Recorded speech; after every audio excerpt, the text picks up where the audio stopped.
Welcome to the podcast. I hope you enjoy my stories. Phased Exile by James Byron Love. Copyright 2026. All rights reserved. Now let's get into this mind-bending sci-fi story.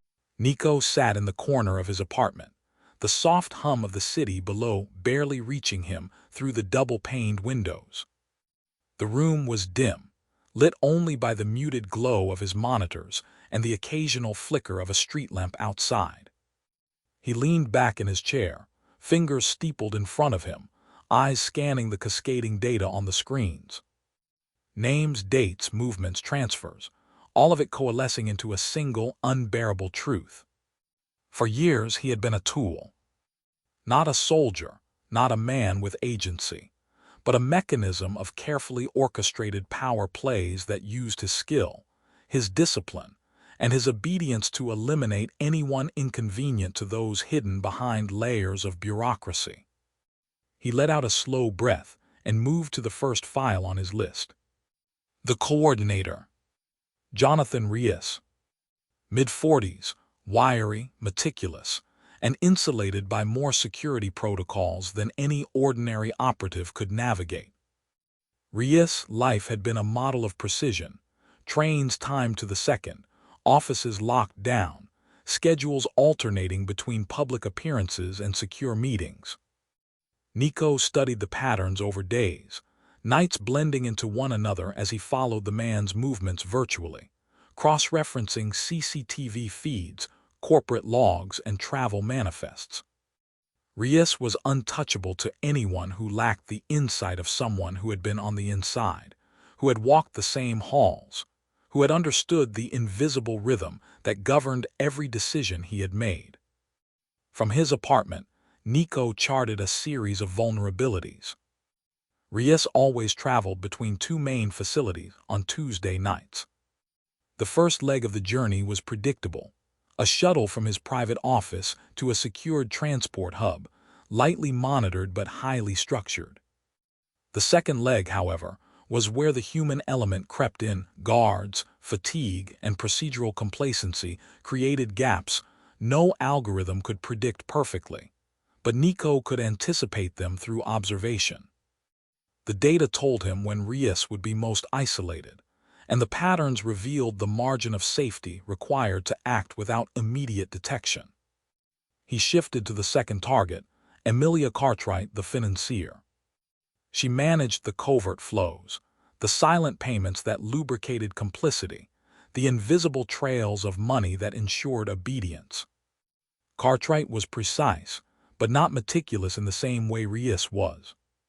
Her life moved in soft pulses, dictated more by personal convenience than structural necessity. She arrived at her office early, left late, rarely deviated from her patterns. Nico noticed the subtle habits that betrayed her, a ritualistic coffee order, a certain hesitation before unlocking a drawer, the predictable glance at the security monitors before entering the inner sanctum of her office. Each small detail became a thread in the larger tapestry of her vulnerability, a roadmap he could follow without alerting those who believed they were shielded by protocol and position.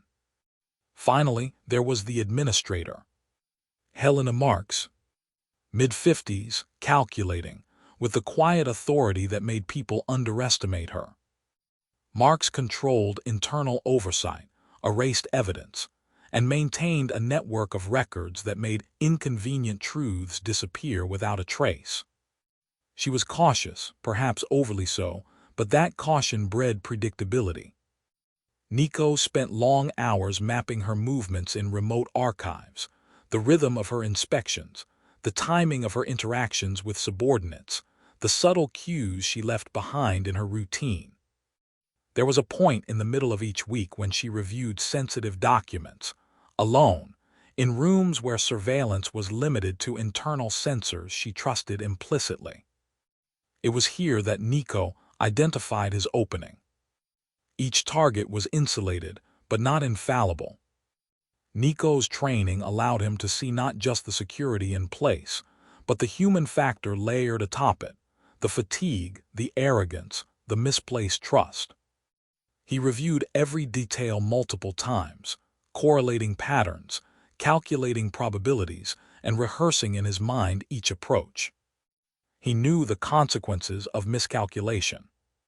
A single error could unravel everything, not just the operation, but the delicate balance he was creating in the first stages of his campaign. He was not acting in chaos. He was methodical, deliberate, and precise. The world outside could continue believing in its control, while he quietly dismantled it piece by piece. He closed his eyes and visualized Rias walking down the dim corridor of the secure transfer hub. The soft echo of his footsteps against polished concrete. The faint smell of cleaning chemicals, mingled with the sterile air conditioning that smelled faintly of ozone. Nico imagined the guards stationed at intervals, alert yet bound by procedure, a predictable pattern of check-ins and verification. He could anticipate every glance, every slight pause, every moment where Rias' attention might waver. This was the first target, the first layer of disruption. Nico allowed himself no satisfaction yet. Observation was not excitement. It was accumulation of knowledge, the quiet building of opportunity. Cartwright came next in his mind's eye. Nico pictured her office suite. Muted walls, minimalist design, heavy oak desk, thick carpet that muffled movement. He observed the shadows of her subordinates as they moved with purpose around her, the low hum of air systems, the faint clatter of keyboard keys in adjacent cubicles. Every minor action could be used or avoided. Nico noted where cameras were blind, where proximity sensors could be neutralized, and where her personal habits intersected with operational gaps. Each detail added clarity, the structure of her vulnerability taking shape as surely as a blueprint drawn in the mind's eye. Marks was last, and Nico approached her in thought with the same careful dissection. The remote archive facility was sparse, illuminated by fluorescent panels that cast harsh shadows across rows of filing cabinets and terminals. Marks moved with the confidence of someone who believed she was untouchable, her fingers brushing over keys with practiced speed. Nico observed the slight tilt of her head as she examined documents, the fleeting expressions that betrayed concern or recognition of irregularities. He marked the times when she was isolated, the moments when the security systems were momentarily diverted, the intervals where human presence was minimal. He did not rush. He could wait. Patience was as lethal a weapon as any blade he had once wielded. Every night, Nico repeated the process.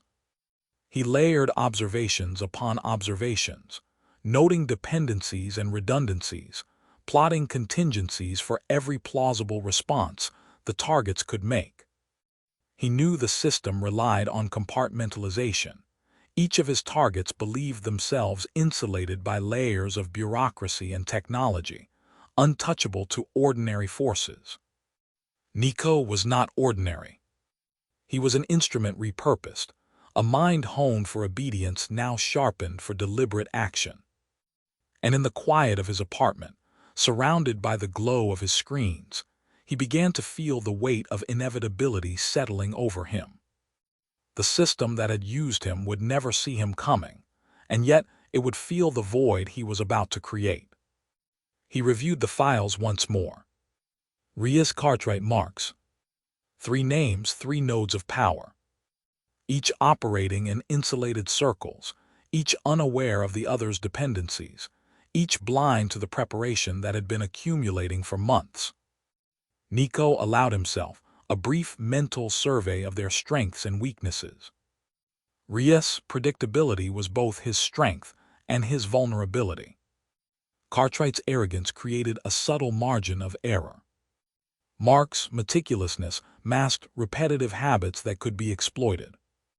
Every observation became a tactical advantage. Every routine, a pathway to removal. By the end of the first week, Nico had compiled exhaustive dossiers on each target. Screens displayed photographs, building layouts, access codes, security rotations, and behavioral patterns.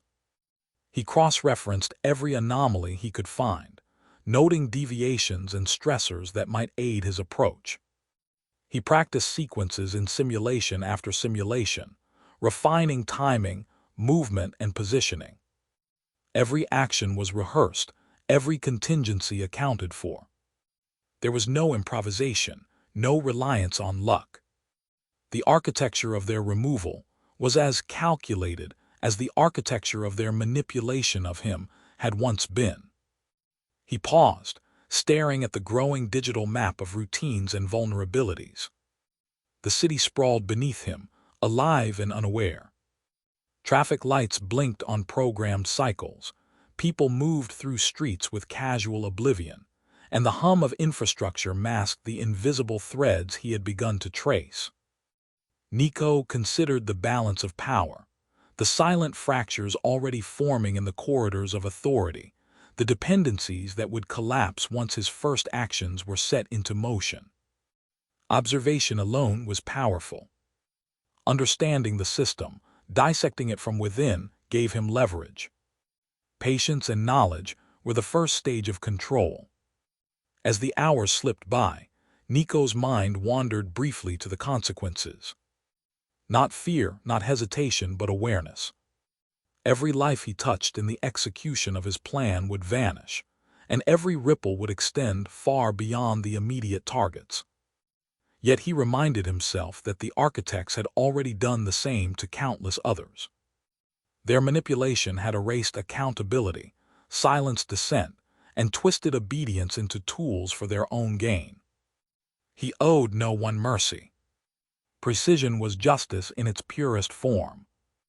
By the second week, Nico had embedded himself in the virtual shadows of his targets.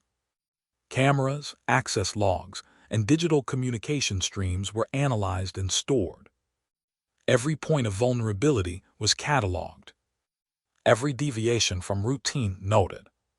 He had seen the subtle signals, micro-pauses before entering secure areas, Cartwright's habitual glance at the clock before accessing sensitive ledgers, Mark's predictable path through the archive rows.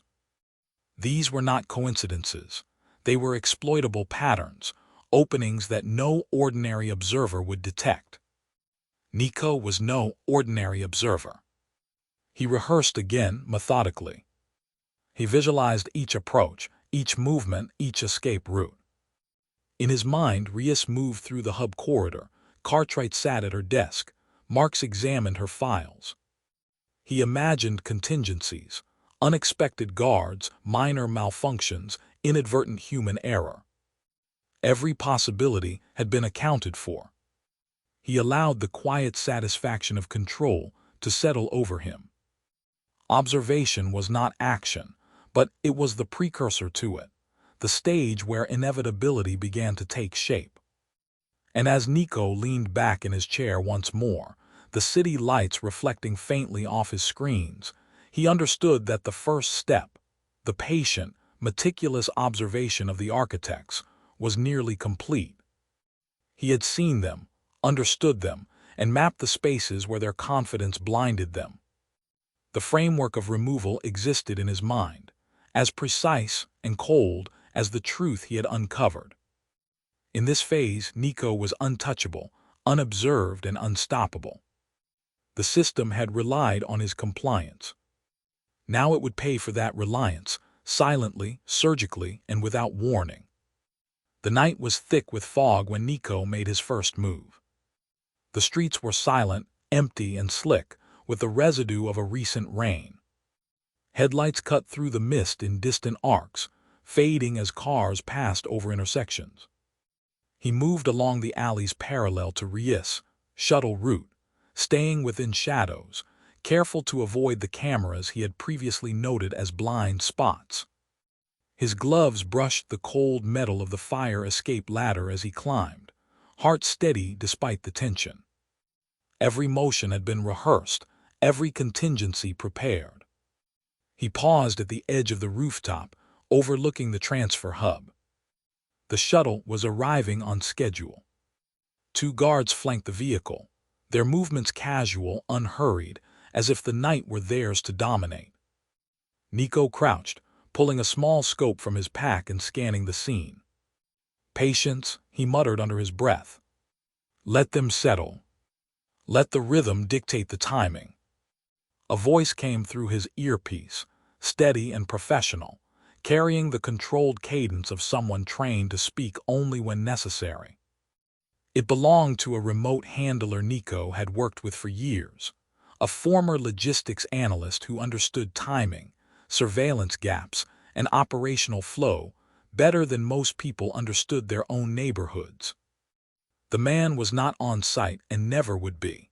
His role was to watch patterns, monitor feeds, and warn Nico of deviations before they became problems. Even now, the voice stayed measured, though Nico could hear the tension underneath, the awareness that one misread signal could collapse the entire operation. "Target is in position," the voice said quietly. "Guards show no signs of heightened awareness. Movement across the perimeter remains consistent with baseline behavior.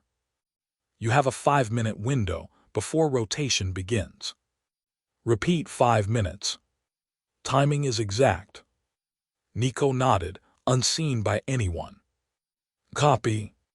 Maintaining observation. Confirming access points. He adjusted his position slightly, using the angle to account for potential detection, ensuring every line of sight from the shuttle and its accompanying security was blocked.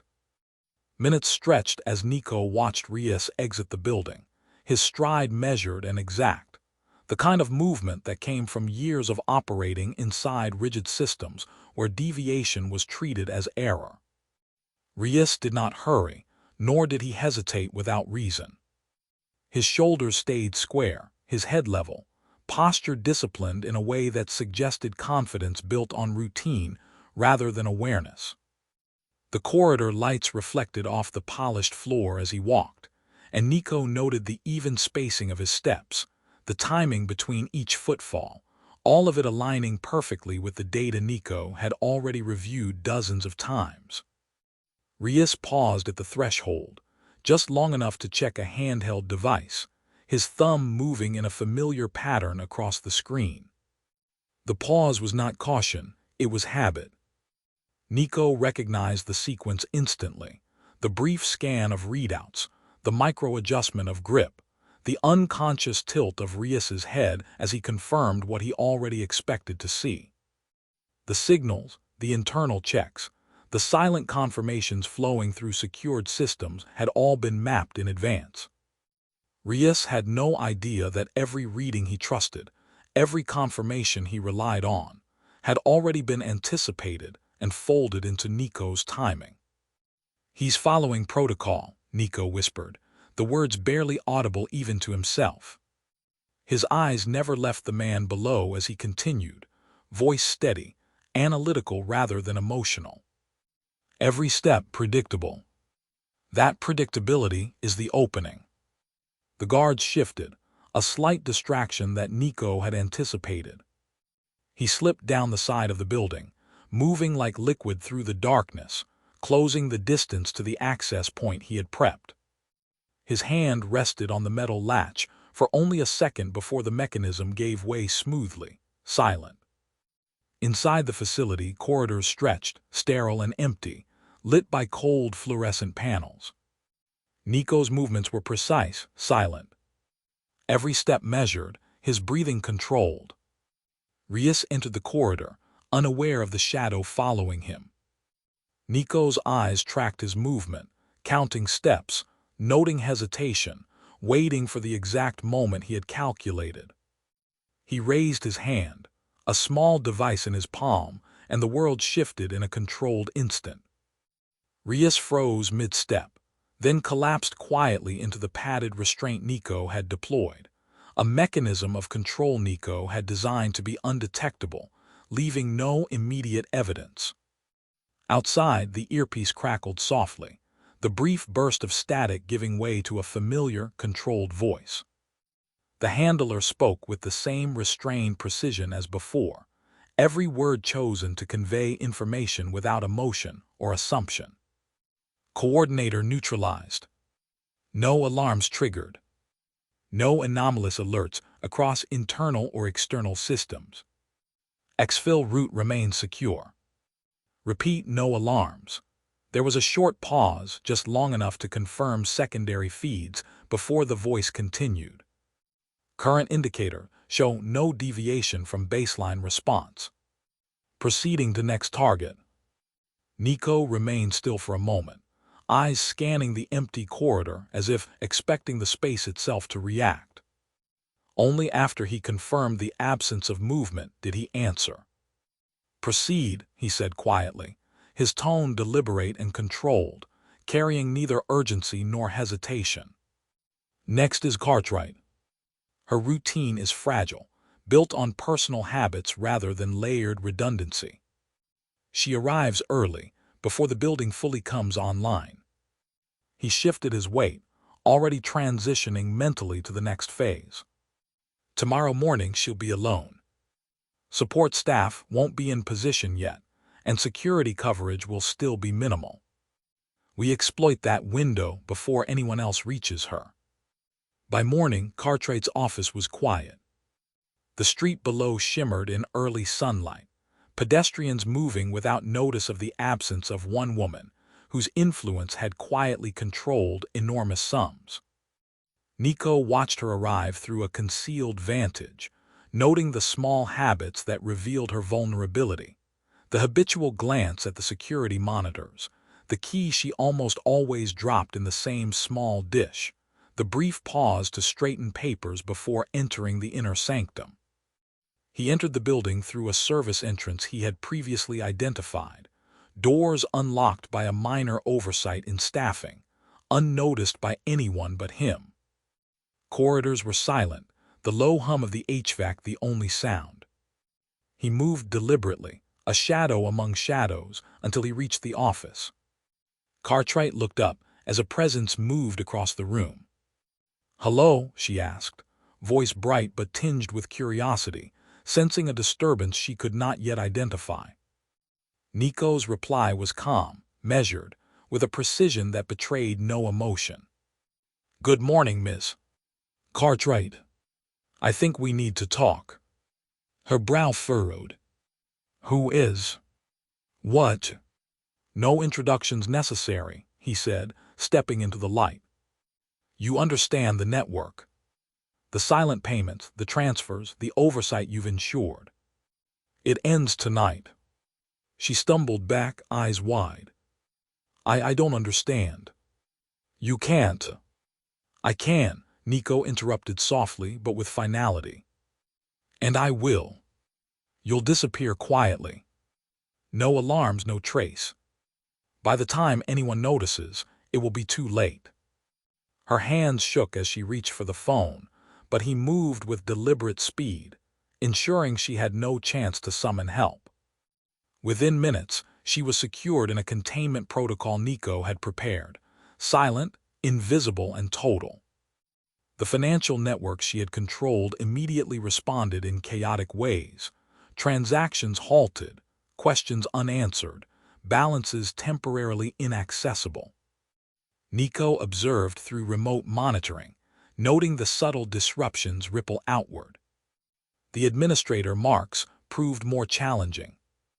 She had cultivated habits designed to avoid intrusion, patterns honed through years of oversight. Nico approached her remote archives during an inspection she conducted alone. Marks glanced up as he entered the space. "Excuse me," she asked, suspicion sharp in her voice, eyes narrowing. "Who are you?" "I'm here to correct an imbalance," Nico said evenly, stepping closer, hands visible to avoid immediate alarm but movement precise. "Your oversight has been absolute. Tonight it becomes obsolete." Mark's voice rose, frustration and fear mingling. "You don't understand the consequences. This isn't a game. People will notice."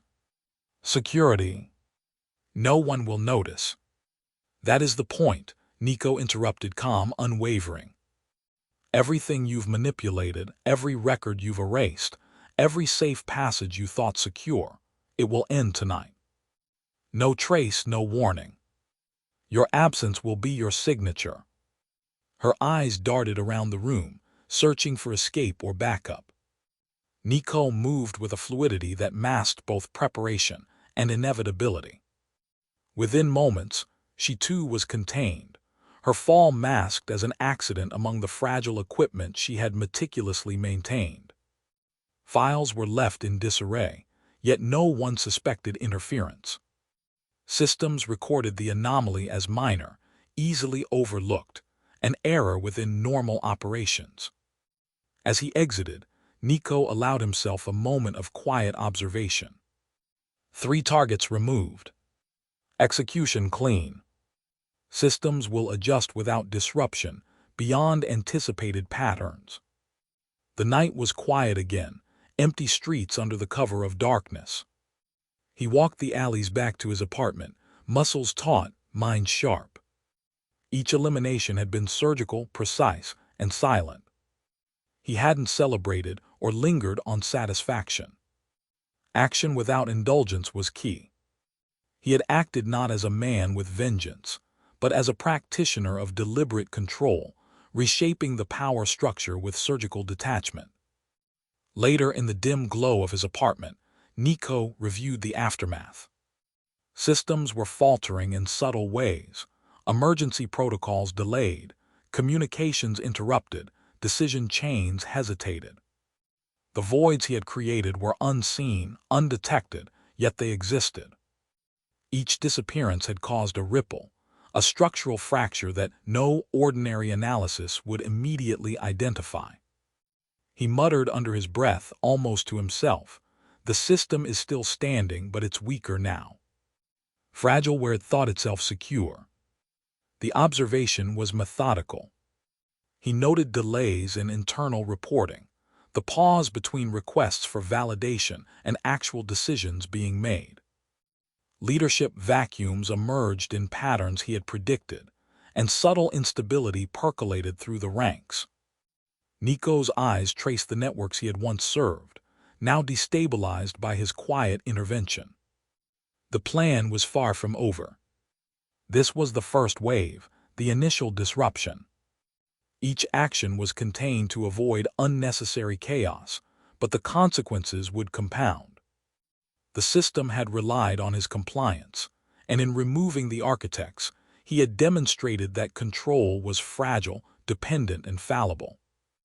Nico finally allowed himself to rest, leaning back in his chair, scanning the monitors one last time. "Tomorrow," he whispered, voice soft but certain, "we see how far the fractures will reach." By the time the first wave concluded, Nico could see the ripples spreading outward. From his vantage points scattered across the city, perched on rooftops and slipping through shadowed alleys, he observed the subtle disruptions as they began to manifest. The city seemed to hum with its usual rhythms, neon signs flickering, streetlights casting pools of orange on wet pavement, vehicles moving along synchronized routes. But beneath the surface, the structure he had targeted was quietly unraveling. Decisions were delayed, chains of command faltered, and protocols that had once been executed with mechanical precision began to lag, just slightly, in ways no automated monitoring could immediately detect.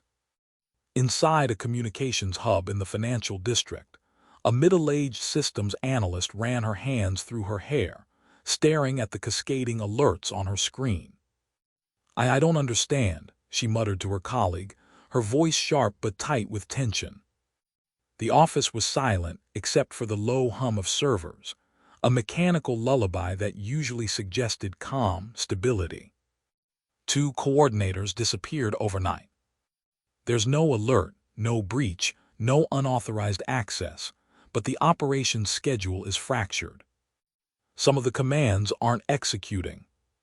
Her colleague, a younger man with a pale face and jittery fingers, leaned closer to the terminal. "You're saying the system is still functioning, but not properly." His words stumbled over themselves, betraying a mind struggling to comprehend the subtle failures. It's like the gears are turning, but one of the wheels is missing. Yes, she said sharply, frustration lacing her tone. Exactly. The wheel is missing, but everything else is still moving. Tasks are being routed to absent managers. Approvals aren't happening. I can see delays, redundancies repeating, and yet the surface-level outputs look fine. On the outside, no one would notice. But internally, it's chaos. Nico watched the flickering screens from a distance, his presence unseen, his breath controlled and even. He noted the analyst's confusion, the way small hesitations in decision-making created minor gaps that compounded quickly. Even a delay of seconds could ripple through a system built to respond to obedience and compliance with near-perfect timing. He allowed himself a faint, imperceptible smile. The removal of the architects, the coordinator, the financier, the administrator, had created a fracture invisible to the world but tangible to anyone embedded deeply in the system. Down the street, in a modest office tower, a mid-level administrator cursed under his breath, slapping a palm against the edge of his desk. Why are the approvals not routing? Why is the verification system stalled? He stood, pacing across the small space, noticing that nothing he did seemed to restore order. He spoke aloud to the empty office, almost to release the rising panic he felt. Everything's in place. Why isn't it working? His assistant, a woman in her late 20s with sharp eyes and a calm voice that didn't match the tension, glanced at him from her station. Sir, the chain isn't broken entirely. Everything is still functioning. But something is missing. Key decisions are hanging in limbo. I'm tracking it as it moves, but there's no human on the line to authorize. Tracking it, he barked, his frustration raw. Tracking it doesn't fix the problem. We need action, not observation. Delays are piling up, and approvals aren't moving. How long are we supposed to just watch? Every second counts, and right now, we're paralyzed. I'm monitoring patterns, she replied steadily. We're seeing the delays, but we don't know why. Someone has been removed or is not responding. It's subtle, but every step is being held up. If you check the sequence logs, you'll see the gaps. It's as though the system is waiting for a command that will never come. He slammed a hand against the console. Waiting. Waiting doesn't solve anything. Approvals are stacking, pipelines are frozen, and resources aren't being deployed. We can't just sit here analyzing forever. We're not just analyzing, she said, voice firm but patient. We're identifying the nodes that are absent, the points where the system is stalling. Acting without that knowledge would make the problem worse. Do you want us to risk a cascade because we didn't verify the gaps? He threw his hands up, pacing behind the desk. I don't like waiting. I don't like seeing the system falter while we sit on our hands. How long before someone notices that nothing is moving properly? How long before it spreads? Her eyes never left the screens. Exactly why we need precision. If we misstep now, we don't just risk exposure, we risk total breakdown. Every micro-delay tells us something. Watch the sequence logs. Every halted authorization, every repeated task, every unanswered command, it's data. That data is the difference between temporary confusion and irreversible collapse. He muttered under his breath, voice low, tense. Temporary confusion, irreversible collapse, all because someone is missing. Yes, she said, firm. And if we act blindly, it compounds. The system isn't broken yet. But we need to map the fracture before we touch anything. Observation isn't passive. It's preparation for precise action. He ran a hand over his face, closing his eyes for a moment. Fine. But if this fails, if we wait too long, I swear. She interrupted softly but sharply. Then we fail together. That's why we observe. That's why we track. So when the time comes, we strike accurately, not blindly. Nico's presence remained ghost-like.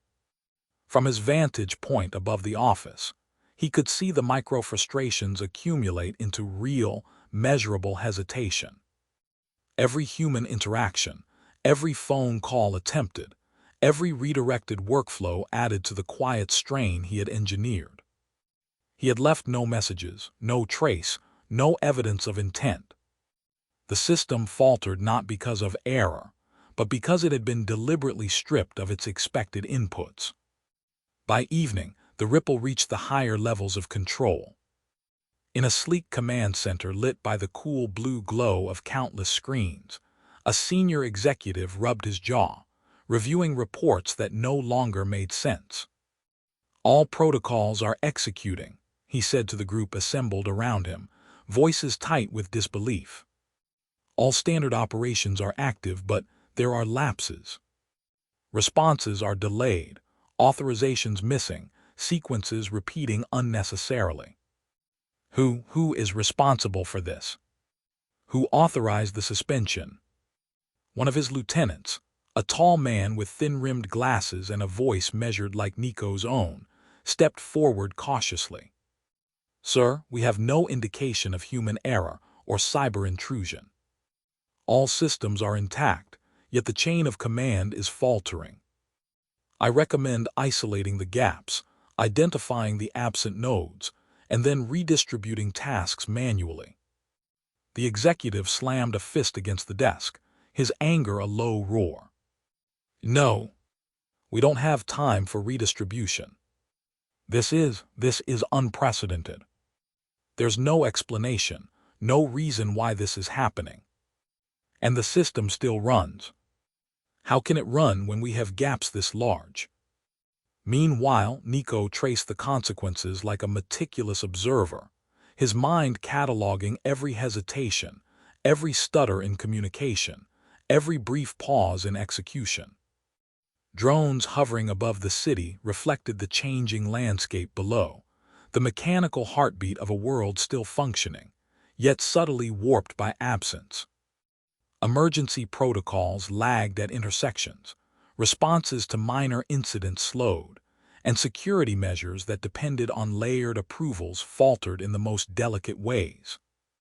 All of it traced back to the voids he had engineered, invisible yet effective. In a distant part of the city, the financial networks reacted in unexpected ways. Accounts awaiting approval for transfers remained in limbo, auditors questioned missing confirmations, and the smallest discrepancies began to ripple outward. On the surface, nothing catastrophic had occurred. Ledgers balanced, transactions completed once delays resolved. But beneath, uncertainty had crept into processes designed to operate with perfect obedience. The system's perception of itself remained intact, but its reliability had been permanently altered. By nightfall, Nico allowed himself to descend from his vantage points, moving along deserted streets that reflected the orange glow of streetlights on rain-slick pavement. He passed windows where employees rubbed tired eyes over screens still calculating gaps they could not reconcile. Voices murmured in confusion, questions asked and repeated, growing in volume but never reaching clarity. Doors opened slowly, meetings ran late, and instructions were questioned in ways they had never been before. He paused on a rooftop overlooking the city, scanning for more subtle effects. The network of oversight, once considered impermeable, was alive with microfractures. Security teams hesitated before decisions, internal communications repeated unnecessarily, and operators spent precious minutes recalibrating instructions that should have executed automatically. The voids he had created had forced the system to account for absence, to improvise, and to strain under its own assumptions of stability. Nico spoke softly, his voice lost to the city wind. "Some are gone. the ones who manipulated everything, they no longer exist. And yet the machine runs. It's still operational but fragile. Fragile in ways it will never anticipate. A faint crackle came from his earpiece, the only response he received. Confirmation, the handler's voice asked, careful, deliberate, carrying that familiar edge of tension. Yes, Nico replied, letting the words drift into the night. It adapts, but it struggles. Small delays, hesitations, errors where there were none before. The system senses nothing, yet the weaknesses are there just under the surface. Are the gaps widening? The voice asked, soft, probing, trying to measure what Nico could see firsthand.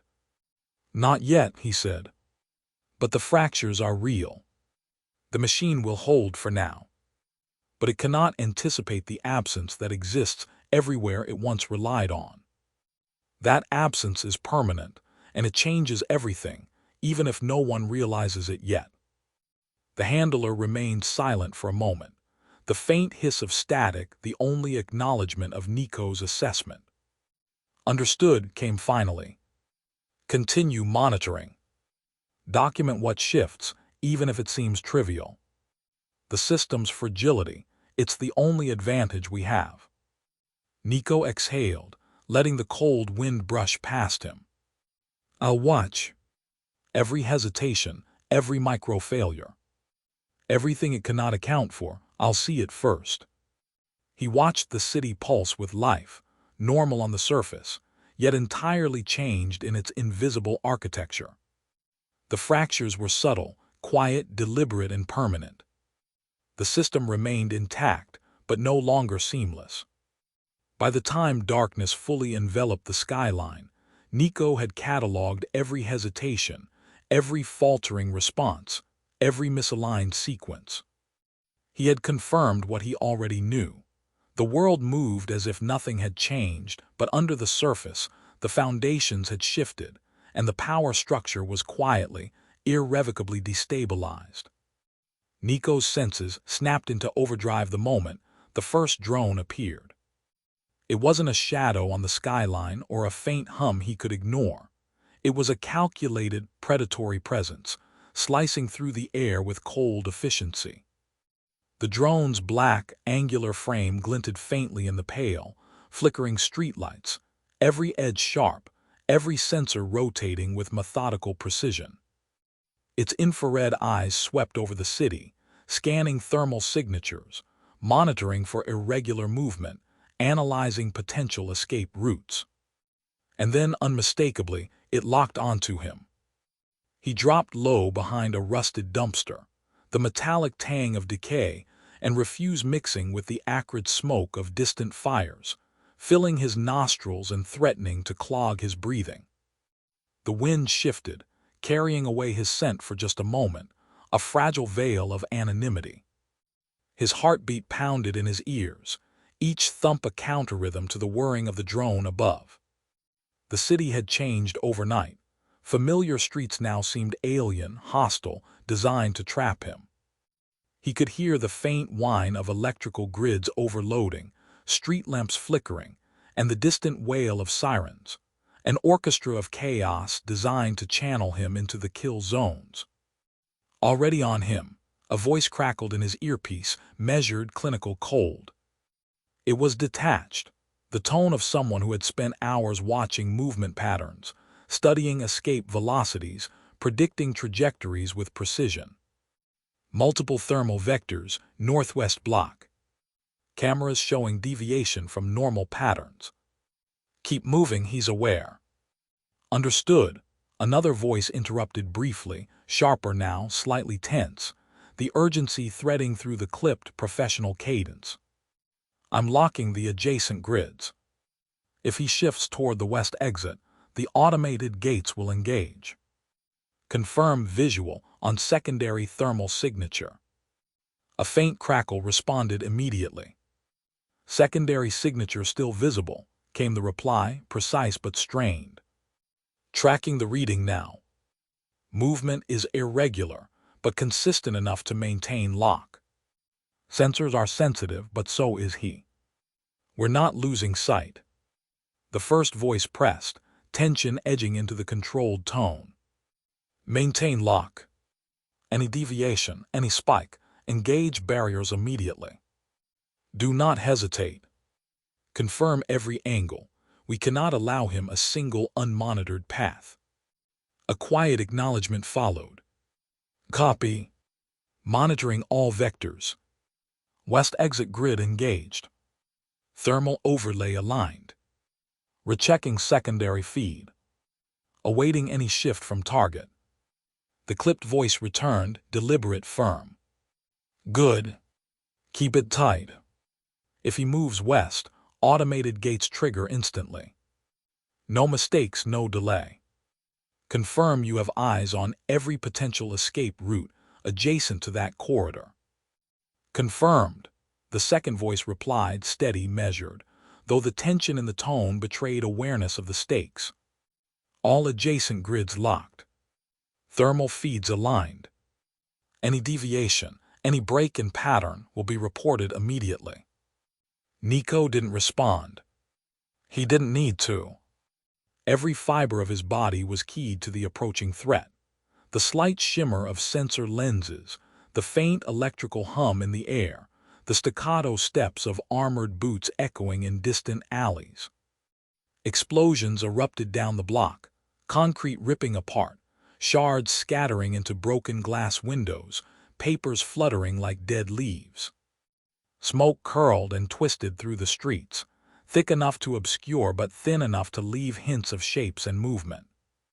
Armed units advanced in precise formation, breaching doors with charges that splintered the frames outward, sending clouds of wood and dust into the night air. Each movement seemed choreographed to anticipate him.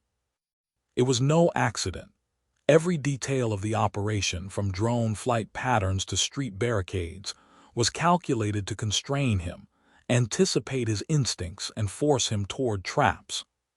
He had no illusions. This was no standard pursuit. This was a full-scale, premeditated elimination, measured in seconds and degrees, designed to leave him with no room to act, no gaps to exploit. He ran. 1 second he pressed against a wall, tracing the outline of a fire escape with fingertips grazing rusted metal, assessing angles and clearances. The next he dove over debris, rolling past overturned crates and broken masonry. Each movement was instinctive, precise, trained to the point of reflex.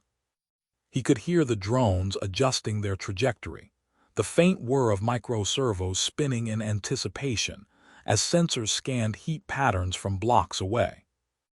Above, a specialized team had secured rooftops, laser grids snapping into place along railings, the glint of automated turrets pivoting slightly as if sensing potential escape routes.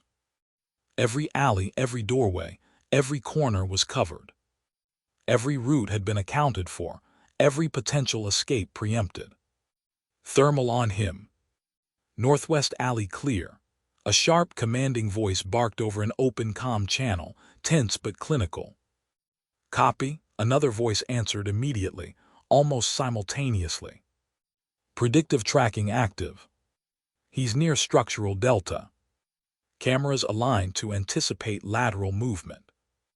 Nico didn't answer.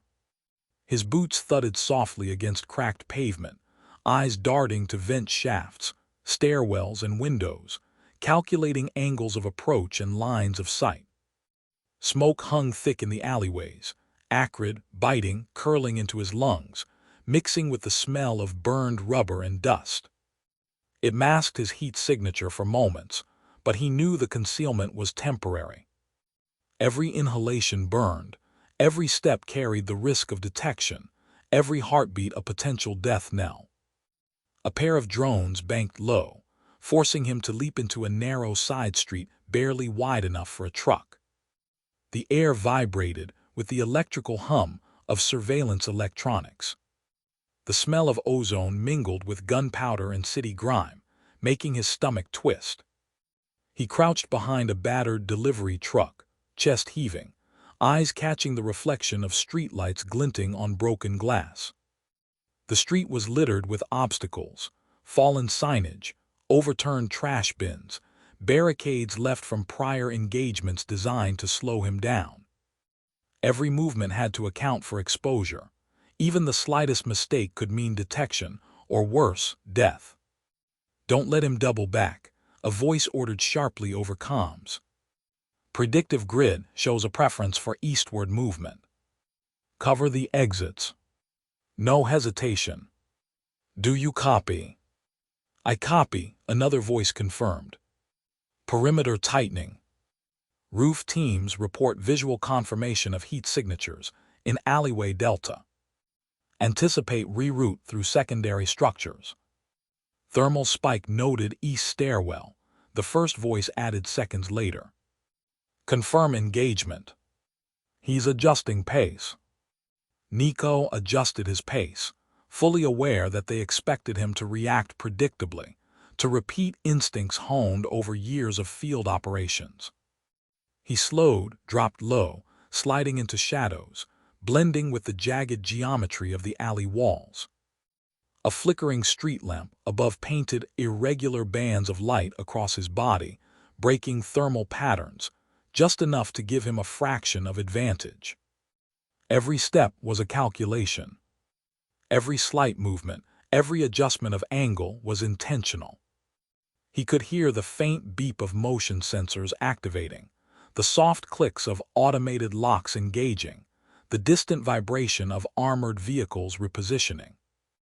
A sudden explosion to his right tore through the street, sending concrete fragments and shards of glass scattering like deadly rain. He dove, rolling over debris, a shard nicking his shoulder, tearing through fabric and drawing a hot line of blood. Pain flared, but he ignored it, pressing forward, vaulting over a barricade in one fluid motion. The sound of armored boots thundered behind him, relentless, echoing off the walls like a heartbeat of the city itself. Every breath carried the oppressive weight of a city that had turned against him, alive with lethal intent. "Target is agile," the voice in his earpiece remarked, cool but unmistakably impressed. "Perimeter tightening. Every route accounted for. Recalculate escape vectors immediately."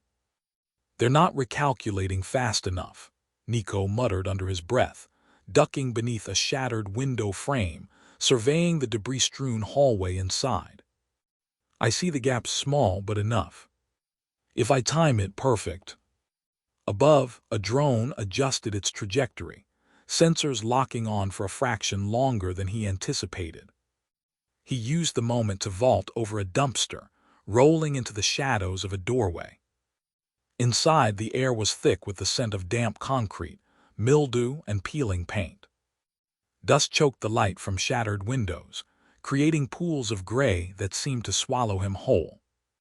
He crouched low, ears straining. Beyond, the methodical hum of coordinated action continued. Armored boots pounding floors, the mechanical whirring of drones, clipped orders snapping through comms. "West exit blocked." Advancing north, a voice reported sharply. "Confirmed," another voice added. "He's inside structural delta. Stairwell access restricted. Thermal anomalies noted at upper levels.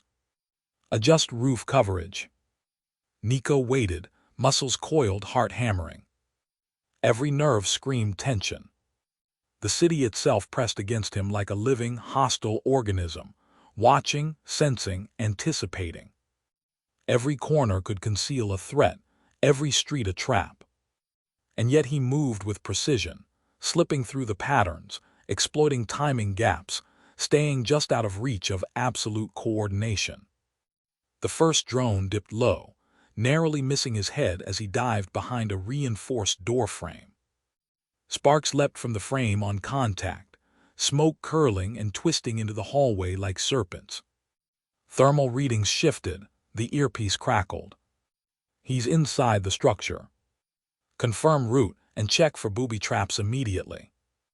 Nico exhaled, calm and deliberate despite the adrenaline. "Inside. Clear. No traps detected yet. Moving toward stairwell, east side." Cover the upper levels if they try to flank. Understood, came the clipped response. Northwest roof team in position. Signal immediately if he breaks line of sight. Do not underestimate him. He moved through the building like a ghost, every step silent, shadows swallowing him as drones circled above, their rotors whirring, lights scanning.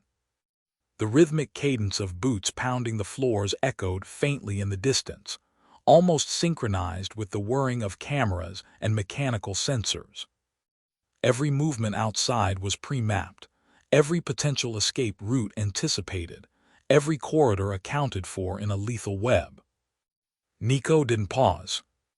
He ran, rolled, and climbed, keeping low, keeping fast, using every element of the environment to his advantage. Broken pipes, scaffolding, jagged debris, each became a tool, a shield, a way to disrupt the pattern the hunters had set. He was no longer the hunter. The system had made him prey, and the city had transformed into a living, calculating adversary, precise, cold, and merciless. His only thought, relentless and singular, survive. The streets were chaotic. Smoke drifted across broken pavement, curling around shattered streetlights and piles of debris. Fires burned in the distance, blackening the edges of buildings and leaving a haze in the air that made every step heavier. Nico pressed himself against a crumbling wall, muscles tensed, breathing shallow and fast. His forehead throbbed from a blow, and blood ran down the side of his face. Every movement, every sound, set off his alert system. He could feel the city pressing in on him, turning familiar streets into traps. Drones hovered overhead, mechanical wings slicing through the smoke-filled air. Their sensors flashed red and green as they scanned the streets, checking for heat signatures and any unusual movement. Roof teams moved silently above, their boots barely making noise, pivoting and scanning with rifles at the ready. The city had been mapped into a cage, and Nico was the target at the center. Every alleyway was covered, every doorway monitored, every potential escape had been calculated. Northwest corridor blocked, a voice came through his earpiece, flat and clipped. He's heading south. Reinforce perimeter. Nico dropped to his knees and rolled behind a pile of rubble, shards of concrete biting into his hands. The ground shook as another charge detonated nearby, sending dust and shards of brick into the air. He could hear the approaching sound of boots on broken concrete, measured, relentless, closing in from multiple directions. His body ached from the chase, his legs heavy, lungs burning, but he forced himself forward, staying low, scanning every possible exit, planning every step. Another voice cut in, tense this time. Thermal signature split. Confirm location. If he reaches the alley junction, intercept teams ready. Do not let him pass. Nico darted between walls, the edge of his vision catching flickers of movement from the drones above. He vaulted over a broken barricade, rolling across jagged concrete to avoid shards that could tear through clothing or skin. The smell of smoke and burning rubber filled his lungs, making it hard to think. He could hear the hum of electronic surveillance, the click of trip sensors being triggered, and the snap of metal gates engaging behind him. The system had anticipated nearly every move. A loud crash echoed from the building to his left. He ducked instinctively as a reinforced door was smashed open. Soldiers poured out in tactical gear, aiming weapons before he even had a chance to react. He fired back, taking down one man, kicking another off balance, but they were more than he could handle alone. Every hit left him weaker. Every second the pressure mounted. He was being pushed into a narrow corridor, trapped between advancing teams and automated defenses. Block the west exit, one voice shouted over comms. Signal drones to focus thermal sweep. He cannot escape. Nico slowed, calculating. He could see the gap, just a small opening in the corner, and he pushed toward it, rolling low, feeling metal scrape against his shoulder from a loose beam. Pain flared, but he ignored it. Above, a drone shifted position, pivoting toward him as if sensing his every breath. He dove through the gap, barely avoiding the spinning sensors, and found himself in a half-collapsed warehouse. Inside, the air was thick with dust and smoke, the smell of damp concrete mixing with burned wiring and splintered wood. Inside structure, the earpiece hissed. "He's in the warehouse. Containment teams moving to intercept. Be ready for suppression measures." Nico crouched low behind a stack of crates, listening. Footsteps approached from multiple directions, boots crunching over broken glass and splintered wood. A mechanical hum announced a turret above, sensors scanning, pivoting toward his position. He could hear the operators coordinating, giving orders in short, clipped bursts. The city had become a trap, a living maze of coordinated movement designed to contain him. He peeked around the crates, spotting two soldiers moving in slow, careful steps toward the stairwell he had planned to use. He fired, taking out one, kicking the other as he rolled past, but more were coming from another direction. His body was exhausted, every movement requiring more effort, every breath burning his lungs. Pain seared along his ribs from a previous strike. His leg ached with each step, but he could not stop. Stopping meant capture or death. "Signal Northwest Roof Team," one operator barked. "Thermal split confirmed. He cannot exit east. Engage suppression units." Nico bolted, using shadows to cover his movement, moving across the room toward a set of stairs that led to a mezzanine level. The steps were unstable, missing pieces of concrete, and the sound of his boots echoed with each step. He jumped, landing with a roll, dodging the line of sight of another drone which passed overhead, sensors scanning. Outside, explosions rattled the building, shattering glass and sending fragments flying. Smoke and dust filled the air so thickly that it stung his eyes, burned his throat, and threatened to slow his movements. From above, a voice cut sharply through the earpiece. "He's still mobile. Engage strength-suppressing tech if necessary. Keep formation tight.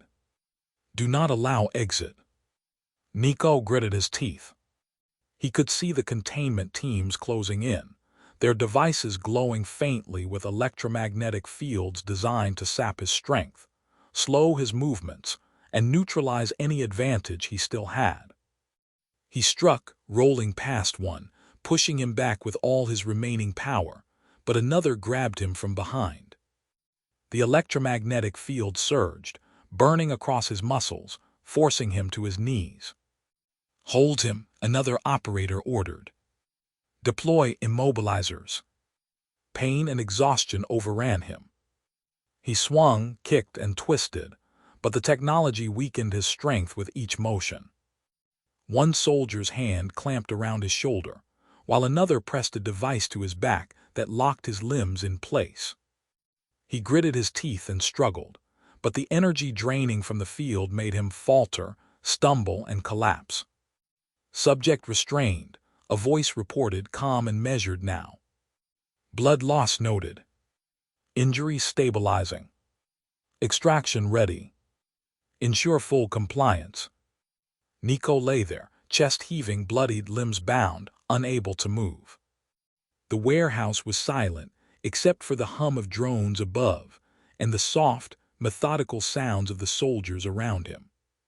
His mind raced, calculating, searching for any possibility of escape, but the system had covered everything. Every move had been anticipated. Every exit blocked. Every potential advantage neutralized. One of the operators leaned close, voice low but audible. "You fought well. Not many survived this long." Nico didn't respond. His chest rose and fell rapidly, body aching from every impact, every suppression measure.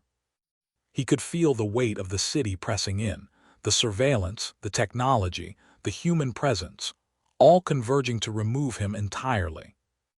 Move him, another operator said. Extraction under maximum security. No deviations. All steps controlled. They lifted him, muscles straining against his resistance, and carried him carefully through the broken streets. The smell of smoke and concrete dust followed him. Fires burned in the distance, casting shadows that flickered across the streets. Drones hovered overhead, scanning every movement, and roof teams moved in tight formations to ensure no escape. Every step, every building, every alley had been accounted for. The city itself had become a cage, and there was nowhere left to run. Final confirmation, a voice barked. Subject contained. All resistance neutralized. Secure transport ready. Nico's mind fought against the pain, the exhaustion, and the immobilization devices draining his strength. He understood the cost of rebellion now, nearly death, total loss of control, and complete capture. His body had reached its limit. Survival depended entirely on compliance, and even then, the margin was razor-thin. The operators moved him into a reinforced vehicle.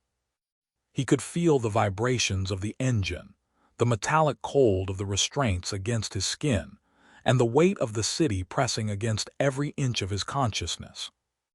Outside, explosions continued, gunfire cracked, and drones shifted positions to maintain surveillance. Every escape route was sealed. Every tactical advantage removed. He was a prisoner of a system he had once known, now turned against him with ruthless efficiency. "Do you understand your status?" one operator asked, voice clipped, almost clinical. "Any resistance will be met with immediate suppression. Negotiation is not an option. Survival depends solely on compliance." Nico said nothing. He could only grit his teeth and breathe through the pain. His body was battered, bloodied, and nearly broken. His mind calculated possibilities, but the options were gone. The cost of rebellion was clear, immediate and absolute. The vehicle moved through streets littered with the aftermath of the chase, burned barricades, broken glass, scattered rubble. Smoke and ash coated every surface. The city was silent now, almost too quiet, as though it had exhaled after the storm of violence, leaving only him, restrained and helpless at its center. Every window, every doorway, every alley had been mapped and secured. Every drone and operative continued their surveillance. He could not move, could not act, could not escape. Extraction point approaching, the voice in his earpiece said. Maximum security transfer. Keep restraints secure. Do not allow deviation.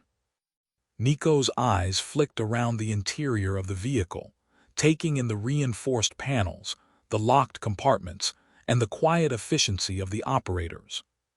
The assault had been complete. There was no negotiation, no compromise, no chance left. He was captured alive, but only barely, and fully aware of the price paid for defiance. He closed his eyes for a moment, letting the pain wash over him, feeling the crushing weight of every action, every choice that had led to this moment. The system had won, but the awareness of its control burned in his mind. He had survived barely, but the cost was total.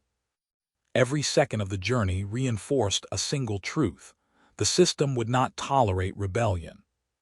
There was no leniency, no negotiation. Compliance was mandatory. Survival, fragile and tentative, depended entirely on following orders and staying under control. Nico had been tested, hunted, and restrained. And now, he was fully aware of what it took to live against an enemy that controlled everything. They slowed as the vehicle came to a controlled stop, the vibration of the engine settling into a low idle. Nico's body sagged slightly against the restraint as the motion ceased. Blood had soaked through his clothing in several places now, dark patches spreading and overlapping. Bullet wounds burned along his side and upper arm, and something deeper throbbed near his ribs, sharp enough to steal his breath. Every inhale felt shallow, forced, as if his lungs were working against a weight pressing down from the inside. One of the operators leaned in closer, scanning Nico's condition with a handheld device. The screen reflected faint light across Nico's face as the operator moved it slowly, deliberately, tracking vitals, blood loss, and internal damage. His expression tightened, not with concern but calculation. "He's losing too much," the operator said. "Multiple entry wounds. One's close to collapsing a lung if it hasn't already. We don't stabilize him now. He's not making the transfer." Another voice answered from near the rear of the vehicle, impatient but controlled. "Then move. We're not dragging a corpse into intake. Medical's 2 minutes out." Nico felt hands press against his shoulder and sighed as they adjusted his position, careful but firm. A pressure seal was slapped against one of the wounds, followed by another. The sting was sharp, immediate, pulling a low sound from his throat that he couldn't stop. His vision blurred at the edges, light smearing as his body struggled to stay conscious. "Easy," one of them muttered, more to the situation than to Nico himself. "Keep him awake. If he drops now, we'll be explaining paperwork for weeks." A third voice cut in, blunt and matter-of-fact. "Get him to medical before he bleeds out on us. We get paid a lot less for a dead target." The restraints held him in place as the vehicle surged forward again, acceleration pressing him back. Nico's awareness flickered, but he caught fragments, the steady hum of systems engaging, the muted sound of boots outside as escort teams moved in formation, the cold certainty in their voices. He wasn't cargo. He was an asset. Damaged, bleeding, barely conscious, but still worth more alive than dead. And for now, that was the only reason his heart was still beating. Nico's body was bound by more than just the weight of his situation. Heavy, reinforced cuffs encircled his wrists, linked by short, rigid chains that allowed only a few inches of movement, forcing his hands to remain in front of him. Thick restraints at his ankles limited the stride of his steps, compelling him to shuffle along the polished corridor rather than walk. Small, metallic devices were affixed to his torso and limbs, each one humming faintly, designed to detect sudden exertion or aggressive motion and dampen it instantly. Every muscle that once responded freely to instinct now strained against engineered limitation. He could lift his head, shift his gaze, and pivot slightly, but even turning too sharply triggered a subtle, electric resistance that reminded him he was no longer fully in control of his own body.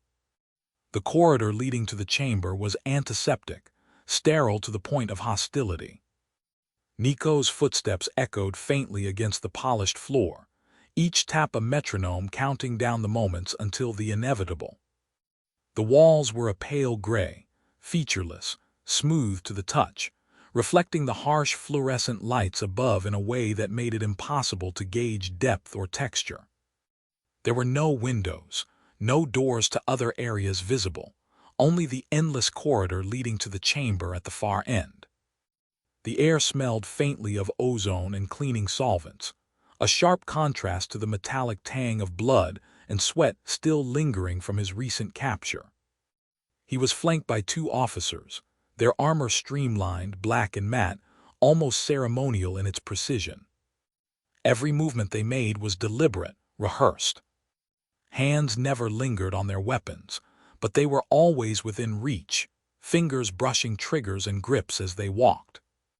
Their faces were set, neutral, yet there was a subtle tension in the line of their jaws, the way their eyes flicked over him like he was a specimen in a lab rather than a human being. "Step forward," one of the officers instructed, voice low and mechanical, devoid of inflection. The sound was measured, clipped, almost surgical, and Nico complied without hesitation. His own body moved fluidly but slowly, trained to obey certain types of commands even when he didn't want to, instinct overriding resistance. There was no room for argument. The entire operation was a demonstration of control, every action monitored, every motion anticipated. The chamber itself came into view. It was small, sterile, and suffocating in its clinical perfection. Walls of reinforced glass and matte steel reflected the bright fluorescent lights, bouncing the illumination back in sharp, almost painful lines. The air smelled cold, recycled, filtered, and impersonal. A faint hum, like the vibration of hidden machinery, resonated underfoot. The floor was seamless, gray, and hard. There were no corners to hide in, no shadows to exploit, only the faint indentation of the doorway and the slight bevel where walls met the ceiling. Everything was calculated to remove comfort, to enforce attention, and to amplify the sensation of exposure. 3 officials waited inside. They were seated at a table, spaced deliberately apart. Each wore a uniform of neutral tones, tailored precisely, devoid of insignia beyond small symbols etched on the collars.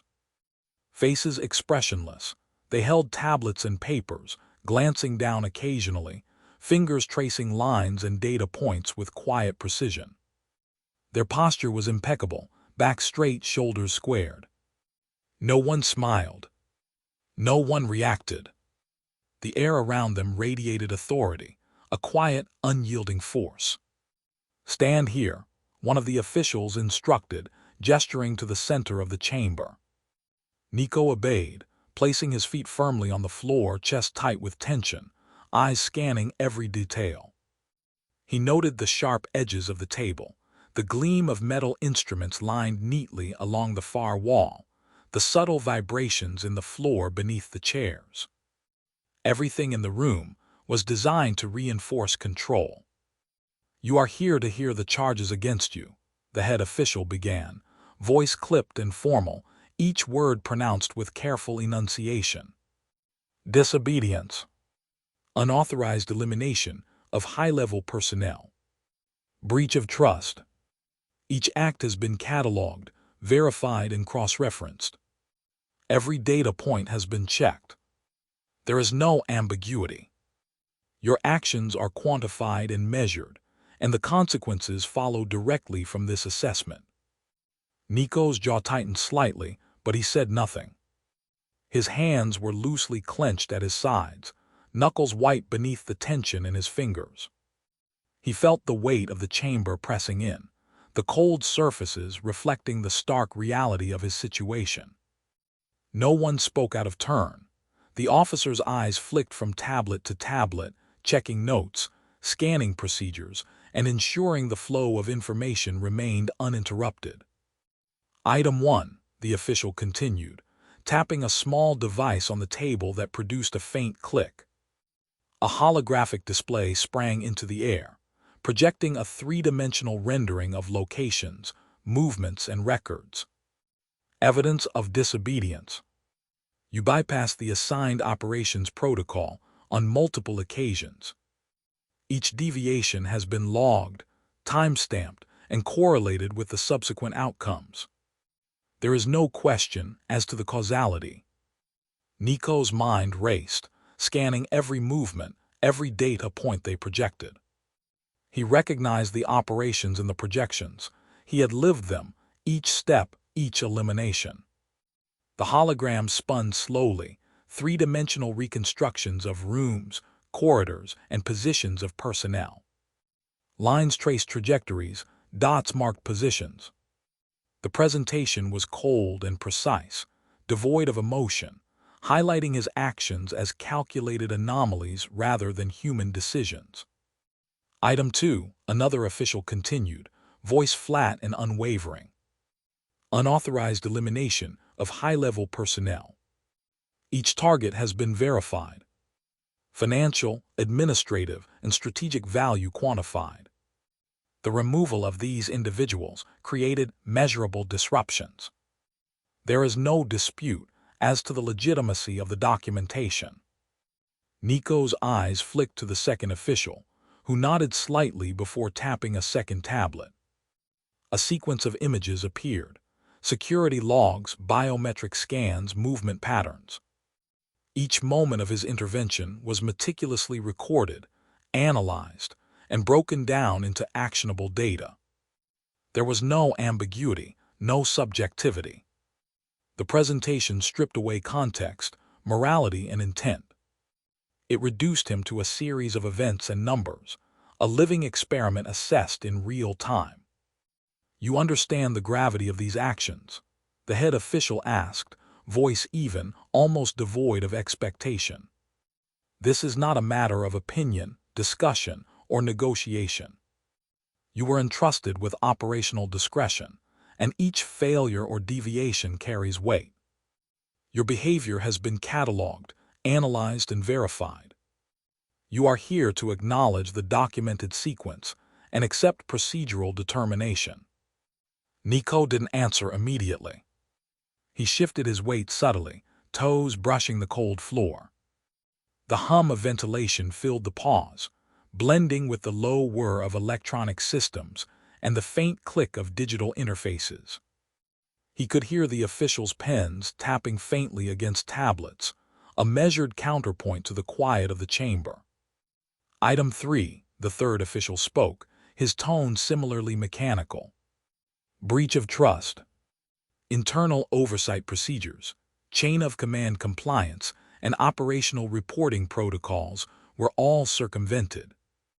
The breaches are recorded, verified, and logged. Each represents a quantifiable risk and a violation of procedure. No appeal of these records is possible. The data stands as presented." Nico's throat tightened. He had anticipated this, yet the delivery remained chillingly efficient.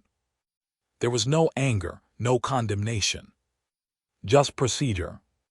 Just calculation. Every line, every gesture, every syllable reinforced the authority of the system and the inescapability of his situation.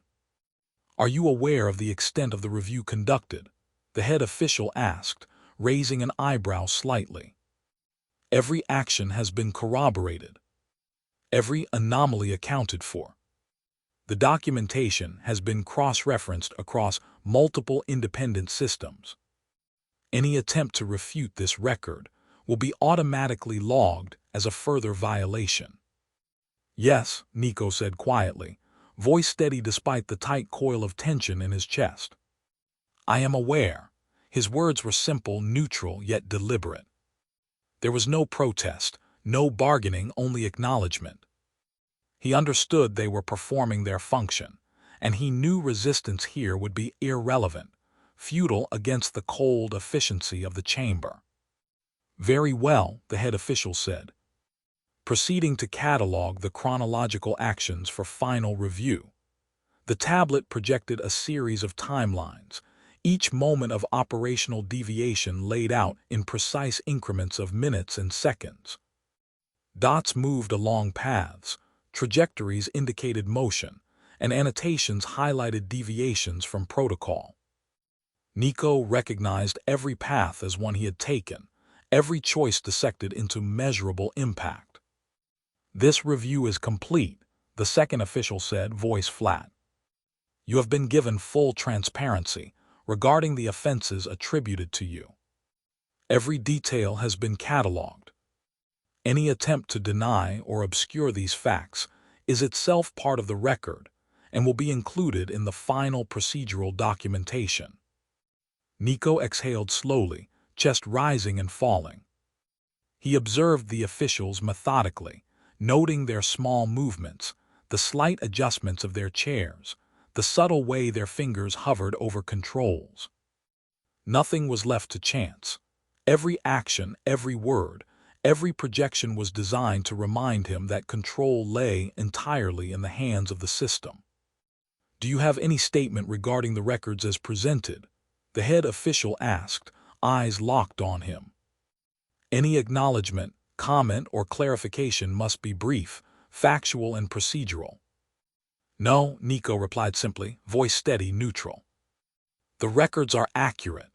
His acknowledgement carried no emotion, no plea, no argument, only recognition of the procedure as they demanded. The chamber remained silent for a moment, the hum of the ventilation and the faint electronic whir of the holographic systems the only sounds. Each official made small notes, tapped interfaces, and adjusted displays. The lights reflected sharply off the metal and glass surfaces, highlighting every crease of clothing, every movement. Nico remained still, coiled, ready, yet resigned to the immovable logic of the situation. Finally, the head official spoke again, voice calm but absolute. The procedure for documentation and review is concluded. The record is complete. All charges have been reviewed. The procedural determination will now move to the next phase. Nico's eyes did not waver. He watched every subtle gesture, every mechanical motion, every clinical adjustment in the chamber. He felt the weight of the system pressing in, the sterile environment amplifying the awareness that his world had been reduced to measured steps, precise movements, and the unwavering authority of those present. He did not move, did not speak further. His body was tense, every muscle coiled, every sense alert. The chamber, the officials, the precise reading of charges, all of it combined to strip away distractions, emotion, and comfort. There was only procedure, only observation, and only the undeniable acknowledgement that he was entirely at the mercy of the system and those enforcing its authority. The chamber around him was immaculate in its severity, every surface gleaming under the pale, clinical light, yet it carried an unmistakable sense of calculation rather than comfort. Walls of polished metal met with white, matte panels. Each seemed perfectly sealed, giving the impression that the room could be sterilized in seconds if required. Overhead, the fluorescent lights cast uniform illumination, erasing all shadows, flattening depth, and leaving Nico fully exposed in every direction. The air was cool, artificially maintained, carrying a dry chill that clung to his skin. A faint antiseptic smell lingered, mingled with the subtle ozone tang from the electronic systems that monitored the room, the soft hum vibrating through the floor and chains that restrained him. Every shuffle of his restricted feet echoed slightly, a metallic percussion that underscored the isolation and control. The officials were positioned in an almost geometric symmetry along the chamber's perimeter, unmoving as if suspended in a tableau. Their gray uniforms were identical, precise, designed for neither intimidation nor comfort, but for functionality and the projection of authority. Each movement they made was pre-calculated, efficient, and minimal. When they spoke, it was clipped, measured, each word carefully enunciated to remove ambiguity and reinforce the system's absolute control. "Mr. Nico," the woman in charge began, her voice even and precise, "your record has been reviewed in exhaustive detail. Every act, every deviation from protocol, every decision outside of your assigned authority has been catalogued. The nature of your offenses is clear: repeated disobedience, unauthorized elimination of personnel, and deliberate breach of operational trust. Each violation has been quantified and cross-referenced with every consequential outcome. Nothing has been left unaccounted for." Nico's head tilted slightly, the constraints of the wrist and ankle devices allowing only the faintest motion. Even so, the movement was sufficient to orient himself, to measure the distance to the officials, to note the subtle differences in how their bodies carried weight. The air inside the chamber pressed in around him, every breath deliberate, every inhale accentuated by the low-level hum of sensors embedded in the walls and ceiling. He felt the weight of the observation in every molecule of the conditioned air. The woman gestured to a holographic projection that shimmered faintly above the floor, displaying a layered schematic of phased reality. "The sentence you are to receive is phased exile," she continued, her eyes fixed on Nico while her hand traced the precise outlines of the diagram. You will remain conscious. Every sensory input will remain fully operational. You will see, hear, and perceive the world around you. You will taste, smell, and feel. You will retain awareness of your own body and the passage of time. However, all interaction with your environment will be immediately and absolutely nullified. Objects will not respond to your touch. Individuals will not notice your presence. Any attempt to act will be met with automatic suppression. A second official, a broad-shouldered man, stepped slightly forward, his voice calm but edged with unmistakable authority. This is not temporary, Mr. Nico. There will be no appeal, no reconsideration, no mitigation. Your existence will continue, yet every action you take to influence the environment will fail. The integrity of the system has been programmed to maintain itself regardless of your will or intervention. We have accounted for every contingency, every possible method of circumvention, every variable in your behavior. Nico's eyes followed the projection, noting the interlaced grids that represented invisible barriers layered over the physical space. He could see how movement within each layer would be intercepted and negated before it could propagate. The technology itself was dispassionate, absolute, designed to enforce the sentence with unyielding precision. He shifted his gaze toward the officials. Even under scrutiny, the lines of their faces were blank. There was no empathy, no hesitation. Their authority was procedural, their power absolute, and the room itself was an extension of their control. The woman tapped the tablet in her hand, sending a sequence of animated lines over the holographic display. The initial phase preserves sensory perception entirely. You will retain all faculties: vision, hearing, tactile feedback, smell, taste, proprioception.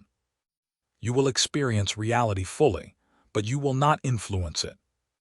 Any attempt to manipulate matter, digital interfaces, or biological entities will be immediately suppressed. Every interaction will fail before it reaches observable consequence. Mr. Nico, the broad-shouldered man added, voice deliberate, understand that while you will exist within this world, you will do so without agency. Your presence will be functionally irrelevant. You will be invisible to all standard and extraordinary detection methods, undetectable to electronics, unregistered by humans, and unable to manipulate even the smallest object. Your consciousness will remain intact, but your body and intent will be contained entirely within the control protocols already in place. A subtle vibration ran through the floor, perceptible only because of the chains restricting Nico's movement. He tried to lift a hand slightly to adjust the cuff, feeling the micro-servo motors engage and resist, a small but undeniable feedback that confirmed the reach of the system's control. Every motion he attempted was countered immediately, invisible yet insurmountable. Each phase is layered, redundant, and fail-safe, the woman said, her tone lowering but retaining its surgical precision. Layer 1 suppresses physical interaction. Layer 2 nullifies electronic or digital influence. Layer 3 maintains observational awareness while removing presence from social and operational relevance. Any attempt to act, no matter how sophisticated, is mitigated immediately. We have tested this extensively. There is no failure mode. The hum of the chamber grew slightly more pronounced as the officials signaled each other with micro-movements. Nico could hear the subtle clicks of devices calibrating, feel the faint changes in air pressure as monitoring systems adjusted their parameters. Every inch of the chamber was alive with containment logic, a network of surveillance and suppression woven seamlessly into the sterile environment. Phased exile is absolute, the woman continued. You will remain conscious of events and interactions occurring around you. You will hear all conversations, observe every decision, and witness the outcomes of actions taken by others. Your awareness will remain fully intact. However, you will have no ability to interfere or communicate. No objects will respond. No individual will perceive you. Your influence on reality will be entirely negated. This sentence is permanent. There is no appeal, no parole, and no mechanism for reversal. Nico's jaw tightened, a faint exhale slipping past the restraint of the collar around his neck. And if I attempt to move? His voice was calm, controlled, the restraint against panic a matter of muscle memory at this point. The broad-shouldered man's eyes remained fixed on him. Movement will be permitted only to the extent necessary to maintain awareness. You may shuffle minimally, adjust posture, or observe. Any other motion will be intercepted, nullified, and recorded. You will exist as a witness, not a participant. Every action outside of observation is irrelevant and suppressed. A holographic overlay shifted slightly above the floor, demonstrating the path of a hypothetical object as it approached Nico. The lines immediately converged and dissipated, representing the immediate negation of any potential interference. "This is your reality," the woman said, voice unyielding, "a functional consciousness without agency. Every potential variable you might employ to alter events has been accounted for. Your capacity for influence is permanently removed." The room fell silent except for the low hum of ventilation and the faint whirring of monitoring systems embedded throughout the walls and floor. Nico's restrained shuffles were audible, metallic clicks echoing faintly, a reminder that even his presence was measured and recorded. He could feel the gravity of permanence pressing against him, the certainty that no action, no strategy, no improvisation would alter the sentence. Finally, the woman's voice softened fractionally, though it remained precise, exacting, deliberate. "You will remain conscious, aware, and fully present to observe the world around you. You will not act. You will not interfere. You will exist fully aware, yet functionally absent from all interaction. The sentence is irrevocable. Do you understand the permanence of your punishment, Mr. Nico?" Nico's throat moved once as he swallowed. "Yes," he said, voice quiet, restrained, carrying no hesitation. "I understand what you're telling me. I understand that nothing I do now will have any effect, that I can't change the outcome or influence anything, that everything I thought I could control is gone. I understand the limits of what remains, that my actions are meaningless, and yet I will remain aware, conscious, fully present, and unable to interact. I understand completely, and I accept it." A final nod passed between the officials. Their eyes flicked momentarily to the holographic displays, confirming calibrations. The air in the chamber remained chill, mechanical, unyielding. Every system, every grid, every sensor was engaged, synchronized, and ready. Nico, bound and restricted, was now fully aware of the permanent structure of his existence. Conscious, cognizant, yet utterly incapable of affecting the world in any way. The officials stepped back slightly, leaving him at the center of the room. The soft glow of the fluorescent lights reflected on the floor and walls, casting him in the stark clarity of inevitability. He could feel the weight of the sentence pressing in through every nerve, every muscle, every perceptible sense. He would witness life unfold around him, entirely removed from its causality. There would be no recourse, no return, no escape. Nico's arms ached against the restraints, the cold metal cuffs locked tight around his wrists, the inner surfaces textured just enough to prevent any slipping. Every small movement made the pressure worse, as if the restraints were designed to remind him that resistance was pointless. He shuffled forward when the floor beneath him pulsed faintly with light, a directive rather than a request. The chamber itself felt oversized and indifferent, a wide circular space with walls of seamless gray composite that reflected light without warmth. There were no corners, no shadows deep enough to hide in, nowhere for the eye to settle.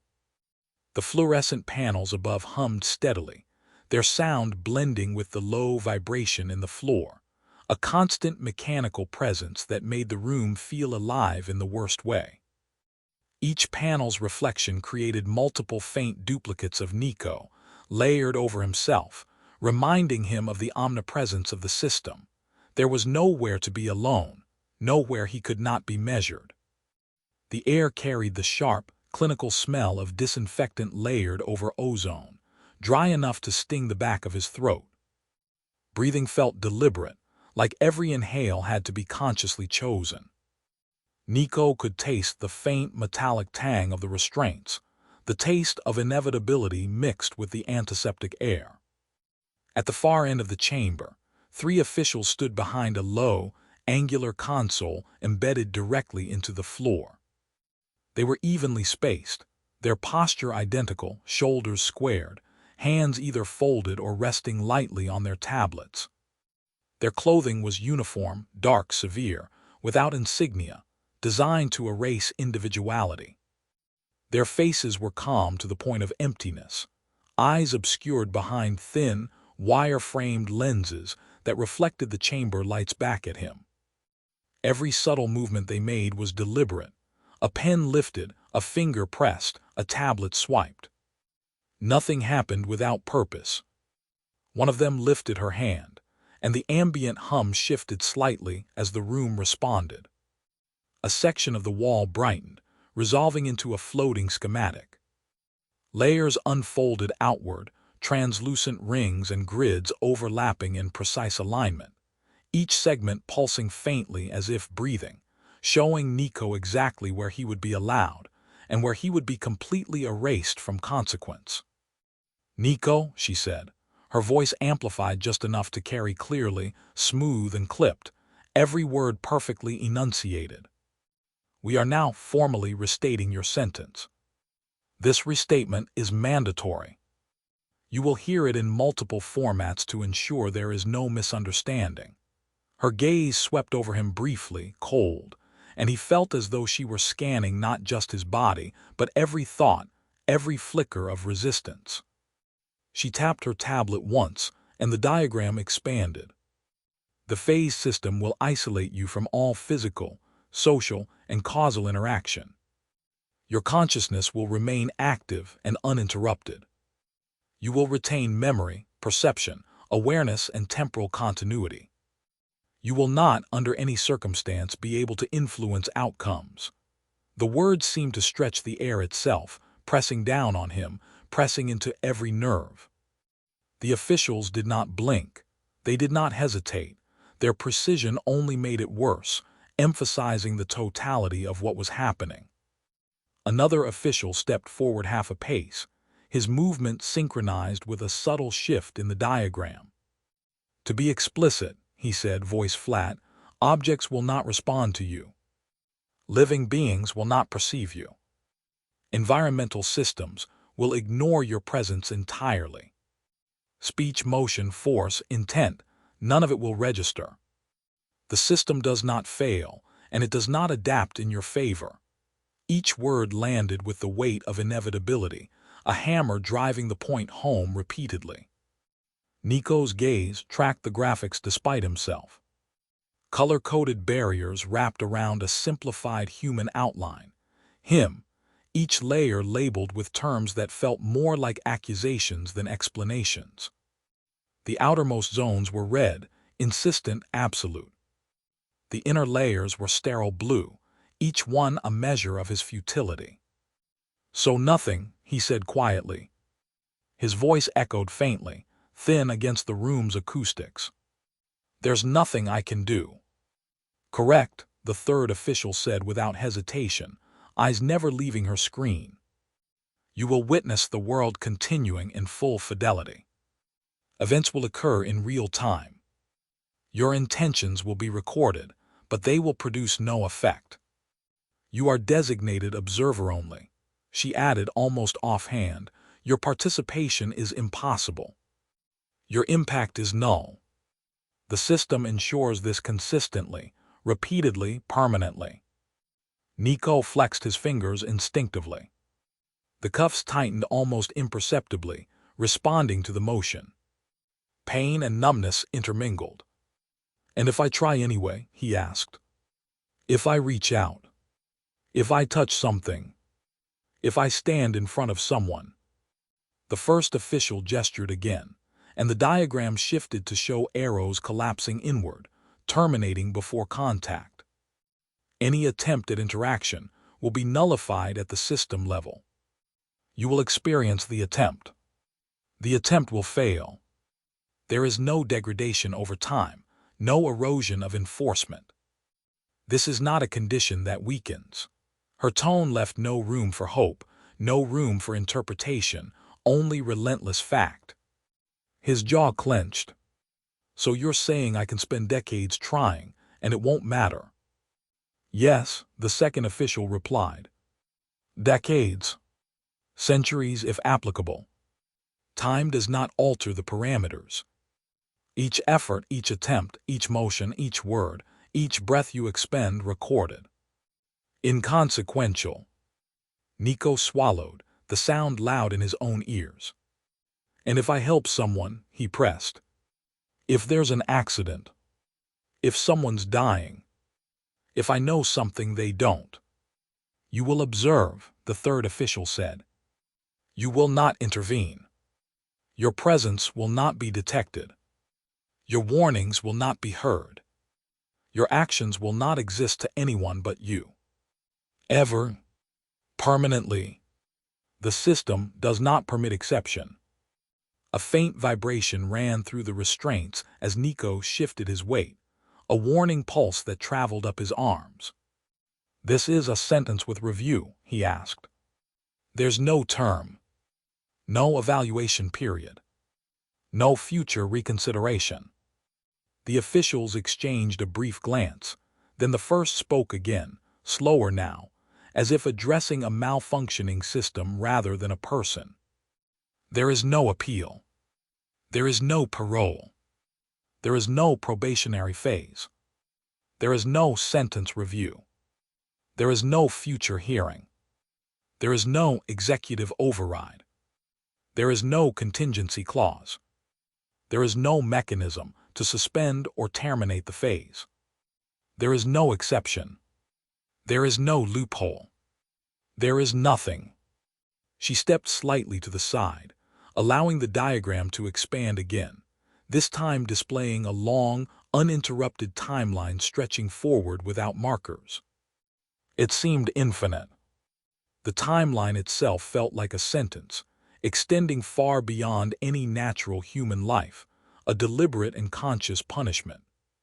The sentence does not expire. It does not pause. It does not convert. It is not symbolic. It is not corrective. It is permanent. Total. Absolute. You will not return. You will not matter. You will not influence. Nico felt something hollow out in his chest. So I just exist, he said. But nothing I do matters. Yes, the second official said. Your consciousness persists. Your relevance does not. You are removed from the chain of cause and effect. Every intention, every desire, every effort is contained, nullified, erased in function though preserved in perception. And death, Nico asked, the word rough. Is that even an option? The third official didn't hesitate. Your biological functions will be maintained within operational parameters. Termination is not part of this sentence. Observation requires continuity. You will endure. You will remain. You will witness. You will be excluded entirely. His breath caught. So I don't even get an ending. No, the first official replied. You get duration. Endless. Perpetual. Absolute. The diagrams shifted again, now showing silhouettes of people moving through space, intersecting with his outline without deviation. Even if I stand in front of someone, Nico said, voice tight. Even if I scream in their face. They will walk through you, the second official said. They will not slow down. They will not react. They will not remember. Your exclusion is total. Complete. Enforced. Permanent. And if I try to stop something, Nico pressed. A fire. A collapse. A murder. You will fail, the third official said. Not because you are weak, but because the system does not permit success. You are removed from causality, removed from consequence, removed from outcome. Observation only. Permanent. His gaze dropped to his restrained hands, the faint glow of the embedded circuitry pulsing steadily. I see everything, he said slowly. But I touch nothing. I change nothing. Ever. Ever, the first official confirmed. Lifetime exclusion. No leniency. No mitigation. No exception. Permanent phased exile. Absolute. Irreversible. Total. You will not return to ordinary existence. And people won't even know I'm gone, Nico said. They will not notice your absence, the second official replied. Your removal introduces no disruption. You are a ghost in every sense, present only to yourself. Observation only. Enduring. Permanent. Absolute. The chamber grew quieter as the diagrams dimmed, leaving only the steady hum of the systems and the soft mechanical breathing of the room itself. Nico stood there, restrained, surrounded by light and glass and unfeeling precision, the meaning of the sentence pressing down on him layer by layer. Every pulse of the hum, every shift in his restraints, every distant flicker of light reminded him of the permanence of it. This is forever, he said, not as a question. Yes, the third official said, voice measured and final. Absolute. Final. Irreversible. Lifetime exclusion. No reprieve. No review. No mitigation. No redemption. Permanent. Total. Complete. You are phased out. Your actions, your influence, your will nullified. You will live in observation, and nothing you do will alter the world. No reprieve. No exception. No return. The lights remained steady. The systems continued to hum.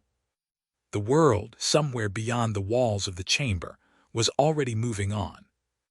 And Nico was already excluded from all of it, trapped in perpetual, enforced invisibility, forever watching without ever touching, forever alive without ever meaning. Nico stepped forward, the floor beneath him humming faintly, almost imperceptibly, like the residual vibration of some unseen engine. He could move, turn, pivot, crouch, even lean against surfaces. But the instant his hands brushed against the polished tabletop in front of him, it passed through as though it were made of air. He pressed harder, fingertips seeking purchase, but the table remained stubbornly immobile, unmoved, impervious. The sensation, or lack thereof, was disorienting. It wasn't weightlessness. It was resistance without cause, a taut contradiction between perception and reality. "Hey," he said quietly at first, glancing toward the far side of the room. His voice sounded normal to his own ears, steady, controlled. "You seeing this?" There was no reaction. No shift of posture. No pause in movement from anyone nearby. He pivoted sharply, testing the boundaries of this invisible wall of nullity. Chairs, desks, and cabinets all yielded nothing to his touch. The grain of wood under his fingers was only a visual illusion. No texture registered, no give, no response. He tried to pull open a door, twisting the handle as if the force of his muscles could bend the laws that now governed him. But it was locked in place by some unseen rule. The doorknob did not turn. The hinges did not move. He felt the pulse of frustration thrum in his chest, the shock of disbelief that his strength, his weight, even the precise trajectory of his motion mattered nothing. "Okay," Nico said louder now, turning his head deliberately. "That's enough. Open it." He waited, counted his breaths. Nothing happened. Every button in the room was equally inert. He jabbed at a wall-mounted switch, watching the light remain stubbornly unlit. He pressed the elevator call button repeatedly, thinking maybe persistence would coax a reaction, but nothing happened. Mechanical devices, electronic panels, even ordinary toggles. His presence registered only visually, not physically. He could see, he could feel his own effort, but the world around him was a painting overlaid on air. It was intact to the eye, coherent in design, and yet completely untouchable. He leaned closer to the panel, voice rising despite himself. "You can stop pretending now. I know you're still monitoring this. I know someone's watching." No response. Not even a flicker of acknowledgement. The room smelled like polished concrete and antiseptic. Fluorescent lights buzzed faintly overhead, reflecting off smooth, gray walls, but their illumination did not register warmth or weight. Nico raised a hand to shield his eyes from the glare, and the gesture had no effect, no interaction with the light, no adjustment to the reflection. He could trace the outline of the fluorescent panels with his fingers, see the seams where tiles met, watch the subtle flicker of tubes in the ceiling, but each movement was met with perfect, absolute non-response. Even the faint hum of electronics seemed to mock him, alive yet unreachable, audible but unchangeable. "Hey," he called out, turning in a slow circle. You. Don't walk past me. Look at me." A figure crossed the room several meters away, footsteps crisp, purposeful. The person did not slow, did not turn their head, did not hesitate for even a fraction of a second. His steps echoed unnaturally against the floor. Each footfall sounded real full, yet no dust shifted, no tiles creaked, no chairs toppled. It was a simulation of interaction, a visual and auditory rendering of the world's mechanics, but entirely divorced from consequence. He pressed his shoulder against a storage cabinet, expecting the give of a real object, and found only the visual impression of resistance. Every attempt at physical manipulation failed. His body's instincts, honed through years of muscle memory and training, were rendered impotent. "Just acknowledge me," Nico said through clenched teeth. "That's all. Say something. Anything." Silence answered him, heavy and unbroken. He leaned closer to a control panel embedded in the wall, curious, testing the limits. The screen glowed, responsive to its own internal programming, but the buttons were unresponsive, the touch interface blind to his presence. His fingertips traced symbols that promised function, lights, dials, switches, but there was no tactile reward. No feedback. The world acknowledged him visually, but denied him agency. Even standing close, even pressing his face near the smooth glass, did not provoke the slightest response. The objects were real in form, real in appearance, but fundamentally removed from effect. "This isn't funny," he muttered. "You made your point. I get it." No one reacted. Nico's frustration rose, a tangible heat in his chest, mirrored by the tension in his shoulders. He tried small, deliberate movements, tapping a pencil on the edge of the table, nudging a chair with the sole of his shoe. Each micro-effort yielded nothing. The chair remained perfectly aligned with its visual representation. The pencil did not roll. Even air currents, subtle drafts, Nothing moved at his insistence. The world existed in meticulous detail, but all of his attempts to leave an impression failed. It was a separation between perception and consequence, a wall of impossibility woven into reality itself. "Someone answer me," he said louder now, the words carrying a sharp edge. "I know you can hear this. You explained it well enough." He turned in place, scanning the room. Every object, every fixture, every item of furniture existed exactly as it should, completely unresponsive. He extended a hand toward the thermostat on the far wall, imagining the temperature change he could impose if it worked. He turned the dial. Nothing. No click, no adjustment, no effect. The thermostat read the same, the room temperature unaltered, the world impervious to his will. His body's connection to environment had been severed, leaving him in an isolated loop of observation without influence. His breathing grew shallow, deliberate.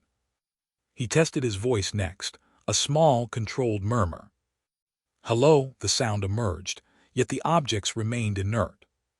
He raised it to a low shout, full of frustration, yet the air conditioning system hummed on, lights continued their dull flicker, and nothing changed. Not a single mechanical or electronic device responded.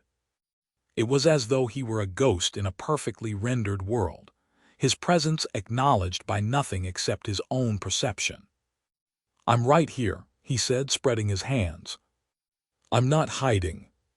He began moving around the room, walking past desks, tables, and chairs. Each step measured, cautious, and careful. The floor felt strange beneath his feet, visually normal yet subtly resistant, like walking through a dense medium that wasn't solid.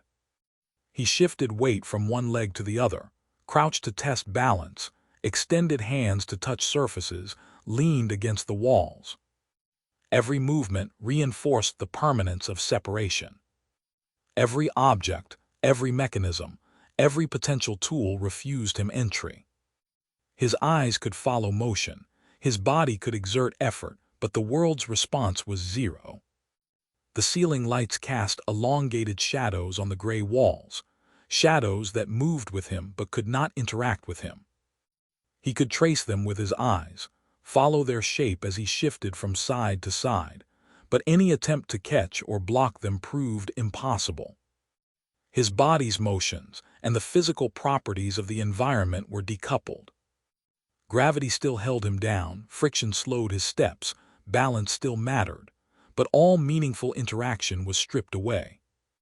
It was a world visually and conceptually complete, yet mechanically absent wherever he tried to assert himself. "This is insane," Nico said quietly, the words slipping out before he could stop them, meant for anyone who might still be listening, or maybe just for the room itself. "You don't just erase someone like this." He shook his head, a short, sharp motion, as if that alone might snap the world back into place. "That's not how it works. You don't explain the rules, flip a switch, and pretend a person stops mattering." He let out a breath that sounded almost like a laugh, but there was no humor in it. "Yeah, you told me. I heard you. Observer state. Non-interactive phase. Temporary isolation." The words came back to him too cleanly, too rehearsed, like lines he'd memorized without ever believing he'd have to live inside them. "You said I wouldn't be able to touch anything. Said I wouldn't register. That I'd still be here, just not here." He looked down at his hands again, flexing his fingers slowly, deliberately. "I figured that was theory. Worst-case scenario. The kind of thing you say to scare someone into compliance." His jaw tightened. "I didn't think you actually meant it." Nico swallowed, his voice dropping another notch. "People don't just get phased out. Not completely. There's always something. A delay. A glitch. A crack."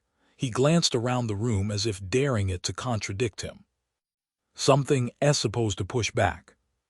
Silence answered him. His shoulders slumped slightly, the first visible sign of doubt creeping in. I kept waiting for it to fail, he admitted under his breath. For the table to move. For someone to bump into me. For anything to prove this wasn't permanent. He exhaled slowly, almost carefully. Because if this actually works the way you said it does. He stopped himself, lips pressing together. No. That's not possible. You don't just turn a person into background noise. But the words lacked conviction now. He said them again, softer, like he was testing how they sounded in the open air. You don't erase someone like this. Nico stopped at a desk in the center of the room, leaning forward to rest his palms on its surface. He felt nothing beyond the pressure of his own body, no reaction from the desk itself, no vibration, no feedback. The tactile absence was oppressive, a constant reminder that his presence carried no consequence. He pressed harder, flexed his hands, rolled them across the edge of the tabletop, yet every micro-effort failed. The surface remained unyielding, perfectly unresponsive. It was a stark, inescapable demonstration of what had been explained to him in the chamber. Perception, yes. Action, never. Say it to my face, he said softly. At least once. He stepped back, scanned the room once more. Every visual detail persisted, sharp, exact, coherent, but untouchable. Each attempt at engagement, every motion, every grasp, met with the same denial. He began to understand fully, with a growing, sinking dread. The world would never respond to him. Every table, chair, lever, switch, button, and object existed for him to observe, to study, and to see, but never to influence. The permanence of this restriction was absolute. Nothing would ever respond. Nothing would ever yield. Nothing would ever bend to his will. The moment Nico shifted his weight to stand fully, the floor betrayed him. It held him, yes, but not completely. He could feel the subtle give beneath his shoes. A faint, disorienting tug that suggested the floor acknowledged him partially, enough to support but not enough to obey. Each step became an experiment. He whispered aloud, hesitant, Okay, let's see if this works. Can anyone hear me? His voice bounced faintly against the sterile walls, swallowed almost immediately, leaving only the faintest echo. Each step felt off, the surface beneath his feet offering subtle resistance, as if acknowledging him only partially, allowing him to exist but refusing to fully bear him. He tried moving faster, testing momentum. Come on, he muttered, voice rising with frustration. A janitor wheeled a cart down the hallway, buckets clanging, water sloshing. But when Nico tried to shout at him, Stop! Watch out! The man never even looked in his direction. They can't just erase someone like this, he said, quieter now, almost to himself, as he tripped slightly over the uneven friction of the floor, catching himself against a wall that offered zero grip. He lifted a foot, tested it again, and the faint friction under his sole made his balance hesitate, micro-adjustments firing in muscles he didn't even know were tensed. He called out again, this time turning his head down a side corridor. Hey, can anyone see me? Hello, a group of staff moved past a row of chairs, talking and laughing. He tried waving his hands frantically. Nothing. Not a glance. Not a pause. Not a single one, he whispered, swallowing hard, disbelief tightening his throat. I'm real, damn it. The world looked normal. The hallway stretched straight and evenly lit, the walls clean, the doors in place, but his body insisted that nothing about his movement was right. He reached out to a wall panel, trying to push buttons, test levers. Nothing happened. A maintenance worker swiveled on a stool, adjusting a computer screen, oblivious to the presence brushing past him. Nico's voice broke slightly. Please. Can't you see me? Anyone? The words faded into the corridor, unnoticed, unreplied to, reinforcing the suffocating truth. He was completely severed from effect. He shuffled forward, careful, slow. His legs felt heavier in some moments, lighter in others, as though the floor were shifting in response to him, but never completely. Every step, he muttered to himself, trying to measure the dissonance. A nurse wheeled a cart of medical supplies through the hallway. He stepped in front to speak, to signal a warning, but she passed directly through him, conversation continuing uninterrupted. See, nothing. Nothing works, he shouted, hands shaking, pounding the invisible barriers, hitting air. He tried to push off the wall for support. His hand brushed against the smooth surface, but it offered nothing in return. No friction, no grip. Just the cold, impenetrable plane. He muttered, biting the inside of his cheek. Okay, stay calm. Test it again. He lifted one foot higher than usual, then let it drop with exaggerated care. Still the floor behaved as if it only acknowledged the attempt to exist, but not the presence behind it. This can't be real, he muttered under his breath, speaking to the air, to the empty corridors, to anyone, anything that might still be listening. They can't just erase someone like this. His words hung in the space and vanished. He tried again, louder, twisting his torso to see if anyone nearby might respond. Hey, can you hear me? Anybody? His voice returned to him in faint echoes, hollow, distorted. A passing security guard adjusted his radio, unseeing, unaware. Nico felt a knot tighten in his stomach as the world pressed indifferently against him. I'm here. I exist. He lifted a hand and tried to grab a railing along the wall. Fingers closed around nothing. He pushed, pulling with force he didn't know he had left, and still the railing didn't shift.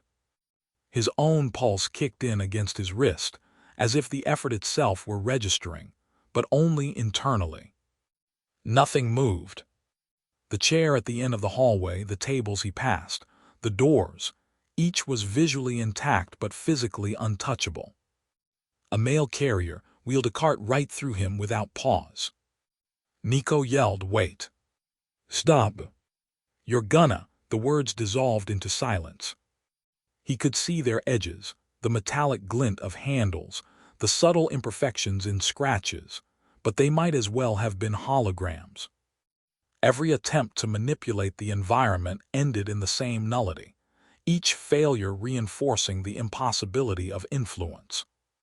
Everything I touch, null. Nothing. Ever, he whispered, pressing his palms against a door, twisting knobs, kicking lightly, all for naught. He tried to speak again. Hello? Anyone? Watch out. The words left his mouth in sharp bursts, but nothing responded. People walked around him, carrying trays, talking in muted tones, leaning over desks. A technician wheeled past, checking a panel. Nico jabbed at it, trying to alter a switch. The panel clicked in the technician's hand, completely unaffected by Nico. Why isn't anyone seeing me? He asked, voice rising in disbelief. I'm here. I exist. Can't you see me? Only the faint echo returned, haunting, emphasizing his nullity. Even walking felt strange. Each step required constant attention, the friction of the floor shifting unpredictably beneath his feet. Sometimes it felt as if his weight were partially ignored. Sometimes it seemed slightly exaggerated, dragging him forward, tugging against balance. Micro-shifts, tiny hesitations, little delays in the feedback between foot and floor, each one subtle, disorienting, impossible to ignore. I'm not real, he said to himself, the words a mix of fear and incredulity. He stepped onto a slightly raised threshold and nearly stumbled, catching himself mid-motion, but there was nothing to grab.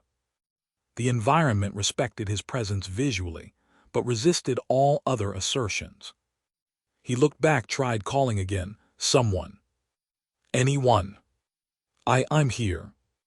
Can't you? A pair of custodians brushed past him, not noticing a thing.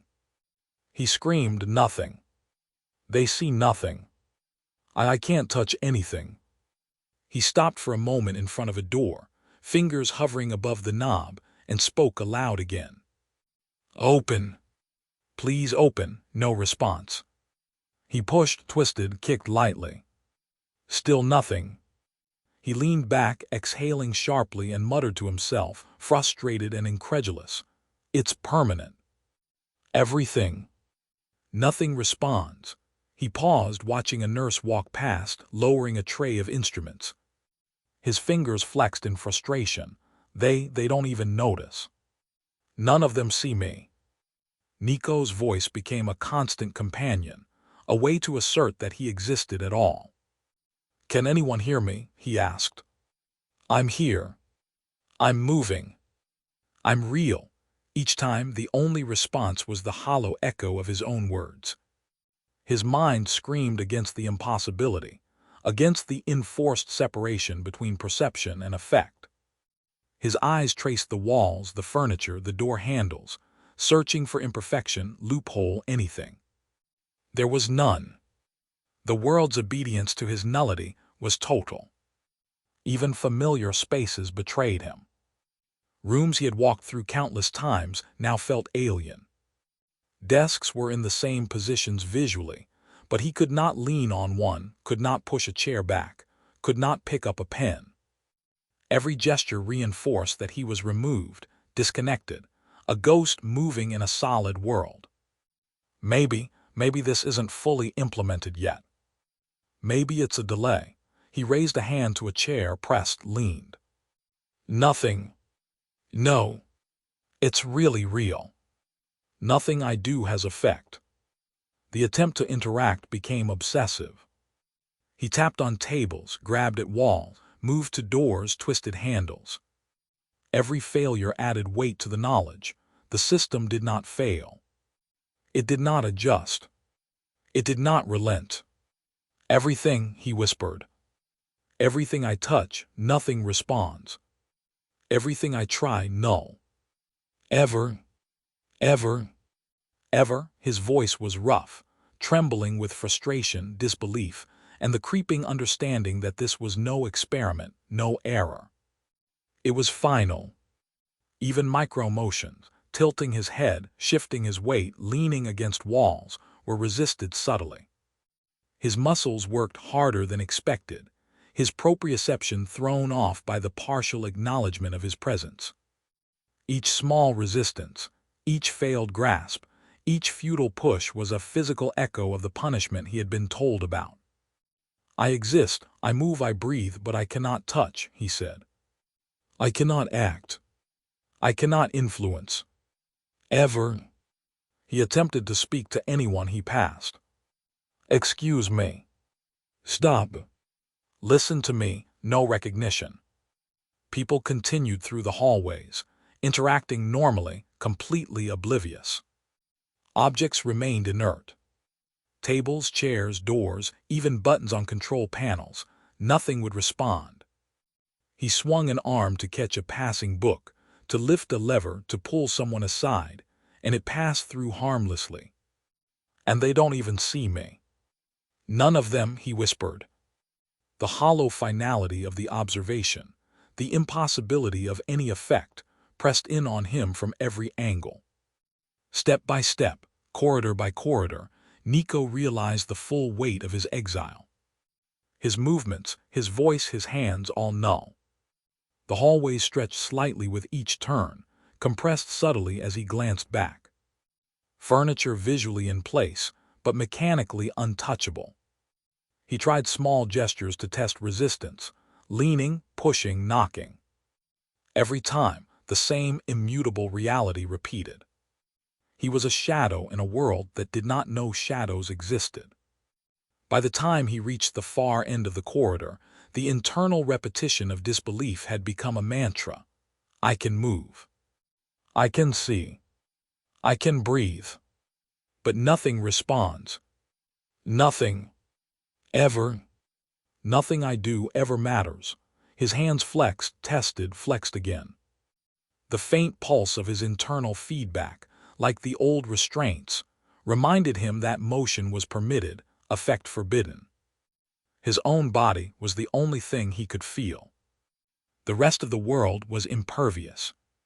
Even as he spoke aloud continuously, trying both to assert himself and to convince himself, the words faded into the sterile environment.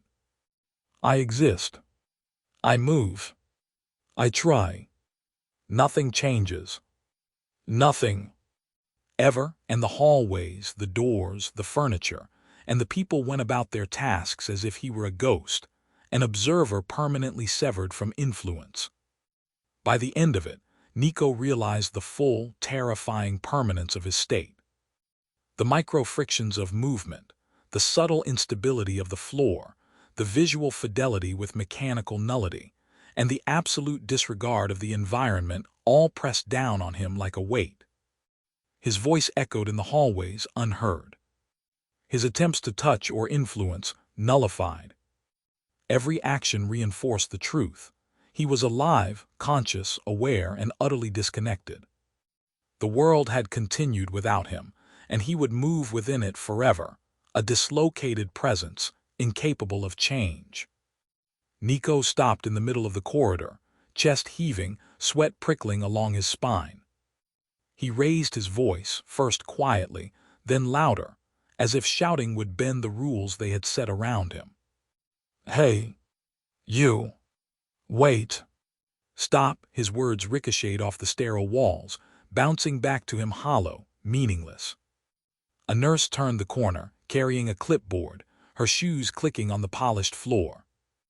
Nico stepped in front of her, waving, pointing, shouting her name, but she never paused. She didn't even glance at him.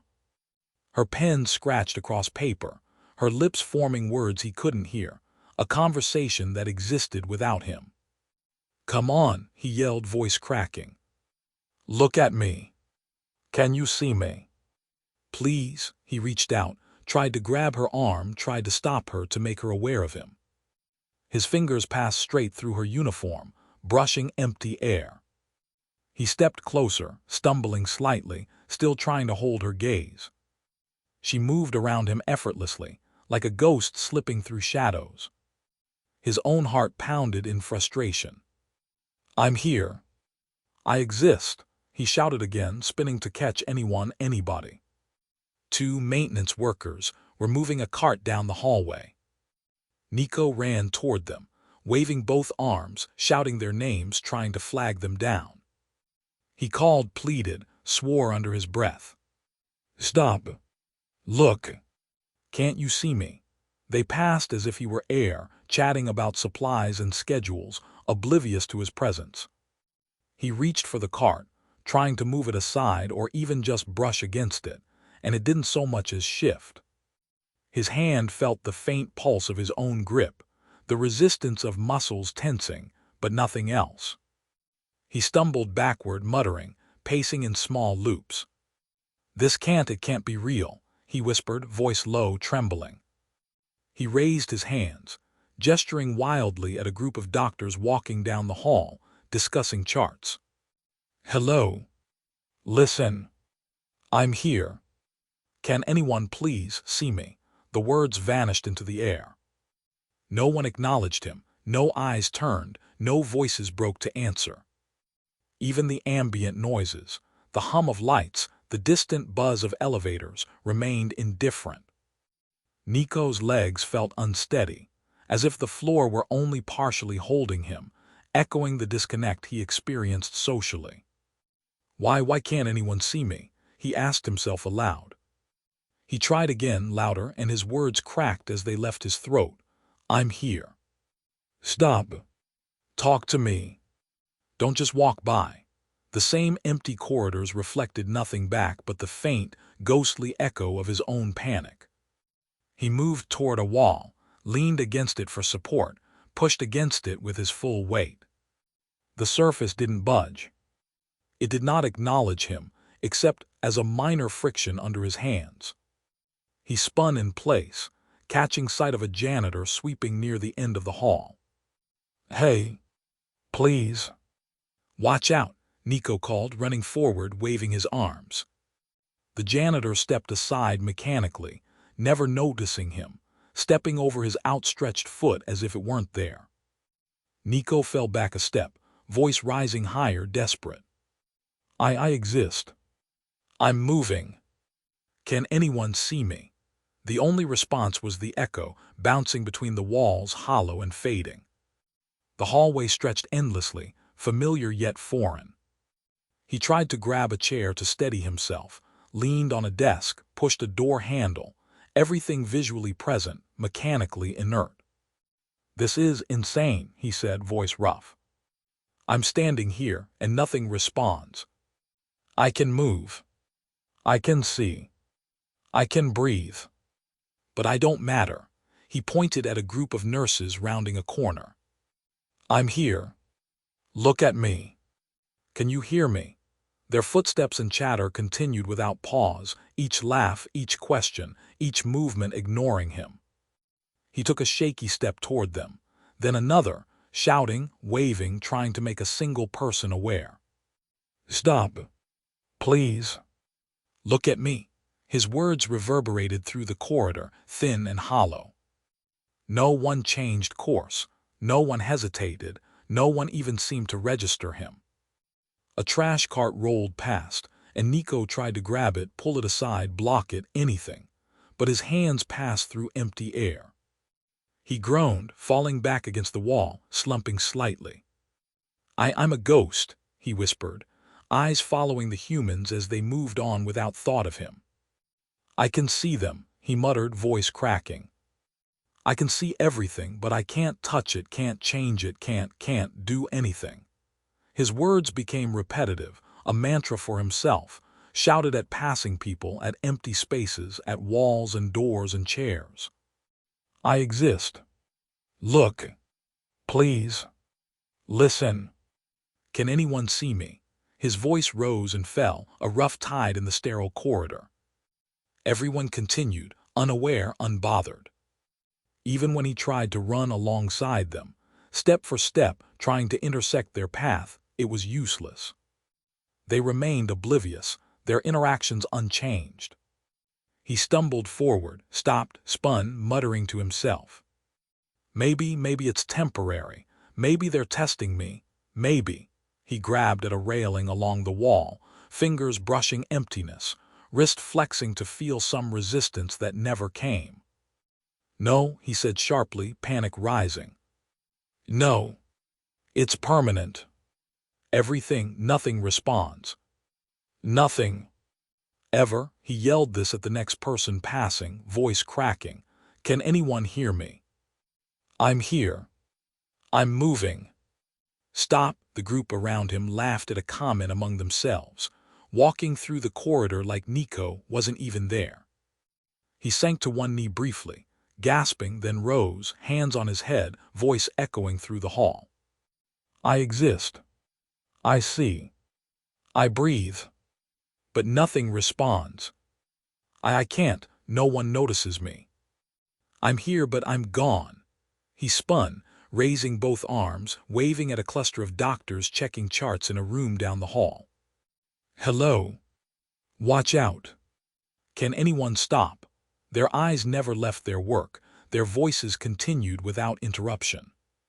Nico moved again, pacing, muttering, shouting, trying to draw someone's attention, trying to manipulate the world around him in any way, testing edges of reality. Doors, chairs, railings, tables, people. Nothing yielded. Nothing reacted. Nothing paused. Each failure pressed heavier into him. Each ignored word, each invisible hand passed through a person or object, layering the permanence of his exile. "I exist. Please. I'm here. Can anyone see me?" He screamed, desperate, voice rising, echoing back hollow and muted. He sank against a wall, exhausted, knees buckling. His voice grew quieter, muttering, repeating to himself over and over, "I can see them. I can move. I can breathe. But I cannot affect anything. I cannot touch stop change. I am here, but they don't know. They can't know. I'm invisible. I'm nothing. He watched people carry on, laugh, argue, type, walk, sweep, eat, living around him as though he were a shadow, a ghost, a specter in the machinery of reality. Step by step, movement by movement, his hands and legs and voice and body became a cycle of futility. He raised a hand to wave, pointed to someone spilling papers, called their name, ran alongside, shouted, tried to intercept, all to no effect. People flowed past unaware. Objects remained static. Each minor gesture underscored the dissonance between presence and consequence.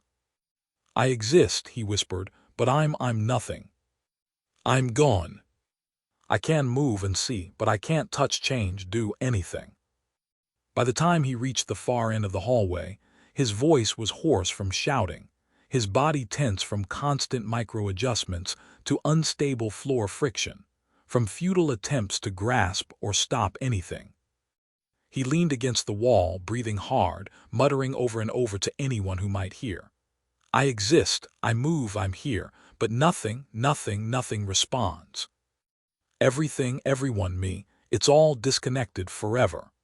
He raised a trembling hand at a cluster of people walking by, pleading silently, shouting silently, willing recognition, but nothing came.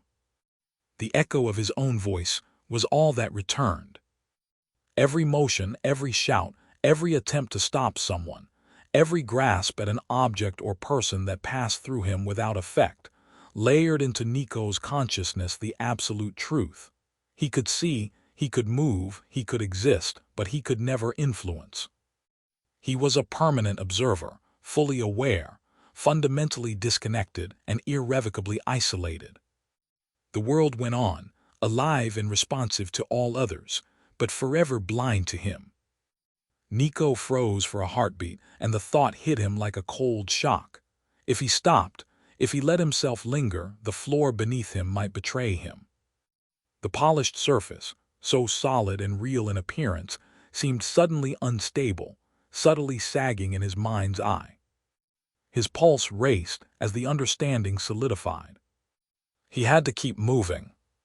He had to keep shuffling, one foot in front of the other, because the second he stopped, the ground might claim him, swallow him into nothing. He started again, slow at first, then faster, hands hovering over walls and railings he could never grasp, trying to reassure himself through action. I have to keep moving, he muttered over and over, almost chanting it. His shuffle became a ritual, a desperate affirmation that he still existed. Pausing was no longer an option, not for thinking, not for resting. To stop was to risk vanishing entirely, to let the ground, unyielding yet subtly treacherous, take him. The realization burned through him with the weight of inevitability. Perpetual motion was not a choice anymore. It was survival. Nico moved cautiously at first, hands hovering over the surfaces of the room as though the slightest touch might provoke a reaction. He pressed the door, twisted the handle, pushed with both arms, and even slammed his shoulder against it. Nothing. The door remained perfectly still, unyielding, the metal cool under his hands but utterly unresponsive. He tried again, whispering under his breath, "Come on, move." Just a little. The words dissipated into the air, unclaimed, unheard, swallowed by the sterile silence of the environment. The room itself seemed to watch him in return, lights humming faintly overhead, the smell of disinfectant hanging in the air. Nico drew his hands back and stared at them, flexing his fingers slowly, as if checking they still belonged to him. "I felt it," he murmured, staring at the door. "I know I did." He leaned closer, ear almost against the metal, half expecting some reaction, some vibration, some acknowledgement that contact had occurred at all. Nothing came. He shifted to a nearby table, testing its limits. Fingers pressed against the edges, he tried to lift it, push it, even shake it with both hands. The table refused every effort, remaining as immovable as the floor beneath him. His pulse quickened, frustration rising like heat in his chest. Why won't anything respond? He muttered aloud, voice cracking, echoing faintly off the walls before fading into nothing. He jabbed a finger at a book lying on the surface, tried nudging it, brushing it with the back of his hand, but it was as if the objects were coated in some invisible force that simply did not allow movement. He bent down, face level with the tabletop, eyes tracing scratches in the surface, tiny imperfections that proved it had once been used, once moved, once interacted with. "Someone else did this," he said quietly. "Someone else touched you." His hands clenched into fists, knuckles tight, then loosened again as he forced himself to breathe. The experimentation became methodical, almost obsessive. He walked from one end of the room to the other, pressing every button, flicking every switch, pulling every handle, and striking walls and floors with varying degrees of force. Each failure hit him harder than the last, the repetition hammering in the permanence of his exile. Nothing responds," he whispered, louder this time, a tremor of disbelief threading through the words. "It's all frozen. Every single thing." He began narrating his own actions under his breath, as if documenting the process might somehow make it real. Button nothing. Switch nothing. Handle nothing. His footsteps sounded too loud in his ears, the rhythm of them grounding him even as everything else slipped further away. Even subtle manipulations offered no relief. He brushed a curtain, hoping it might flutter in response, and nothing happened. He nudged a book along the shelf. It stayed rooted as though cemented. Electronic panels blinked with their normal lights, indifferent to his reach. He tried speaking commands aloud, even shouting, believing for a moment that his voice might matter, that someone would respond. The words vanished, passing through the room like smoke, leaving only the emptiness of acknowledgement behind. "Did you hear that?" he asked the empty space, then laughed once, sharp and humorless. "Of course you didn't." He stepped closer to the panel, face inches from the blinking lights. "You're working," he said. "Everything's working. Just not for me." Each experiment carved a little deeper into his understanding of his isolation. Every failed attempt reinforced the certainty. He could perceive, but he could not influence. Objects remained visually intact, their physicality intact to the eye and the touch that should have mattered, but the effect of his effort never registered. It was a cruel and meticulous proof of disconnection, turning every action into both evidence and punishment. He pressed his palms together, grounding himself in the sensation of skin against skin. "I'm still here," he said quietly, as if reassuring himself. "I know I am." The words sounded thin, fragile, even to his own ears. His own frustration became a dialogue in itself. "I can see it, I can touch it, I can try, but it doesn't matter." The words rattled through his teeth as he walked along, testing door after door, table after table. He flinched at the hollow space between intent and effect, at the futility of all movement beyond simple locomotion. Each failure, each ignored push or pull, compounded the psychological weight pressing against him. He rubbed his temples, eyes squeezed shut for a moment. "Think," he told himself. "There has to be something." When he opened his eyes again, the room looked exactly the same, unchanged, unmoved, uninterested in his desperation. Nico's eyes darted around the room, searching for something, anything that might offer exception, loophole, or response. But the room remained perfectly indifferent. Is there nothing at all I can do?" he whispered, voice hoarse from repetition.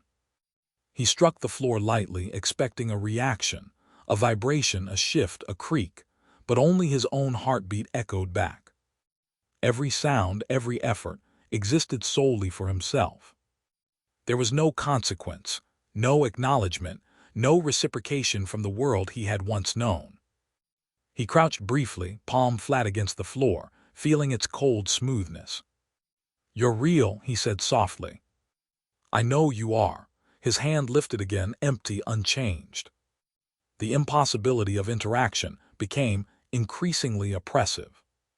Nico moved to a chair, attempting first to lift it, then to tilt it, then to roll it. It did none of those things. He flexed his hands in frustration, knuckles white. I can see, I can try, but nothing matters," he muttered over and over, words tumbling from his mouth in a desperate rhythm, as if repeating them could bridge the unbridgeable gap. He stepped back from the chair, breathing hard, as though he had just finished a physical struggle. "You're just a chair," he snapped. "You're not supposed to win." He tried to speak to imagined witnesses in the space, calling out to himself and to the void. "Do you see this? Can you feel this?" His voice carried, ringing hollowly, but no one came. People passed in the corridors beyond the room. He could see them clearly, moving naturally, interacting with the environment. He stepped toward them, tried to intercept them, tried to draw attention, but his hands passed through space as though he were nothing more than a ghost. "Hey! Stop! Look at me!" he shouted, desperation sharp in his tone. No response. Not a pause. Not a glance. He was utterly separate. He followed alongside them for a few steps, matching pace, watching their gestures, their casual movements. "I'm right here," he said, quieter now. "I'm right next to you." Even the smallest gestures became acts of conscious exertion. He lifted his arms, flexed his fingers, stepped forward and back, leaned against a wall he could not grip, shoved at a door that could not move. Each attempt reinforced the truth he had begun to internalize. His presence was irrelevant to the mechanics and motions of the world. He was alive, conscious, aware, but fundamentally isolated. His breathing slowed as he forced himself to stop, to stand still, to feel the weight of his own body occupying space that refused to acknowledge it. Walking became an extension of experimentation. Each step tested friction, balance, and subtle inconsistencies in the environment's interaction, or lack thereof. He moved across rooms, down hallways, around desks and chairs, pushing at everything, touching nothing. He spoke aloud constantly, partly to test vocal presence, partly to stave off the crushing sense of disconnection. "I exist. I'm moving. Can anyone see me?" he muttered, each question unanswered, each syllable fading into the ambient hum of the spaces around him. He listened for footsteps that weren't his own, for voices that might respond, but everything continued without him.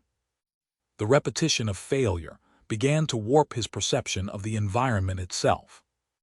The edges of objects, the glint of handles, the sheen of surfaces, every visual cue reminded him that these things were real, solid, tangible in appearance, but unreachable, untouchable, utterly divorced from consequence. Each futile effort to manipulate the world became a psychological weight pressing down, pressing him toward the realization that observation without effect was total, absolute, and permanent. His gaze lingered on his own reflection in a darkened screen, distorted, half-present. "Is this all I am now?" he asked it. Nico paused in the center of one room, looking at a door he had tried to open dozens of times, the table he had shoved and leaned on repeatedly, the switches he had flicked with no result. His voice grew hoarse as he called out again, this time almost conversationally, as if expecting someone to answer. "Is this supposed to teach me something? Are you watching? Is anyone there?" The silence was complete. Every sound, every movement, every human presence in the distant corridors continued as if he were a shadow, unregistered and inconsequential. He waited a few seconds longer than necessary, just in case. Nothing changed. His attempts shifted from outward, testing, pushing, pulling, to inward dialogue with himself as a means of maintaining sanity. I can't influence anything. Everything I touch is frozen. Every word unheard. Every movement irrelevant. He paced, hands gesturing, arms flailing slightly in frustration, but no change came. The emptiness of response made his presence feel simultaneously tangible in sensation and unreal in effect. He slowed his pacing, afraid that if he stopped entirely, even that small proof of agency might disappear. Even when he leaned forward, pressing fingers lightly to a switch, brushing a hand along the edge of a table, trying to whisper commands into the air, the room remained indifferent. He spoke again, louder now, voice cracking. I exist. I'm here. Can anyone hear me? The only reply was the echo of his own insistence, bouncing off walls, carried away by the sterile air, unanswered, unacknowledged. His voice faded, leaving only breath and thought behind. By the end of what felt like hours, but might have been minutes, Nico understood the full weight of his experiments. His hands, his movements, his voice, all permitted, all active, all tangible to himself, but every attempt to create, to move, to influence was null. Each failure reinforced the permanence of his separation, making the impossibility of effect undeniable. He had discovered a truth that was neither gradual nor negotiable. Perception alone did not equal interaction, and interaction was forever denied. Nico set his feet on the hallway floor, testing its subtle resistance before committing to a full step. The surface held him, but not firmly. It was as if the ground itself recognized his presence only partially, acknowledging that he existed while refusing to fully support him. Each footfall required deliberate attention. He leaned slightly into the motion, letting his legs absorb the faint inconsistencies in friction, adjusting with muscles he did not realize he was engaging. The walls of the hallway were immaculate, painted a pale cream that caught the light of the overhead fluorescence in streaks and reflections that seemed slightly misaligned with the angles of the floor. Each door along the corridor, numbered and identical, seemed to loom a fraction too high, a fraction too far from where memory told him it should be. The hallway stretched before him, familiar yet subtly altered, and he noted the way the fluorescent lights reflected off the polished floor, their edges slightly off, as if the space itself were imperfectly aligned with his memory. I can move, he thought to himself, voice silent but insistent, a mantra he repeated with each step. I can walk. That is all I can do, and I must do it. He reached the first doorway and pressed a hand against the frame. Cold, smooth, unyielding. Nothing shifted, nothing yielded, nothing responded. The brass handle reflected a faint gleam, sharp and unchanging, while the paint around the frame seemed to subtly ripple in a way that shouldn't happen. His own presence was the only sensation he could rely on, the only feedback that confirmed he was still here, still corporeal, still walking through a world that refused him influence. Everything else is frozen, he reminded himself. I am alive. I exist. I must keep moving. Movement became his entire focus. As he walked toward his home, the streets outside the building stretched in patterns he thought he knew. Sidewalk edges seemed slightly higher or lower than memory suggested, the streetlights casting shadows that twisted subtly at odd angles. A trash can lean just a fraction too far forward, its lid ajar, but when he reached out it was untouchable, weightless to his grasp. The distant hum of traffic felt muted, distant, as though the world had partially unplugged from him. Every corner he turned required attention, every curb and step measured carefully. I cannot risk falling, he thought. I cannot risk hesitation. I have to keep my balance. I have to keep going. Passing people on the sidewalks only reinforced his isolation. A man carrying groceries brushed past the empty space where Nico tried to step alongside him. The man's coat swayed realistically, the packages bumping against his chest, the glint of a watch catching the sunlight as he turned his wrist. I am here, Nico thought firmly.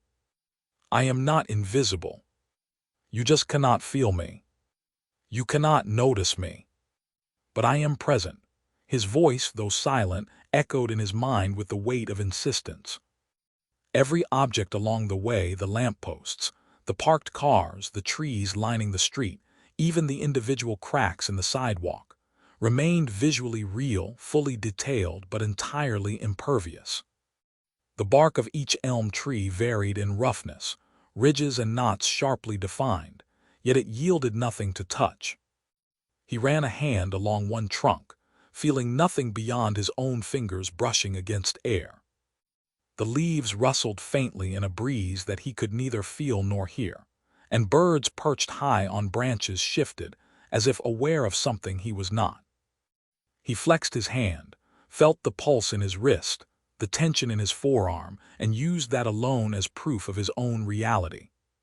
I exist. I am walking. I am present, he said again. Each repetition reinforced his persistence, his commitment to motion. The journey home was measured in micro-adjustments. Each footfall required constant attention to subtle shifts. A patch of sidewalk slightly more resistant underfoot, a dip in the asphalt that demanded balance corrections, the invisible pull of gravity slightly exaggerated in one direction than the other. Nico began to track these anomalies, as though mapping the invisible structure of the world's resistance to him. A squirrel darted across the street, its tiny claws clattering on concrete, but when Nico reached to intercept or touch it, his hand passed cleanly through air. This is my path, he thought. I know the limitations. I know the floor, the street, the air. I control my movement. That is all I can control.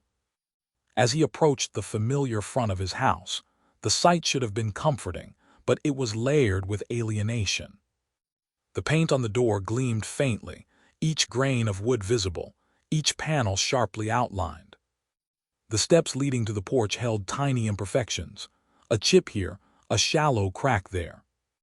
The porch railing, smooth and cold, reflected light unevenly, almost as if the sun itself questioned its angle. All visually correct, they stood as symbols of a world he could never again affect. He leaned toward the steps instinctively, as if preparing to ascend, and felt only the faintest resistance beneath his feet. He could lift his legs, shift weight, navigate, but never push the railing, never open the door. Every muscle worked harder than it should have, proprioception forced into overdrive, yet the objects themselves remained inert. I am going home, he said internally, steadying himself as he adjusted for the subtle unevenness in the cracked sidewalk beneath his feet. I am heading there. I know the way. I remember it. But I cannot touch it yet. I cannot interact with anything along the way. I can only walk. I can only move. I can only exist in motion. He shifted his weight carefully, feeling the faint resistance beneath each foot, noticing the slight give of gravel, the irregularities in concrete, the way the edges of the curb pressed differently against the soles of his shoes. Every detail of the street, the parked cars, the mailboxes, the lines of hedges along the sidewalks, remained visually perfect but entirely unreachable. He let his eyes trace the familiar facades of houses, the texture of bricks and siding, the way shadows fell at angles just slightly off from memory, all reinforcing the reality that he could observe everything but touch nothing. Movement was his only proof of existence, and he forced himself to keep stepping forward, aware that hesitation might be dangerous, as if the ground could swallow him if he paused. Step by step, toward home, toward recognition, toward what he once called normalcy, he walked in isolation, acutely aware of the fine line between balance and collapse, between presence and disappearance. The sidewalk beneath him subtly shifted in tone and texture, The air carried the faint scent of grass from yards alongside the street, and distant birds cawed as though aware of his precarious presence. Every crack, every uneven slab, every patch of worn concrete registered in his attention. Each motion, each micro-adjustment, each deliberate step was not only an assertion of existence, but a confrontation with the terrifying permanence of his separation from everything else. He could feel the slight give in the worn spots of the sidewalk, a minor instability underfoot that required constant compensation, muscles flexing without conscious thought. Even reaching the sidewalk, Nico adjusted for uneven slabs, minor dips, the smallest changes in texture beneath his shoes. The edges of the concrete were rough, gritty against his soles, but nothing yielded to pressure. He imagined that if he stopped, the world might begin to claim him, that the ground might sag beneath him, that the street could pull him under. Each step became urgent, a test of survival rather than simple locomotion. "I am alive," he told himself sharply. "I exist. I walk. I move. I cannot stop. I must not stop. The ground will not hold me if I pause. I will sink if I hesitate." Every syllable of the thought carried through his mind with the weight of insistence. He traced the front path toward the street, surveying the familiar sights, the mailbox, its surface pitted with tiny scratches, the curb, vehicles parked along the edge with glints of sun bouncing off their hoods and mirrors. Each one stood in place, each one unreachable.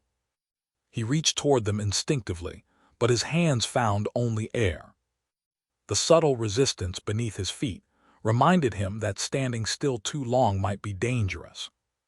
"I must not linger. I must not pause. I must keep walking," he repeated silently, letting the cadence of the thought drive his motion forward. Even as he circled the porch, tracing familiar edges with eyes and fingertips, he noted each subtle difference from memory. The shadow under the railing stretched too long, the concrete cracked sharper, the texture of the wooden floorboards more pronounced. The doormat, patterned in intricate loops, remained perfectly flat beneath his hand, yielding nothing. He ran his fingers over the grooves, over the loops, imagining the sensation of fabric give, but felt only resistance. Light reflected off the windows at a slightly wrong angle, and the reflection of the street behind him seemed ever so slightly delayed. Every detail was real yet wrong, reinforcing that his connection to the world was incomplete, his influence null. The isolation weighed on him, pressing inward, yet motion was relief. "I must keep moving," he reminded himself. "If I stop, if I hesitate, if I pause, I may be swallowed. I must not be still. Movement is life. Motion is presence." He shifted weight deliberately, letting his knees absorb the subtle inconsistencies beneath him, his toes testing the grain of the wood, the edges of the porch boards, the unevenness of the concrete slab at the step's edge. Each step along the porch, each adjustment of balance, each conscious transfer of weight became an act of survival. The physicality of moving, feeling his muscles flex, the tension in his back, the subtle sway of his torso, was the only proof that he was present in the world, even if the world refused him acknowledgement. The path stretched ahead, familiar yet subtly alien. Hedges along the walk were finely trimmed, leaves catching the winter sun in a muted sparkle. The driveway cracks were tiny but sharply defined. Nico's attention registered every detail, the texture of the sidewalk, the subtle tilt of a fence post, the warped shadow of a tree, but all remained untouchable. His fingers hovered just above leaves, bark, and edges of mailboxes, feeling only air. His mind catalogued every texture, every glint of light, every microscopic imperfection, storing it as though his perception alone could assert reality where his hands could not. "I will keep moving," he thought. "I will walk every step, every inch. I cannot influence. I cannot touch. I cannot act, but I exist. I am present, and I will continue moving. Each repetition strengthened resolve. Each word reinforced the necessity of forward motion. Every footfall was a careful negotiation between balance and collapse. Every inhale and exhale was measured, a rhythm that kept him tethered to the world physically, while it refused to acknowledge him socially or interactively. The air carried the faint hum of distant traffic, the smell of cold concrete mixed with dry grass, and the muted echo of footsteps on pavement. He walked past cars parked with precision, their metallic surfaces shining with reflected light that he could see but not manipulate. He imagined the sound of tires crunching over gravel, but all he felt was the slight vibration through the concrete beneath his shoes. Each step became a conversation with the ground, each movement a declaration that he had not disappeared despite the world ignoring him. Nico paused at the doorway, barely daring to breathe, his eyes fixed on her figure moving through the kitchen. Every motion she made, the tilt of her head, the way her fingers brushed the counter, the slight sway in her hips as she walked, was visible to him in meticulous detail. He reached out instinctively, letting his hands hover above her shoulders, imagining the warmth of her skin, the texture of her hair slipping through his fingers. His hand passed through air, through strands of hair, through the fabric of her blouse, meeting nothing. The emptiness pressed against his chest, an unyielding void. He followed her as she moved toward the living room, lingering in the doorway, silent and invisible. The sunlight caught in her hair, highlighting golden strands, but every attempt at contact failed. He traced the curve of her cheek with his eyes, memorized the way her eyes squinted slightly when she concentrated on her task, the subtle crease that formed at the corner of her mouth when she smiled at something he could not see. He called her name internally, voice tight with need, imagining it escaping his lips, but it bounced back only inside his mind. She did not turn, did not pause, did not register anything. Every step she took was a reminder of the barrier he could not break. He hovered at the edge of the kitchen, leaning slightly forward as if to step closer, but the floor beneath him betrayed nothing. It supported his weight inconsistently, fragile, requiring constant micro-adjustments. He tried to gesture, waving a hand as if it might pierce the veil, but the motion was meaningless, absorbed into the air that refused him acknowledgement. He reached toward the small stack of papers she carried, letting his fingers hover above them, but they remained still, indifferent, the rustle of paper absent to his touch. The intimacy of the observation was cruel. Every detail, the subtle tilt of her shoulders, the careful way she folded her laundry, the faint hum she murmured to herself, was sharply present, yet untouchable. He memorized the scent of her perfume, a soft vanilla mixed with something floral, yet could not reach it. He saw the tiny scuffs on her slippers, the faint lines of wear on the living room carpet, the way her movements shaped the light in the room, but he could influence none of it. Each micro-interaction he imagined ended in failure, each attempt at connection, a reminder that he existed outside of influence.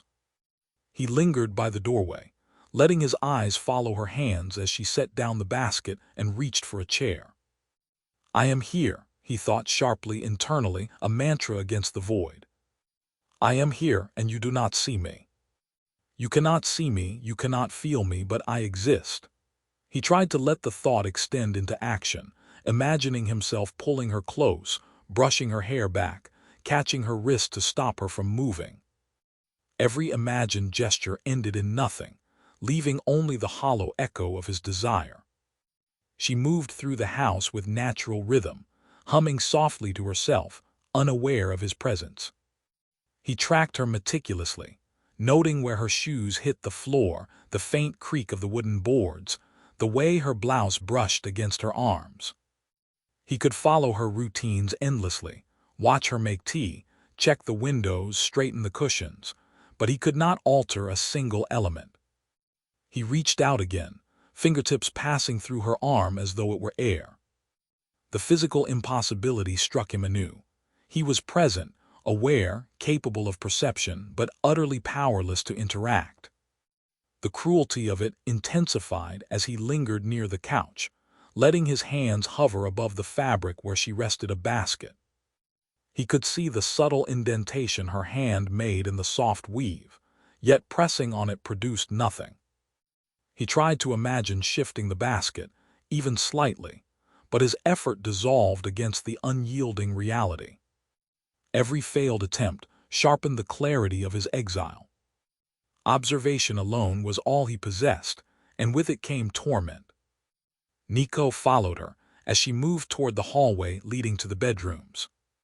He stayed just behind, careful not to overstep, watching as she paused by a picture frame, adjusted it slightly, wiped a faint smudge with her sleeve. He knew the exact position of each object in the room, the curve of each lamp, the tilt of the chair legs, yet all remained fixed in place. The world around him, visually perfect, resisted any attempt at influence, reinforcing the permanence of his separation. The emotional weight pressed on him in waves. He could watch her sit, sip her drink, tilt her head as she read a note, and he could feel every urge to reach out, to intervene, to speak. He imagined speaking aloud, telling her he was there, warning her, asking a question, begging for recognition, but every word was swallowed by the air. He was fully aware of her, fully conscious of her actions, yet completely disconnected. The impossibility of contact made the intimacy unbearable. Each movement she made became a focus, an obsession. He noted the subtle wrinkles in her clothing, the way light reflected off her hair in the window, the quiet clatter of her moving dishes. He registered the gentle hum of the refrigerator, the faint drip of the faucet, the sound of the pages rustling in the book she held. He listened to the way her chair legs scraped ever so slightly against the hardwood, the muffled thump of her footsteps against the living room rug, the barely perceptible sighs she let out when she leaned forward. His mind cataloged it all, storing every motion, every shadow, every nuance. And with each detail, the isolation deepened. The closer he tried to get, the more tangible his absence became. He lingered, watched, followed, never touching, never influencing. Observation became both his punishment and his sole engagement. The full weight of his exile crystallized in her presence. "I am here," he repeated again, silent but forceful. "I exist. I am present. I see you. I follow you. I am beside you, yet I am nothing to you. I am real and you cannot know it." He imagined saying, "Can you hear me? Do you remember?" But the words vanished, silent and unreal. The thought was a tether, the only connection he could claim. Yet each moment emphasized the impossibility. He could know everything about her movements, memorize every expression, track her routines endlessly, but he could never intervene, never reclaim even the smallest intimacy. The hallway light caught her hair in a golden halo, highlighting the gentle sway of her head as she turned a page of the book she carried. Nico's hands hovered just above the curve of her shoulder, tracing the air in a gesture that meant nothing. He let himself linger, memorizing every micro-motion, the way her fingers flexed, the slight creases in her knuckles, the almost imperceptible tension in her forearms. He could feel the ache of absence, the full weight of being a witness to life without influence. He noticed the subtle sound she made, the soft shuffle of her slippers against the floor, the whisper of fabric against skin, the faint creak of hinges as she adjusted a door. Each small, normally unnoticed motion screamed at him, highlighting the cruel impossibility of interaction. He imagined saying, "Stop for a moment, let me help," or asking, "Do you remember me?" But the words would vanish unheard, leaving only his silent insistence echoing in his mind. He found himself whispering phrases internally with more urgency, talking to her as though she could hear him. "I am here. I am right here. Look at me just once. I am not gone.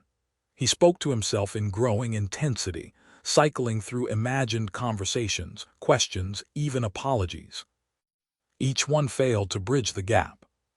The internal dialogue kept him anchored, kept him present, but also emphasized the futility, gnawing at his psyche like a slow ache.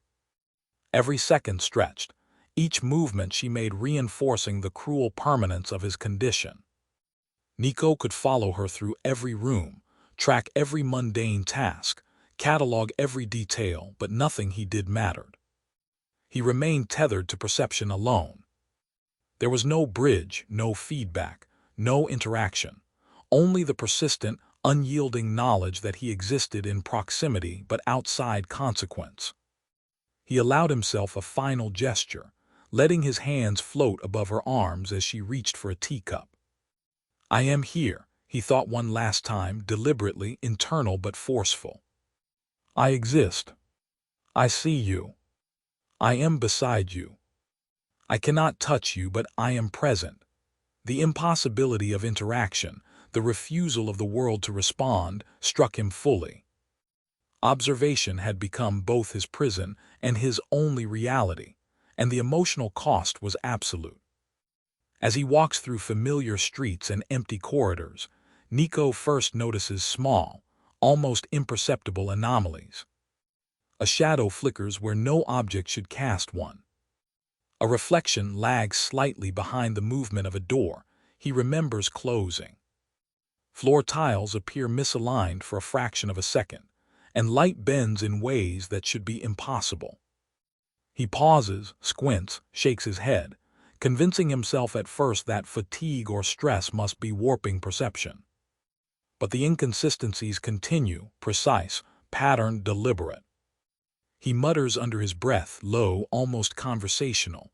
What the hell? Why does that move like that? Am I losing it? No, that's not possible. Each word comes out uneven, strained by the disbelief in his chest, and it hangs in the air strangely, vibrating back at him with a distant, hollow quality. The sound behaves unpredictably, bouncing faintly off the walls one moment, fading the next, as if the space itself decides which sounds deserve acknowledgement. He notices the echo linger in patches, heard but immediately swallowed by the emptiness around him, a cruel confirmation that he exists yet cannot interact with the environment in any meaningful way. The words feel both real and unreal, a tether to sanity that might as well be a mirage. He shakes his head sharply, rubbing his fingers against his temple as if to scrape loose the confusion, muttering again, "Think, Nico. Track it. There's a pattern. There has to be." The insistence in his voice is a lifeline, a command to himself to remain aware, to notice every detail, and to impose order on the chaotic observations assaulting him. His own words become a tool for persistence, a constant reminder that he is still conscious, still present, even when the world around him refuses coherence or response. He listens to the hollow reverberation of his voice, letting it anchor him as he steels his mind to follow every anomaly, every subtle shift in light, shadow, and motion, determined to uncover the logic that might yet exist within the disorder. He tests them methodically. He taps on walls, leans against tables, steps on floor panels, and watches objects shift, only they don't. Yet the distortions persist. A chair twitches, a door frame seems to stretch, a window seems farther than it should be, and distant noises echo out of sequence. Even subtle environmental elements, like air currents or the slight sway of hanging cables, behave irregularly. He stops at a dangling wire, brushing his fingers across the air around it, imagining the pull of electricity or weight. Nothing. It moves on its own terms, not his. Everything is alive except me, he says quietly to himself, tone sharp, biting. Everything reacts to rules I cannot touch.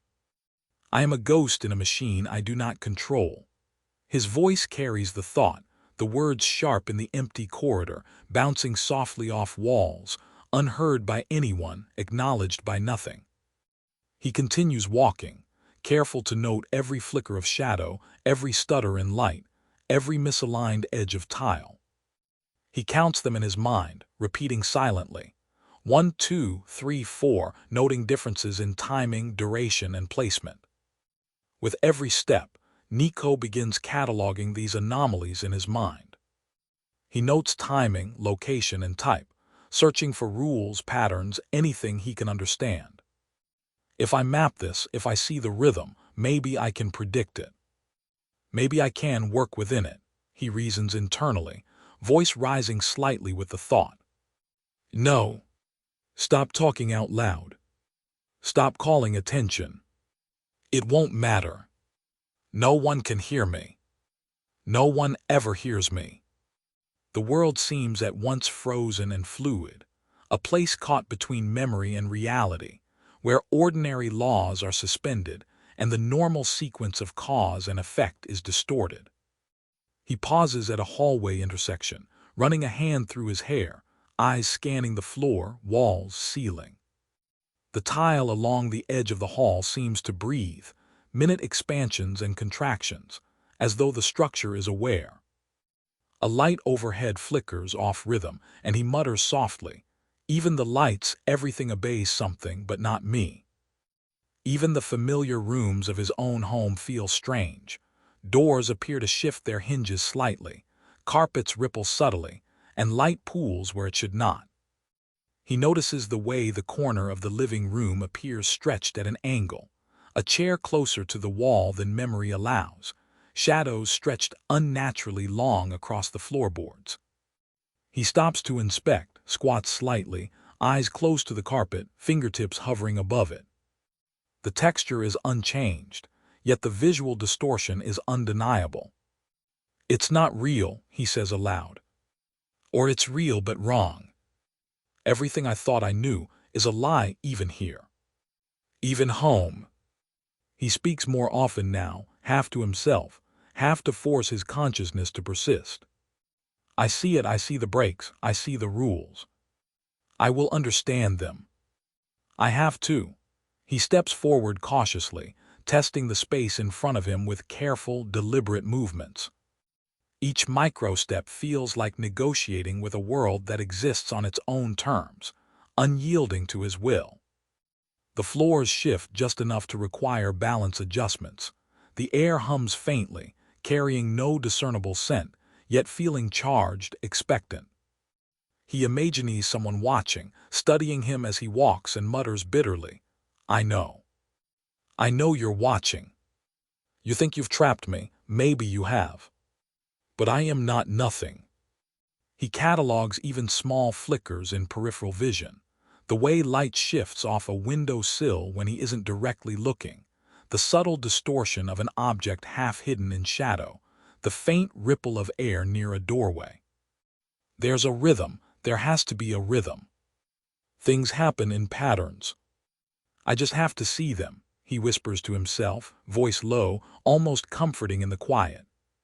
He glances down long corridors, noting the irregular sway of a hanging cable, the momentary dip in a floorboard that seems to shiver as he passes, the shadow of a chair stretching, shrinking, as though it resents being observed. Each anomaly, each misaligned object becomes a small anchor, proof that he can perceive if not affect. "I exist. I see. I move. That is all I can do for now," he insists, a mantra carried out loud and in thought, echoing through empty rooms. The sounds of distant traffic, birds, and faint echoes of human activity are all slightly off, delayed, distorted, misaligned with his expectation. But he notes each one, cataloging with obsessive precision. Even the air feels slightly wrong. When he breathes, it carries a subtle vibration that should not be there, a low hum he can feel along his spine, brushing against his arms. He pauses and whispers aloud, "Even the air, it moves, but not for me." His voice seems absorbed into the environment, neither reflected nor muted, just gone. The feeling intensifies the awareness that the world exists on layers he cannot touch, but that he can perceive with sharp clarity. He steps into the hallway leading to the back of the house, noticing the way sunlight spills through the blinds in slanted, irregular beams. Each beam illuminates dust motes, tiny particles floating slightly longer than physics allows, shifting unpredictably, yet never reacting to his presence. He mutters softly, everything obeys the laws of something. Not me. Not ever. The hallway stretches ahead, familiar in shape but alien in effect, the floors and walls subtly trembling under his gaze. He begins running a continuous internal dialogue, noting patterns, anomalies, and irregularities in real time. Left tile near corner, floorboards warped at seam, door frame expanding slightly, shadow under chair flickers, reflection of window slow by half a second, air vibration measurable. The list grows with every step, a litany of small inconsistencies that both exhaust and anchor him. He speaks aloud occasionally, half to insist on his own presence, half to maintain sanity. I see it. I see the rhythm. I am not nothing. I exist. I am here. By the time he reaches the kitchen doorway, shadows stretching longer than they should, the hum of the ceiling fan slightly out of sync with its own rotation, Nico's internal voice has become a constant companion. Keep walking. Keep noticing. Do not stop. Nothing else matters. The world is not yours to control, but it is yours to see. See everything. Remember everything. Do not stop. Each step is deliberate, balanced, measured, a tiny assertion of control within a space that refuses his influence. He pauses briefly at the center of the kitchen, looking at the counter, the fridge, the hanging pots, every small object a proof of reality that he cannot interact with. The faint sway of a hanging pan catches his attention. He mutters aloud, almost in wonder, even small things they move. Not because of me, not because I can touch, but they are alive in ways I cannot grasp. He tracks its movement, finger hovering in the air, hand passing uselessly through the swing, and sighs sharply. Each room, each hallway, each object becomes a layer of observation, a constant challenge to his awareness. He catalogues silently and aloud, internal monologue flowing without pause. Floor tiles, uneven, walls slightly bowed, shadow too long, air vibrating faintly, object misaligned. The world in its precision and alien imperfection forces him to remain vigilant, moving, noting, speaking, thinking, surviving through observation alone. Finally, as he steps toward the living room, Nico whispers almost reverently, I am alive, I exist, and they cannot take that from me. The shadows bend and flicker around him. Light pools where it should not, and floorboards shift subtly, but his steps remain deliberate, his perception sharp, his internal dialogue continuous, unbroken. In this alien layer of reality, he walks, he observes, he catalogues, and the simple act of existing becomes his only proof of being. Nico's eyes strained against the distortions in the corridors and streets, trained to pick out even the slightest anomalies. That's when he noticed them, figures flickering at the edges of his vision, glimpses of movement that almost seemed to vanish when he tried to look directly at them. His pulse quickened. They were not solid, not fully formed, like a half-rendered image in a broken memory, yet their humanity was unmistakable. They moved with purpose, as if guided by invisible currents, navigating the same warped architecture he now occupied, yet entirely separate from him. Who are you?" he whispered aloud, his voice bouncing oddly, thin and fragile, as if swallowed by the walls and returned in faint, hollow echoes. He stepped closer, leaning into the movement, willing his presence to reach them. His fingers extended, hovering in anticipation, brushing against the air where he imagined a shoulder, a hand, a life, yet the space remained empty, unyielding. He recoiled slightly, frustrated, muttering internally, "They're like me. They exist. They move. They're aware. But they're not mine. I can't touch them. I can't reach them." The figures were faint, almost like heat waves over concrete, their edges blurred and shifting, flickering between opacity and transparency. Sometimes one would pause mid-step in a hallway, head tilting just slightly, a motion that seemed almost deliberate, a gesture that might have been curiosity or recognition. Nico lunged forward, trying to close the distance, letting his hands stretch into their path, his feet propelling him toward them. "Wait. Stop. Look at me," he called, half in desperation, half in disbelief, only to feel the familiar emptiness press back. The figure dissolved around a corner, slipping cleanly from the environment before he could grasp any certainty of it. He backed away, breathing hard, a strange mix of awe and despair running through him. "So there are others," he said quietly, his voice tighter this time, almost a whisper to himself. "I am not alone. There are others. Others trapped like me." His eyes followed another flicker across a distant corridor, and again he extended his hands instinctively, imagining brushing a shoulder, touching a hand, sharing acknowledgement, but his palms met nothing but air. Each movement, each attempt to reach across the gap, was met with absolute failure. The impossibility of contact became tangible, pressing in his chest. Nico forced himself to observe, to catalog every movement, every micro-gesture. The figures did not drift aimlessly. They moved with intent, stepping carefully across spaces that seemed to fold and twist around them. Some repeated the same patterns: a hallway, a door, a staircase, then back again, their movements looping like faint ghosts in a choreography he could track but never participate in. Others moved unpredictably, darting into a room he had just passed, vanishing without any discernible logic. Each of them is trapped, he told himself firmly. They navigate this world, they exist in it, but it's structured. They cannot escape it. And neither can I. He spoke aloud again, words caught between observation and command. Move slow. Watch them. Memorize. Track. Learn their rhythm. The words echoed oddly in the empty corridor, bouncing back, distorted, yet they provided a tether to his own presence. Watching became his only form of interaction, each gaze a study, each step a measurement. He noted the way one figure shifted weight from one foot to another, the subtle swing of arms in coordination with steps, the faint sway in their posture. Even the minutiae mattered. Each tilt of the head, each glance, each flicker of movement became a lesson in the geometry and rhythm of the phased layer. "They're alive in their own way," he murmured internally.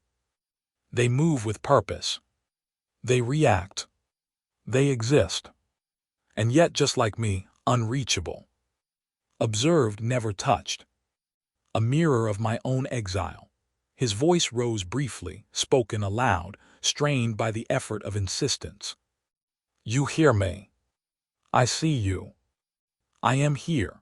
The sound hung weakly in the air, the only evidence of his presence a fragile echo that vanished before acknowledgement. Nico's attention sharpened. He began noting the repeating behaviors, cataloging the environment around them as much as the figures themselves. A figure stopped in the middle of a hallway, paused for a moment as if listening, then retraced its steps precisely to a specific tile at the base of a door. Another figure retraced the same path several times in sequence, turning in exact degrees at corners, pausing at the same intervals. He whispered to himself, "There's order here. There's a system. Everything moves according to a rule, even if I cannot influence it." Each observation brought clarity, but also reinforced the unbearable separation. He reached out again mentally, imagining catching the figure's hand, calling its name or signaling, yet every imagined contact vanished. His fingers passed through the air, the intangible outlines of the figures unyielding. Frustration curled in his chest, and he muttered, louder this time out loud, "Why can't I touch? Why can't I reach? We're all here. We're all aware. Why is this wall between us?" His voice, sharp and forced, reverberated back at him hollowly, leaving him alone with the echo. The fleeting glimpses were as cruel as they were fascinating. Nico could see the arc of their steps, the way they tilted their heads slightly when moving past a doorway, the rhythm of their arm swings, and the nuanced adjustments of weight from foot to foot. Every detail was visible, sharply rendered in his mind, yet untouchable. He stepped closer, careful not to rush, moving parallel to one figure as it crossed the corridor. "I can see every motion. I can memorize everything. I can track it. I must. I need to understand." The whispered words became an internal mantra, a rhythm to mirror the figure's movements in his mind. Sometimes one figure would vanish suddenly, slipping around a corner or disappearing mid-step, leaving only a faint distortion in the air. Nico's heart thumped against the impossibility. "You exist. I see you. I follow you. But it is useless. We cannot touch. We cannot connect." He ran his fingers along the edge of a nearby wall, testing solidity, the subtle resistance beneath his palm the only acknowledgement of physicality. He had to rely on it, had to ground himself, while the flickering figures moved freely yet untouchably through the same spaces. Over hours, and then over days that blended into one continuous observation, he began to map the repeating paths, noting landmarks, turns, and pauses. He cataloged each figure's pattern, the way one always lingered by a doorway, another by a staircase landing.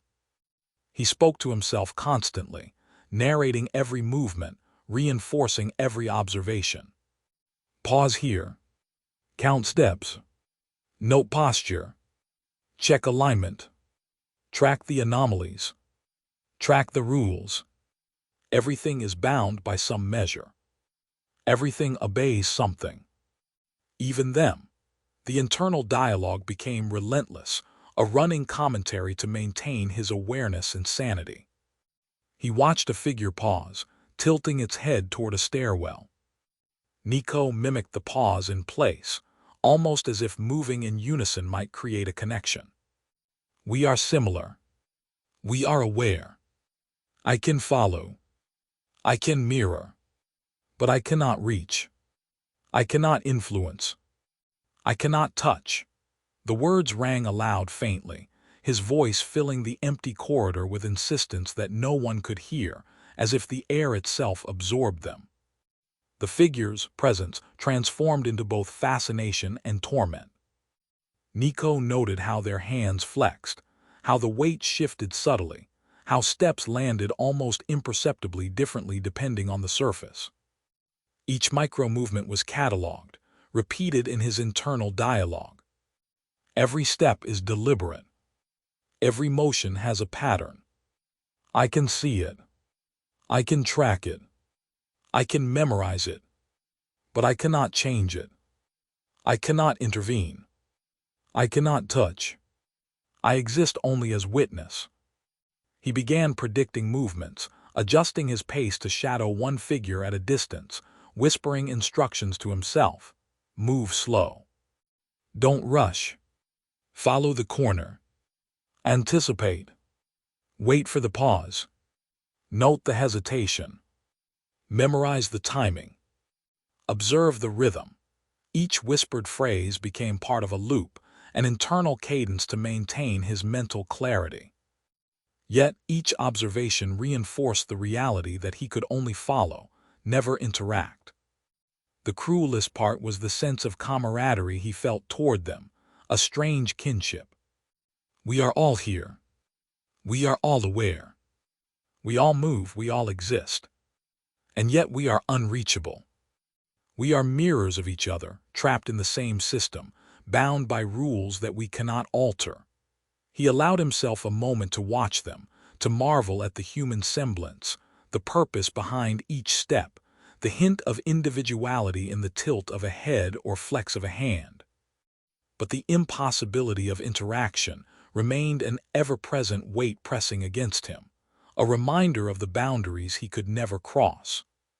Nico continued to track, catalog, and measure.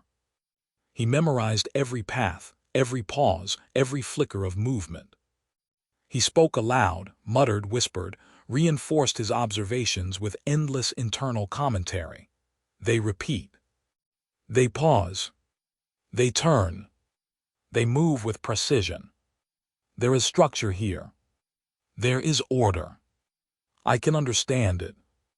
I can see the patterns. But I cannot influence. I cannot touch. I exist only to witness. Hours stretched into days, the corridor and streets becoming a moving map in his mind, populated by flickering, untouchable lives. Each observation, each repetition, each attempt to reach was absorbed into a growing mental catalog, building a picture of the structured yet alien world. The layer seemed alive, every figure bound to rules beyond his control. Yet the internal dialogue continued relentlessly, a mantra to anchor him. Notice the timing. Count the steps. Watch the sway. Track the repetition. Memorize. Record. I exist. I follow. I observe. I cannot chain. I cannot touch. I cannot interact. Each flickering figure, every partial glimpse, reinforced both isolation and awareness. Nico moved alongside them in parallel paths, tracing the invisible rules that governed their motion, while his mind narrated each detail. 1 foot forward. Arm swings naturally. Weight shifts. Pause. Tilt head slightly. Continue. Repeat. Follow pattern. Observe repetition. Everything is measured. Everything is precise. And I am separate. I am present. I am powerless. The longer Nico walked, the harder it became to dismiss the accumulating irregularities as isolated distortions, because they did not behave like mistakes or fractures in perception, but like coordinated responses that unfolded with a precision he could not ignore. As he moved through the corridor, his attention locked onto the way shadows bent along the wall at identical points every time he passed, not wavering, not drifting, but appearing as if anchored to specific locations in space, and he found himself slowing his pace deliberately, not out of fear, but out of the need to observe without contaminating what he was seeing. This is happening now for a reason, he thought, forcing himself to let the idea complete instead of breaking away from it out of reflex. He resisted the urge to blunt it or dismiss it as stress, because the timing mattered too much to ignore. Whatever this was, it had not always been present, and that alone meant it was not random. The fact that it was happening now implied sequence, cause-following effect, even if he could not yet see where the chain began. This was not how the world behaved earlier. He replayed that distinction carefully, anchoring himself to it, because memory was the only stable reference he still trusted. Something has changed, or I have changed, or both, and the uncertainty between those options unsettled him more than the distortions themselves. If the world had altered, then he was walking through a revised set of rules. If he had altered, then his perception had become the variable contaminating everything he observed. Either way, the shift marked a boundary in time, a before and an after, and Nico understood that whatever answer existed would be found by identifying what crossed that boundary and why. He stopped near a doorway and watched the frame stretch inward by a narrow margin as he approached, then returned to its original proportions once he crossed the threshold, and instead of recoiling from it, he leaned slightly closer, studying the exact moment it occurred, the timing precise enough that he could predict it before it happened again. His internal dialogue sharpened, shifting away from disbelief and toward controlled analysis. If it were random, it would not repeat this way. If it were my perception failing, the distortion would not obey spatial consistency. He stepped back, then forward again, slower this time, eyes fixed on the frame, and the same compression occurred at the same distance, with the same subtle elasticity, as if the space itself were flexing around an invisible boundary. That boundary is not reacting to intent, he thought. It is reacting to position. That matters. As he resumed walking, he began narrating his observations quietly, partly because the sound of his own voice grounded him, and partly because the act of forming complete sentences forced his thoughts into order instead of spiraling. These things are not appearing everywhere, he said under his breath. They are localized. They are anchored. That means there is a structure I am inside, not a collapse I am witnessing. The flickers followed similar rules. He noticed them emerging only at the periphery of his vision, never directly ahead, and never in open spaces where nothing else was already misaligned. They appeared near reflective surfaces, near corners, near transitions between rooms, and each time he turned his head fully to confront them, they either vanished or resolved into something inert and ordinary. That pattern alone unsettled him more than the distortions themselves, because it suggested limitation rather than chaos. Why the edges, he thought? Why the thresholds? Why places where the environment changes state? He slowed again, deliberately pacing the length of a familiar hallway, counting his steps, tracking where the light pooled incorrectly along the floor, where reflections lagged behind his movement by a fraction of a second that never varied. He spoke again, quieter this time. This did not happen before. I walked these spaces earlier. They were stable. He shook his head once, not in denial but in recalibration.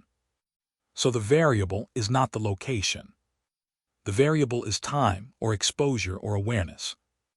That thought lingered as he continued, stretching out into a longer chain of reasoning that refused to let go. If this were a punishment, it would not need to be this elaborate. If it were decay, it would not be this precise. And if it were accidental, it would not be consistent. As he turned another corner, a flicker appeared where a person should not be, a partial silhouette resolving and dissolving in less than a second, and instead of reacting instinctively, Nico paused and studied the space it had occupied, committing every detail to memory. You are not appearing at random either, he said softly. You are tied to the same distortions I am seeing everywhere else. His thoughts layered over each other, building rather than collapsing. Maybe these things were not new, he considered, but newly visible, the result of some threshold he had crossed without realizing it. Maybe the world had always been layered, and only now had he slipped into a position where the seams were visible, where the mechanisms normally hidden beneath perception were no longer perfectly aligned. That would explain why it feels structured, he thought. That would explain why it feels intentional without feeling personal. He tested the idea by walking faster, then slower, watching how echoes of movement responded, noting that acceleration shortened the delay but never eliminated it, while slowing down exaggerated the separation without breaking it. So speed changes expression but not behavior, he said quietly. Which means the system compensates. It allows variation without collapse. He stopped again, standing still long enough that the silence pressed in, and observed as the distortions continued uninterrupted, shadows pulsing, reflections misaligning, light bending in places that no longer obeyed familiar geometry. His internal dialogue remained steady, almost clinical now. Stillness does not stop it. Movement does not cause it. Awareness does not disrupt it. That means this is not feedback. This is environment.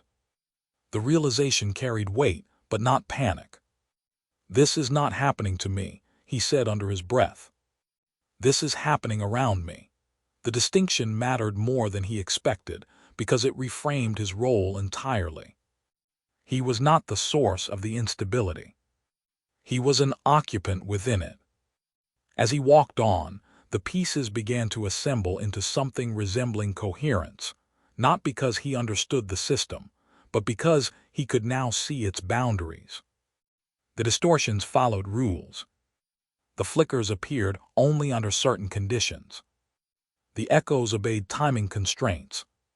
The other figures, when they appeared at all, moved along paths that did not intersect his own, as if multiple trajectories were running in parallel without the possibility of collision. The thought settled in slowly, not as a sudden revelation but as the cumulative weight of everything he had observed pressing into a single, unavoidable conclusion. And Nico realized that exile by itself implied distance or abandonment, a casting away without ongoing involvement, whereas what surrounded him now carried the unmistakable signature of intention, of boundaries chosen and maintained with care rather than neglect. Exile would have meant absence, indifference, or decay, but this place was neither empty nor deteriorating, and every distortion he had catalogued behaved as if it were performing a role rather than failing at one. The layers did not drift apart, they held their positions. The anomalies did not escalate, they regulated themselves. Even his isolation felt calibrated, not merely enforced but sustained, as though the environment had been constructed to keep him present without permitting overlap, visible without allowing contact, conscious without granting agency. This was not the result of being cast out and forgotten. It was the result of being placed precisely where interaction would stop, but observation would continue. A separation engineered to function indefinitely rather than a punishment meant to end. He spoke again, voice low, deliberate, as if stating facts into the air anchored them more firmly in his mind. I am not meant to interact. I am meant to observe. He paused, then corrected himself.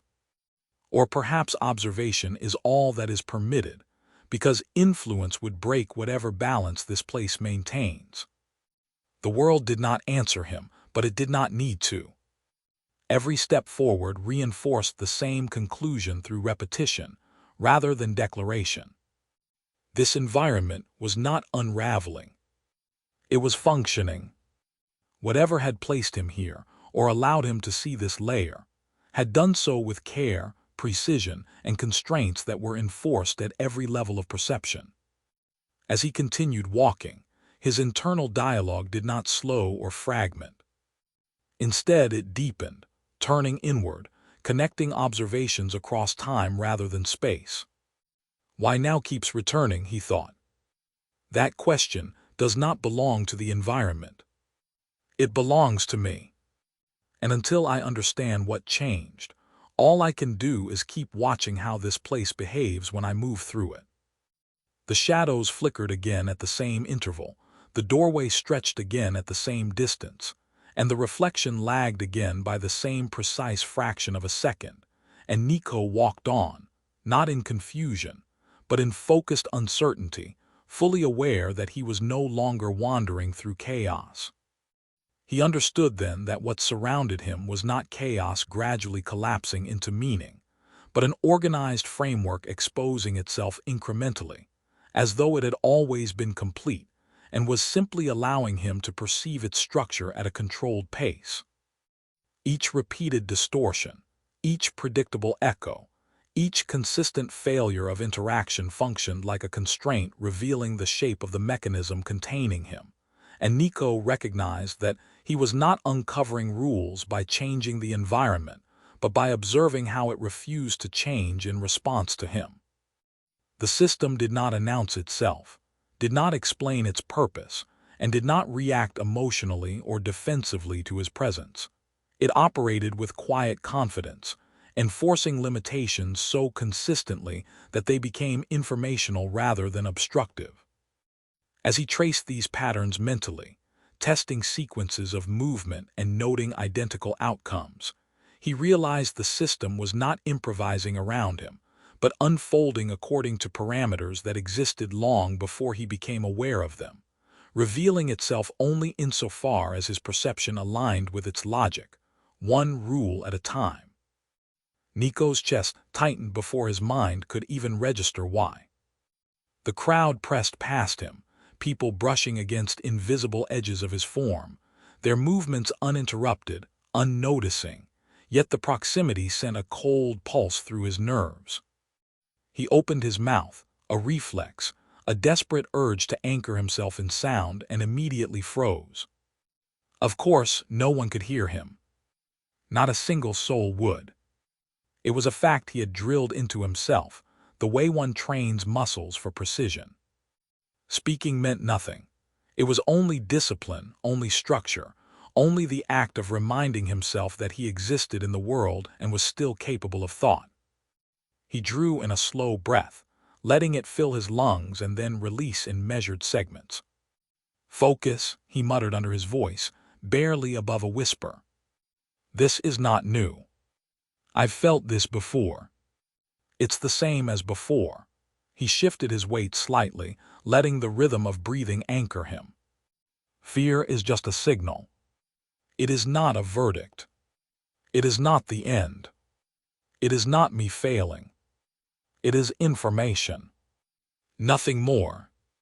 His gaze swept the space around him, catching the flicker of shadows and the hesitation of someone crossing the street. "I am Nico," he said again, more firmly this time, as though repeating it would make it tangible. "Professional. Assassin. Countless targets, countless operations mapped and executed. Thousands removed, thousands more anticipated. A single moment of panic does not erase that. Control returns when attention returns. And attention is mine. Mine alone." His eyes began to track the repetitions without forcing the observation. A man paused at the crosswalk, a hesitation so slight he almost missed it. Minutes later, walking the same block again, the same hesitation occurred at the same precise step.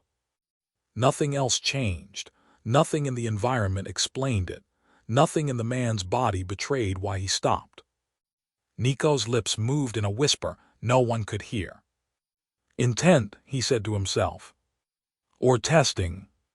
A woman across the street tapped her phone, pocketed it, then minutes later repeated the motion with no trigger he could see. The motion was not exact, but the spacing, the rhythm, the subtleties aligned. These were not mistakes. These were deliberate, variations observed, perhaps controlled. He noted the angles of shadows, flickers along the edges of walls, distortions in light where none should exist. They bent in predictable ways, stretched as he approached certain areas, retracted when he left. Chairs and tables did not move, but a tilt here, a slight offset there, indicated a subtle awareness embedded in the environment itself. Nico began to walk loops, moving deliberately through corridors he knew by heart. Step by step, he repeated the same intersections, retraced hallways, crossed streets in the same sequence. And always, the world responded. The same man paused. The same shadow flickered. The same object aligned itself differently from when he had first seen it. Not randomly, not imperfectly, but with near-precise timing. His heart slowed as the rhythm sank in. "You are not random," he said quietly, letting the words roll through the hollow space around him, his voice brushing against walls that could not respond. "You are calibrated." He stepped forward, heels clicking softly on the polished floor that refused to acknowledge his weight, and watched the shadows along the edges of the corridor. They flickered exactly when he expected, bending at angles that seemed impossible, yet precise. His eyes traced the patterns, following the subtle movements of people passing by, their gestures repeating in ways too consistent to be coincidence. The rhythm of it all pressed in, a pulse beneath the world he could see but never touch. He let his fingers hover near a door frame, just to feel the illusion of interaction, and straightened slowly, breathing deliberately. Measured, he added, voice low, letting it anchor his thoughts. Tested. Not mistakes. Not glitches. Every step, every shadow, every hesitation, designed, aligned, intentional. He turned in a slow circle, cataloging the flicker of light across a distant window, the faint offset of a chair in a hallway he had walked a dozen times before. Everything he observed confirmed it. Nothing was left to chance. The realization did not calm him. It sharpened him, made him aware that every motion, every glance was part of a system he had no control over, yet could study, could learn from, could survive. Each repetition he observed strengthened the knowledge he had long suspected. He could not touch, could not influence, could not interfere, but every motion, every glance, every pattern he followed was being recorded. Every hesitation he allowed, every speed of step he chose, produced subtle feedback in the world around him. The environment did not respond to his presence, but to his awareness, his perception. Every pause he took, every glance at a corner altered how flickers appeared, how shadows bent, how light pooled. He tested it. He walked faster. The delay in shadow flicker shortened, just slightly. He slowed. The separation expanded, but never broke entirely. The system compensated. He understood without needing proof. Variation was permitted. Collapse was not. His thoughts sharpened. Speaking aloud, utterly futile, was for himself only himself. He repeated the mantra internally. If I speak, it is for order. If I move, it is for observation. If I breathe, it is to anchor reality. The layers are not collapsing. They are alive. They track. They measure. And he is exactly what they measure. The panic ebbed as focus returned. He reminded himself of what he had survived. Bullet storms, ambushes, betrayals, strikes against impossible odds. The fear in this moment was a shadow of that, a ghost of the instinct that had once propelled him to react with lethal precision. Now he had to turn instinct into analysis, fight panic with data, let observation replace adrenaline. He walked into a familiar building, noting the subtle differences. The doorframe compressed slightly as he approached, stretched back when he crossed. Light caught the edge of the hallway at a strange angle, shadows elongating precisely at intervals he could predict. The echoes of footsteps, sounds of air, faint reflections on surfaces, all aligned as though a ghostly hand had arranged them to respond to his timing alone. Boundaries, he murmured internally.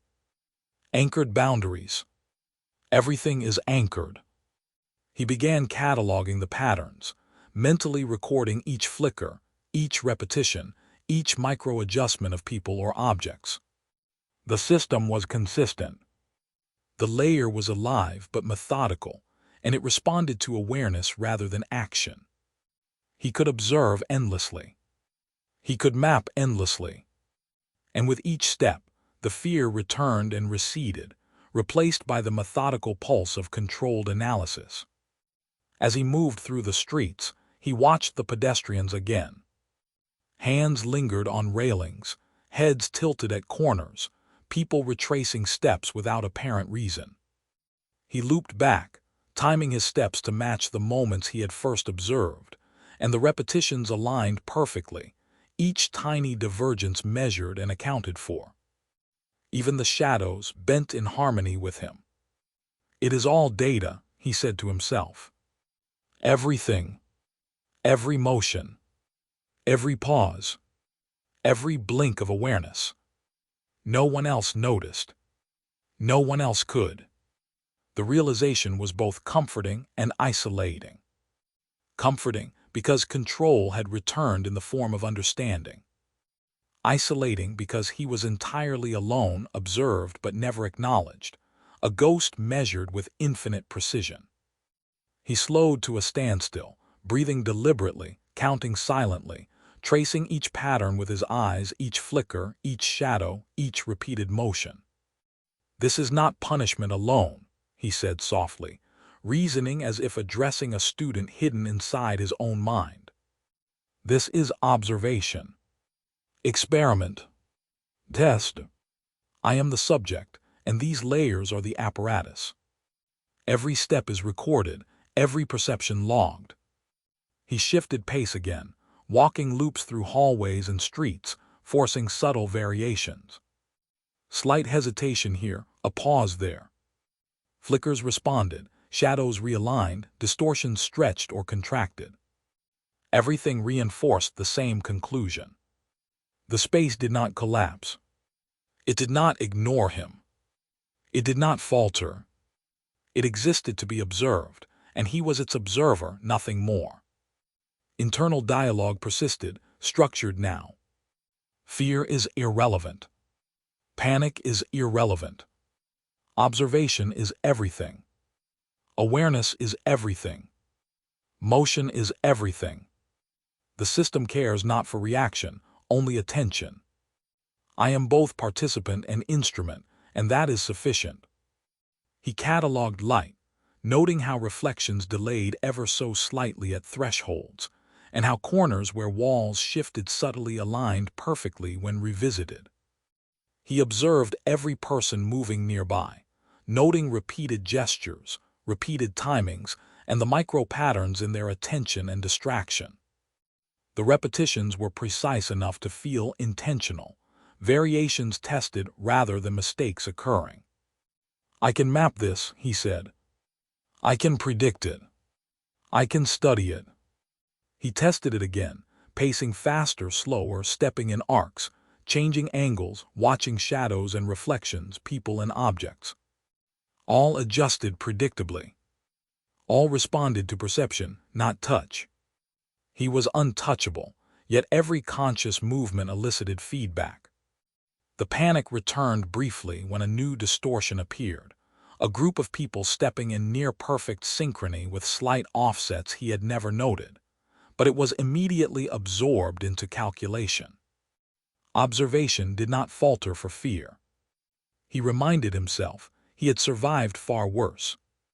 Training had prepared him for chaos, not absence. Absence demanded the same rigor, and he would meet it. He repeated silently, firmly, "I am Nico. I survive. I observe. I calculate. Nothing else matters." With each repetition, each micro-observed irregularity, he built a mental map of the patterns, the flickers, the distortions, the alignment of objects and shadows, and the rhythm of pedestrian movement. He noted how environment responded to loops, to repeated steps, to repeated glances, to timing and perception alone. Nothing was random. Nothing was outside design. "I am not lost. I am accounted for," he said internally. And being accounted for is not weakness. It is data. It is knowledge. It is leverage. He continued walking, observing, looping, and cataloging, the fear now distant, subsumed beneath professional precision. Each step was measured, each observation noted, each flicker tracked, and all aligned into a framework he could mentally map, internalize, and study endlessly. Awareness became the currency, observation the weapon, and the layered reality revealed itself incrementally, offering him patterns, repetitions, and structure without granting touch, influence, or escape. By the time he paused at a familiar corner, he had formed the first tentative conclusions. The environment reacted not to his presence but to his perception. It measured attention, not action. It recorded observation, not interference. And he was, unequivocally, a subject under continuous, precise scrutiny, with the layer as both canvas and instrument, and he, the lone observer, was finally regaining composure enough to study it with method rather than panic. Nico slowed his steps, deliberately stretching each movement into conscious measurement, letting the weight of his body settle fully into the polished floor beneath him. The floor itself seemed to hum faintly, a subtle resonance that pulsed in rhythm with his attention. Light along the ceiling shifted in intensity as he walked, pooling unevenly in spots he had never noticed before, casting long, delicate shadows that bent around corners at angles that should have been impossible. A chair against the wall, pushed slightly askew, caught his eye, and as he focused, the shadows along the hallway deepened, stretching outward and then contracting as if reacting to his gaze. He exhaled slowly, whispering to himself, "It notices me. Every movement, every glance, every pause. It's not the weight of my feet, it's my awareness." The realization did not come with shock so much as confirmation. He had felt the pull of it earlier, the sense that something was waiting for him to look first. He adjusted his pace again, not faster or slower, but uneven, inserting deliberate inconsistencies into his movement. The floor responded immediately, the faint vibration altering in intensity as though recalibrating. "All right," he murmured, more to the space than to himself. "Then let's see how narrow your tolerance is." He shifted his attention away from the chair and onto the seam where the wall met the ceiling, watching as the shadows around the chair loosened their grip and faded back into something almost ordinary.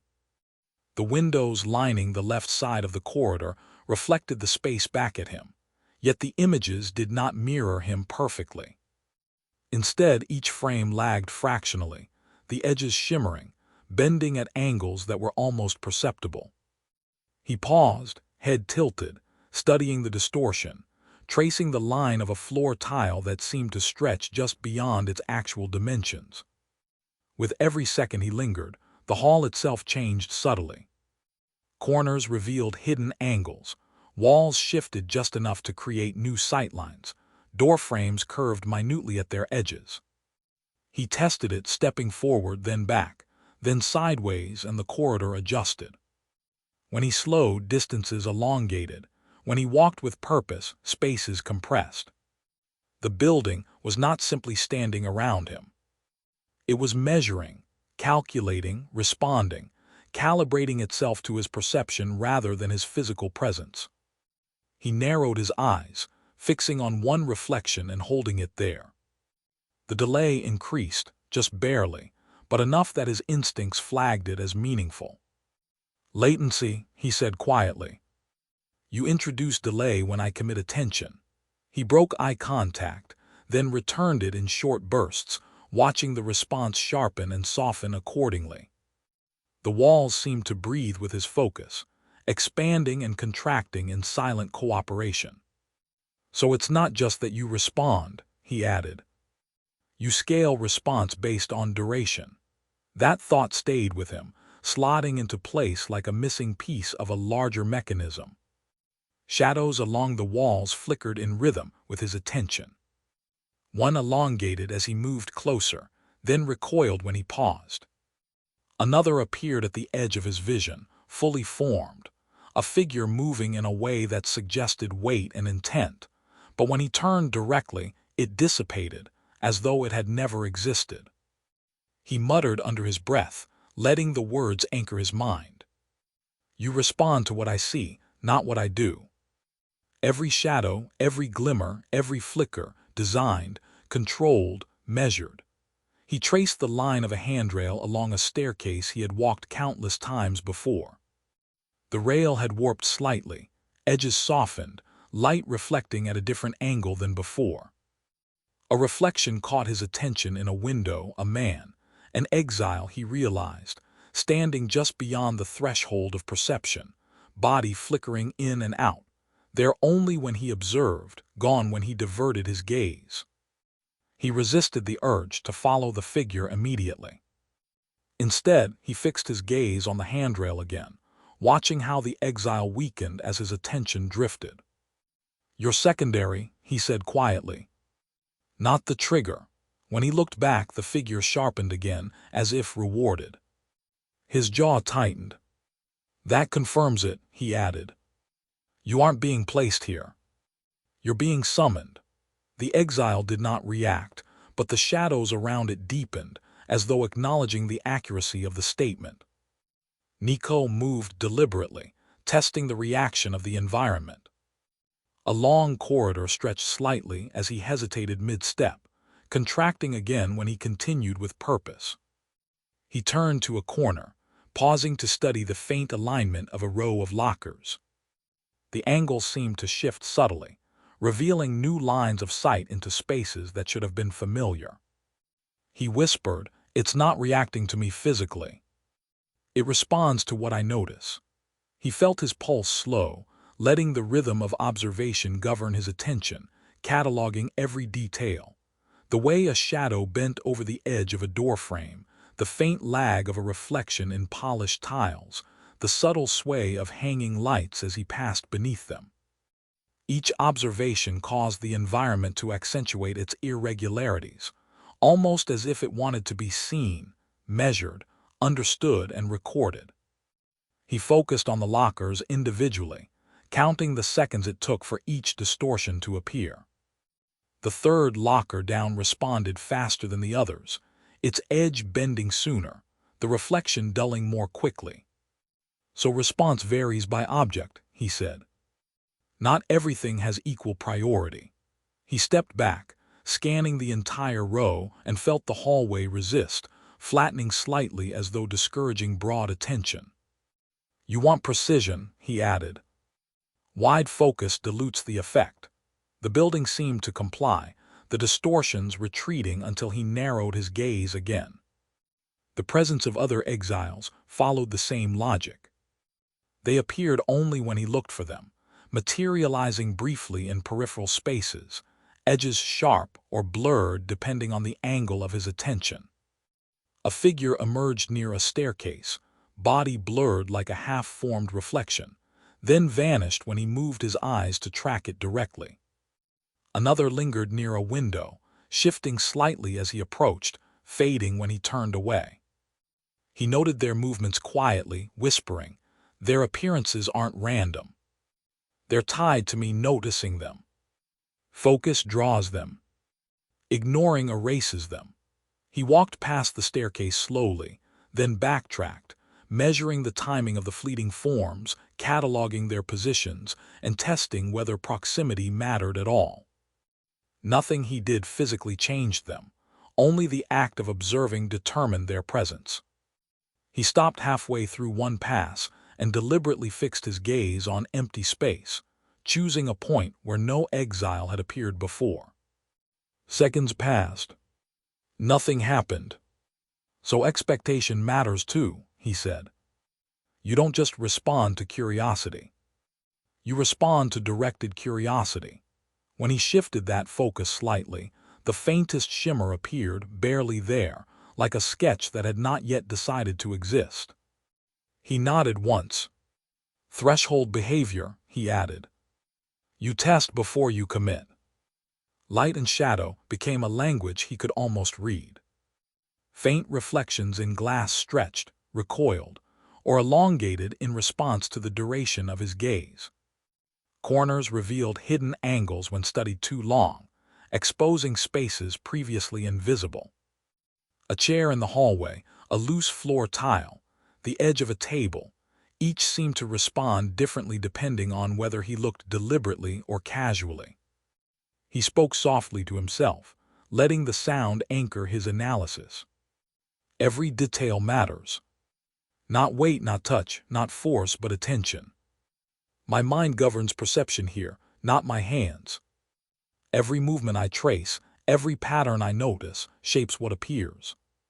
He tested casual glances next, letting his eyes skim without commitment. The environment dulled in response, flattening, behaving almost normally. When he locked in again, the distortions returned with confidence. "So effort counts," he said. "Passive observation yields minimal response. Active engagement triggers adaptation." The rule felt stable, repeatable. That mattered. He lingered in a hallway lined with mirrors, studying the depth and angle of each reflection. The distortions were subtle at first, a slight lag in the movement of his own image. But as he focused, they intensified, revealing fractions of forms that should not exist. A shadow moved across the floor, not cast by any physical body, stretching and contracting with rhythmic precision. He crouched slightly to watch the effect, whispering, "Everything I see is part of it. The world adjusts to me. It measures me. It records me." The realization hit slowly but firmly. This layered reality did not just house him. It responded, provoked, tested, and learned from him in real time. He straightened, deliberately breaking eye contact with the mirrors. The shadows retreated, the reflections stabilized.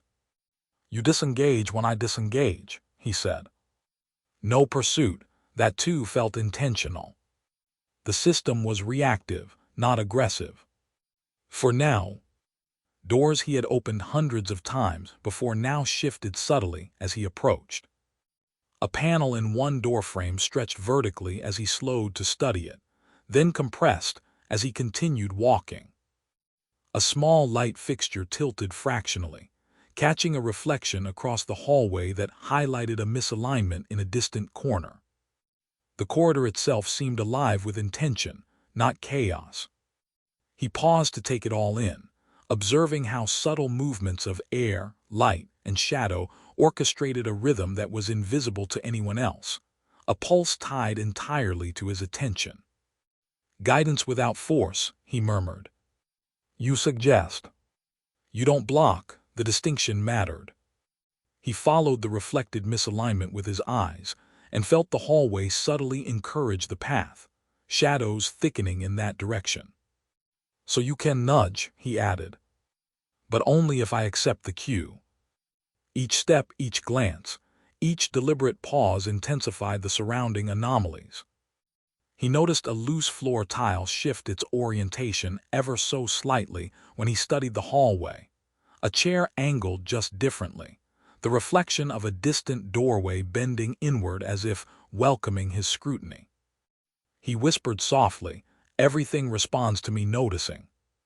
Every pattern, every distortion, every flicker is tied to attention, not presence. I am being observed through my own perception." The thought gave him a strange clarity, a sense of control even in utter powerlessness. He could not touch, not move, not interfere, but he could study, map, and understand. Understanding, he knew, was leverage. The appearances of other exiles followed precise patterns. A shadow lingered in a corner, crouched and uncertain, flickering when he focused too long, dissolving when he looked elsewhere. Another crouched behind a staircase, flickering faintly in alignment with his gaze. The timing of their appearances was exact, almost surgical. He whispered, "Curiosity draws them. Attention animates them. Ignoring them returns them to nothingness.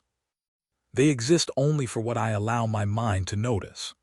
He walked the length of the corridor multiple times, repeating the process with slow precision, cataloging each emergence, each shadow, each distortion, and their relationship to his observation.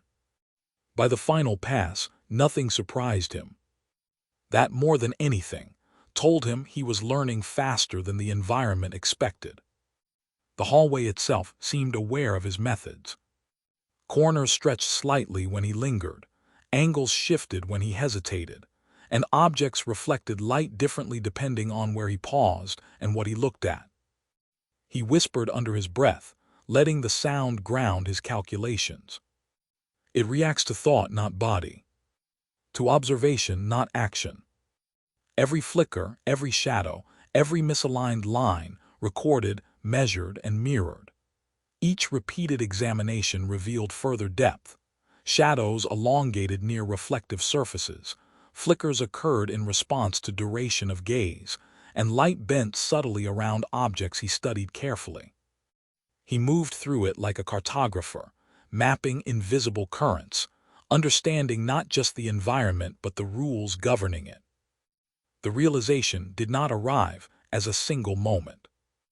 It accumulated, settling over him gradually, pressing in from the edges of perception until every flicker, every pause, every repetition snapped into a lattice of understanding. He could feel it in the way his steps resonated on the polished floors, in the way the light shifted subtly whenever he lingered too long on a shadow, in the faint bend of a doorway that always seemed to correct itself the instant he registered it. Nothing he experienced was incidental. He could trace the faint hum of awareness in the air, sense it in the tilt of a loose panel along the wall. Every corridor he retraced, every hallway he slowed in, every reflection he studied was no accident. His paths, his pauses, the loops he unconsciously drew in the space around him, everything was being tracked. The environment was not broken.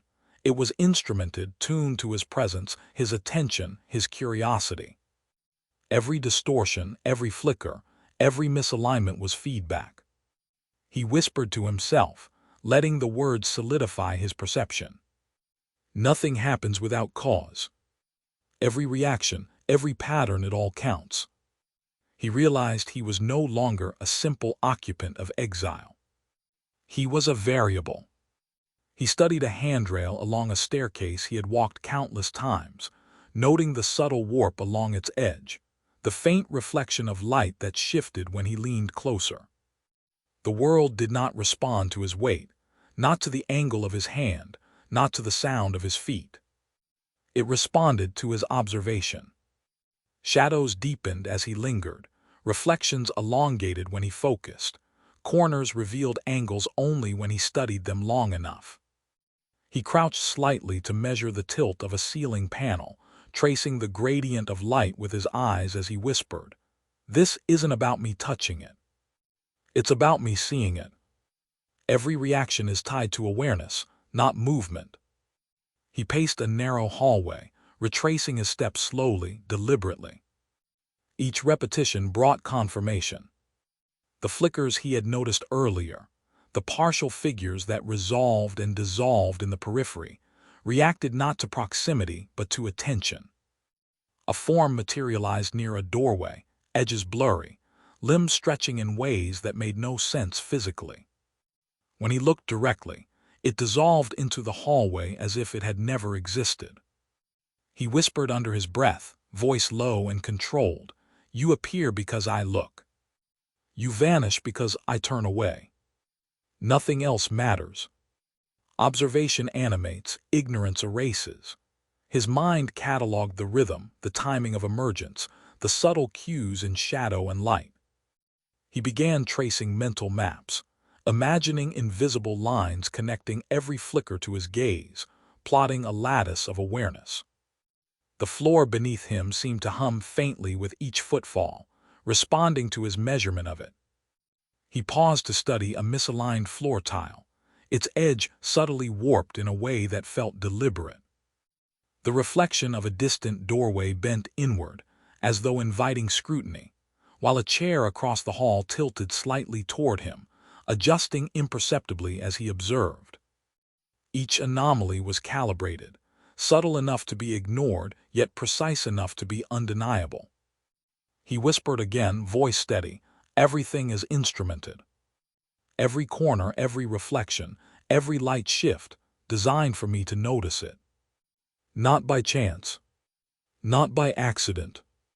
Everything responds to what I allow my mind to see." He ran a hand lightly along a handrail, noting the pressure he applied made no difference in its response, yet his attention alone altered the hallway. A reflection in a window lingered fractionally behind him, its edges shimmering, then contracted when he moved. His pulse slowed as he cataloged every ripple, every microshift in the environment. He spoke to himself quietly, letting the sound anchor his thoughts. It measures patience, curiosity, hesitation. It studies me without touch. I am a variable, not an object. My reactions are the input. Every glance, every observation, every lingering hesitation feeds the system. He turned a corner and paused, studying a row of lacquers along the wall. The angles were subtly off, creating sightlines into spaces that had never existed in his memory. He crouched slightly, tracing a line along the floor, noting the faint pulse of light as it pooled differently with each movement of his eyes. The world responded as he focused. Shadows lengthened or shrank, reflections slowed or quickened. A chair shifted, a panel stretched minutely.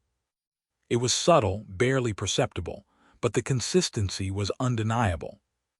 He muttered, "It responds to perception, not presence. Every measurement I take shapes what appears. Every hesitation, every inspection is catalogued." He retraced his steps several times, testing whether physical proximity had any effect. It did not. Only attention mattered. A partial figure appeared again near the stairwell, crouched low, edges soft. He leaned forward, watching it flicker. When he withdrew his gaze, it dissolved. Another appeared near a distant window, twisting slightly as he observed, only to vanish when he looked away. He whispered, voice low, internal, deliberate, "They exist only in relation to what I allow myself to notice. Focus draws them. Ignorance returns them to nothing. I am the observer and the observed, the animator and the limiter." He slowed, letting his attention stretch fully over the hallway, cataloging the timing of each flicker, the subtle sway of light, the micro-shifts of every surface. Each door, each panel, each reflection became a measurement in an invisible ledger, an entry he could trace mentally. He observed the subtle bend of a light fixture across the hall, noting the angle of reflection against a distant mirror. A figure flickered at the edge of his vision, half-formed, shifting with a rhythm keyed to his focus. He crouched slightly, whispering, "Every action, every pause, every trace of attention is logged. Nothing escapes observation. I am not a participant in randomness. I am a source of data. Every glance I take, every calculation I make, recorded, measured, analyzed." He stepped forward deliberately, then paused, watching as the hallway responded. Distances stretched as he hesitated, compressed as he walked with purpose. Angles shifted imperceptibly, revealing spaces previously invisible. He cataloged each effect, noting how shadows deepened when he lingered, how reflections lagged fractionally, how corners elongated under scrutiny. Each movement of his eyes became a trigger. Each pause became a measurement. He whispered internal, "I am a variable. I am not here to touch, to move, to alter physically. I am here to observe, to notice, to feed this system. Everything is recorded through perception. Everything is measured through awareness." A partial figure appeared again near the stairwell. He crouched slightly, studying it, tracing its outline with his eyes. It shifted subtly as he leaned left, then dissolved when he looked away. Another appeared near the lockers, faint, indistinct, only present while he focused. He whispered, "All existence here is conditional. Everything responds to observation. Ignoring returns to null. Every shadow, every reflection, every flicker is tied to attention. Observation is the interaction. Awareness is the action." He ran a hand along a railing again, testing whether subtle pressure affected the environment. It did not. Only perception mattered. He cataloged every minuscule response, the sway of light, the tilt of a panel, the faint bending of reflections.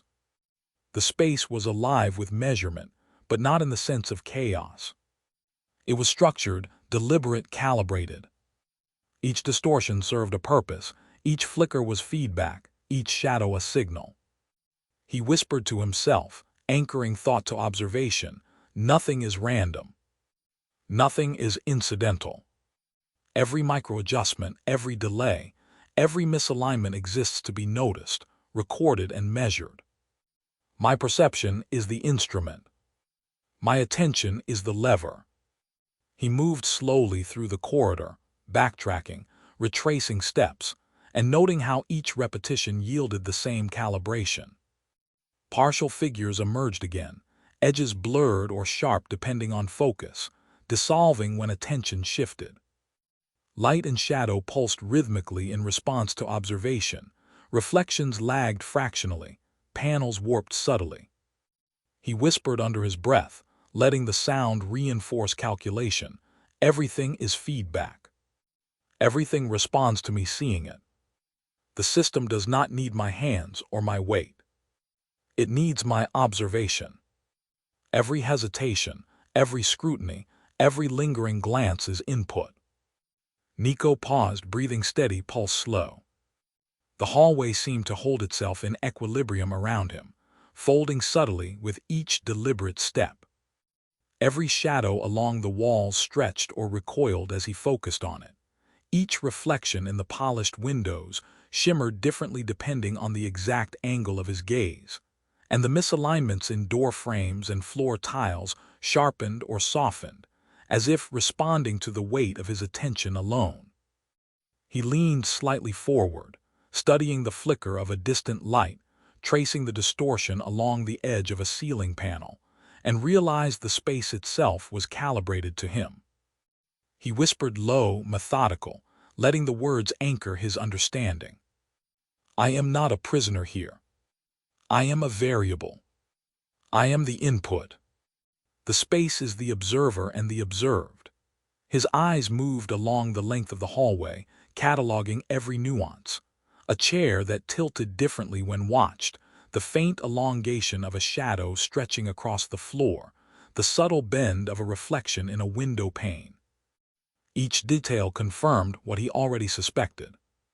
Awareness alone shaped this place. Every glance, every fraction of thought, every measure of attention became data. Nico took a slow step forward, feeling the polished floor beneath him respond, almost imperceptibly, almost intentionally. Every trace of awareness matters. Observation is interaction. Awareness is action. I am measured by seeing.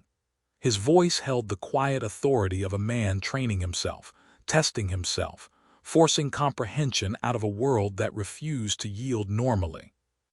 Each whispered phrase carried weight, a mental map of the rules he could already feel forming, step by careful step.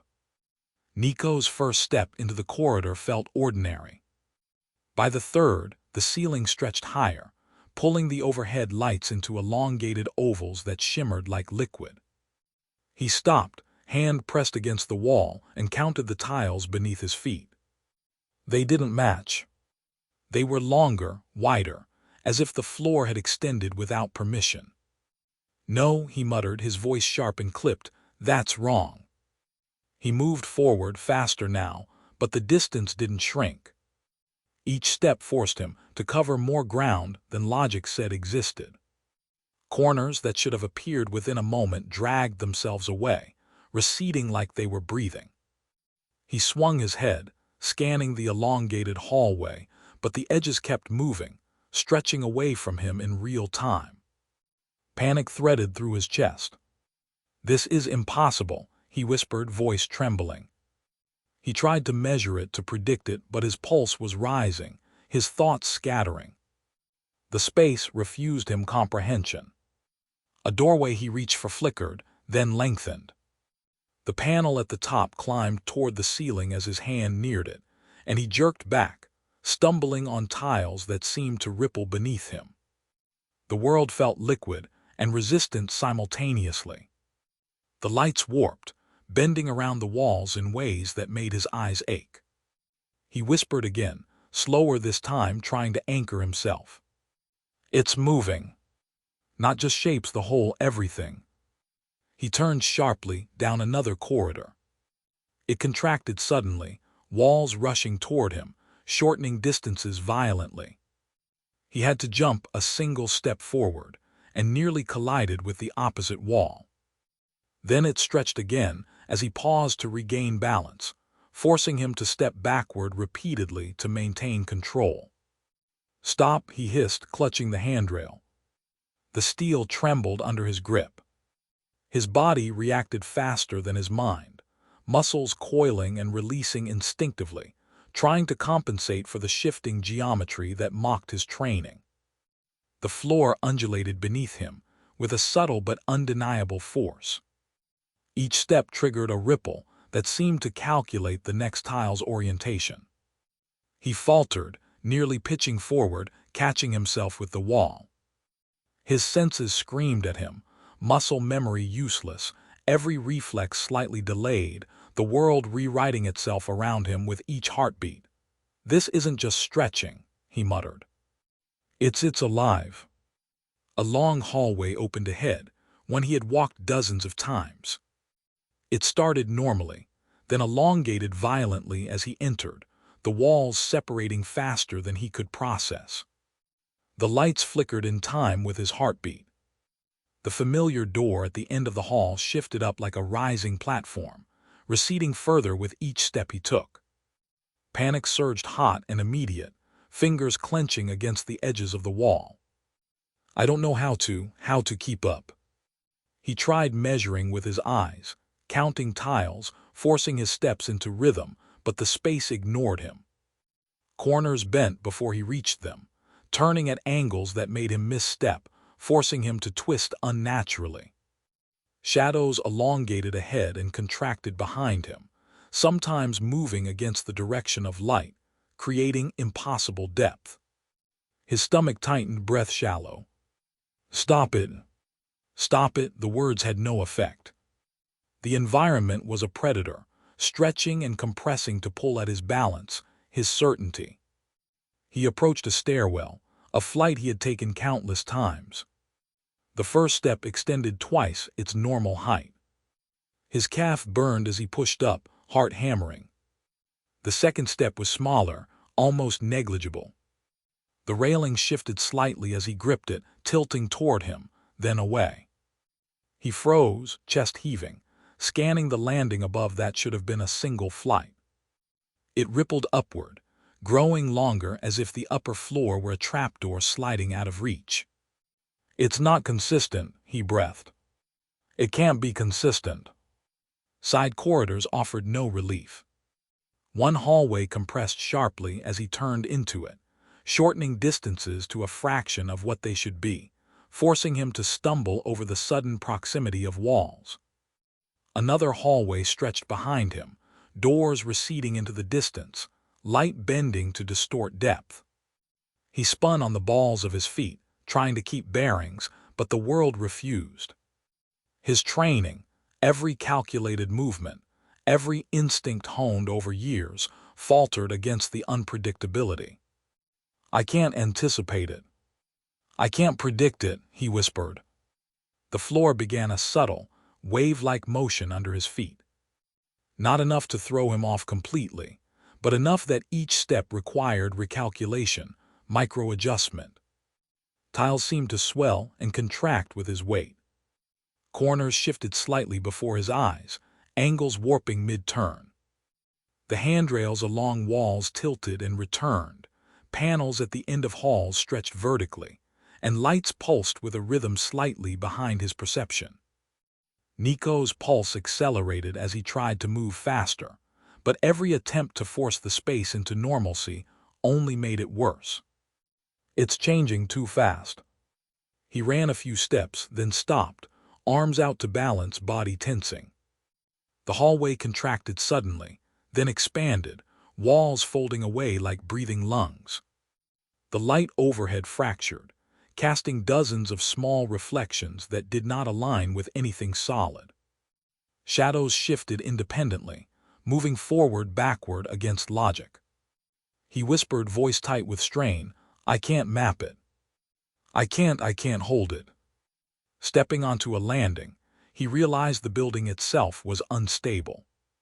Corridors bent sharply without warning. Ceilings dipped, then climbed. Floors angled slightly as he tried to step straight. Reflections in polished surfaces fractured, edges multiplying into impossible grids. Each step required immediate recalibration of balance, perception, and stride. His training should have allowed him to move instinctively, but instinct failed. Panic bubbled at the surface. "I'm not ready for this," he he said aloud, voice shaking. The stairwell itself became unpredictable. Each step shifted in size, each landing distorted. He gripped the railing, wrist flexing to compensate, muscles screaming. The handrail elongated slightly as he ascended, then compressed when he paused. Tiles beneath his feet rearranged subtly. The light shifted with them, reflecting at angles that made depth perception impossible. Every instinct screamed at him to stop, retreat, but his mind forced forward, cataloging, watching, surviving. It's impossible to anticipate. Every movement changes it. He moved into another corridor, the space ahead compressing suddenly, walls rushing toward him. He lunged to keep balance, hand catching a wall that wasn't exactly where it should have been. The lights bent as he passed beneath them, creating impossible angles, and shadows pulsed along the edges of walls like liquid. Each movement was exhausting. Every breath burned. He whispered, "Nothing is stable. Nothing behaves like it should. This is not real." The hallway stretched again violently, longer than he expected, far faster than memory could track. His legs pumped to compensate, but they couldn't keep pace with the rapid elongation. The ceiling overhead seemed to stretch into infinity. Light fixtures flickered, reflections fractured, shadows slithered along walls in ways that defied physics. Nico's hand trailed along the wall for guidance, fingertips sliding across surfaces that alternated between smooth and warped. He stifled a shout, voice tight. I can't control it." Every doorway became a trap of perspective. Door frames stretched vertically as he approached, compressed as he retreated.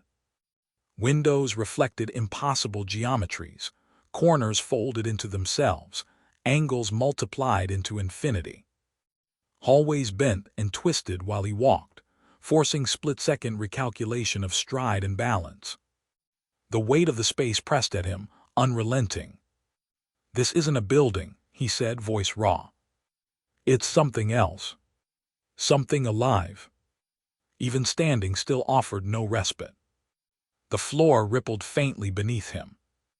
Walls breathed outward and inward, subtly, imperceptibly, until he moved again and noticed the change. Light shifted slightly with each blink, reflections shimmering in impossible ways. Shadows pulsed with a rhythm out of sync with reality. Each step forward provoked a new distortion. Each pause revealed another impossible angle.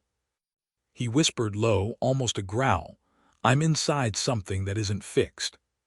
It moves faster than I can react. It's breaking me." The corridor did not wait for his fear to settle. Length surged outward again, violently, the far end tearing away as if pulled by force. His vision lagged behind the motion, stomach dropping as perspective snapped into a new configuration. The walls bowed, then straightened, then bowed again, the motion quick enough to make his head swim. He staggered, boots scraping, heart hammering so hard it felt detached from time itself.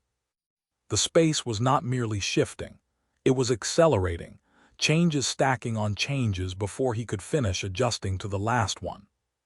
He pressed his shoulder into the wall, eyes wide, trying to lock onto a single reference point.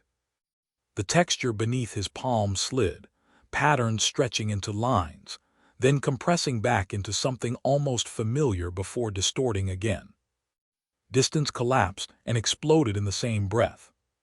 The corridor ahead narrowed into a throat, then yawned open, depth multiplying until it felt endless. His breathing turned ragged, as the realization set in that hesitation only invited more instability. Movement triggered response. Stillness did the same. There was no safe state. Another step sent a shock through the floor, a rapid reorientation that twisted the hallway sideways for a fraction of a second. His inner ear screamed as gravity felt briefly negotiable, then slammed back into place.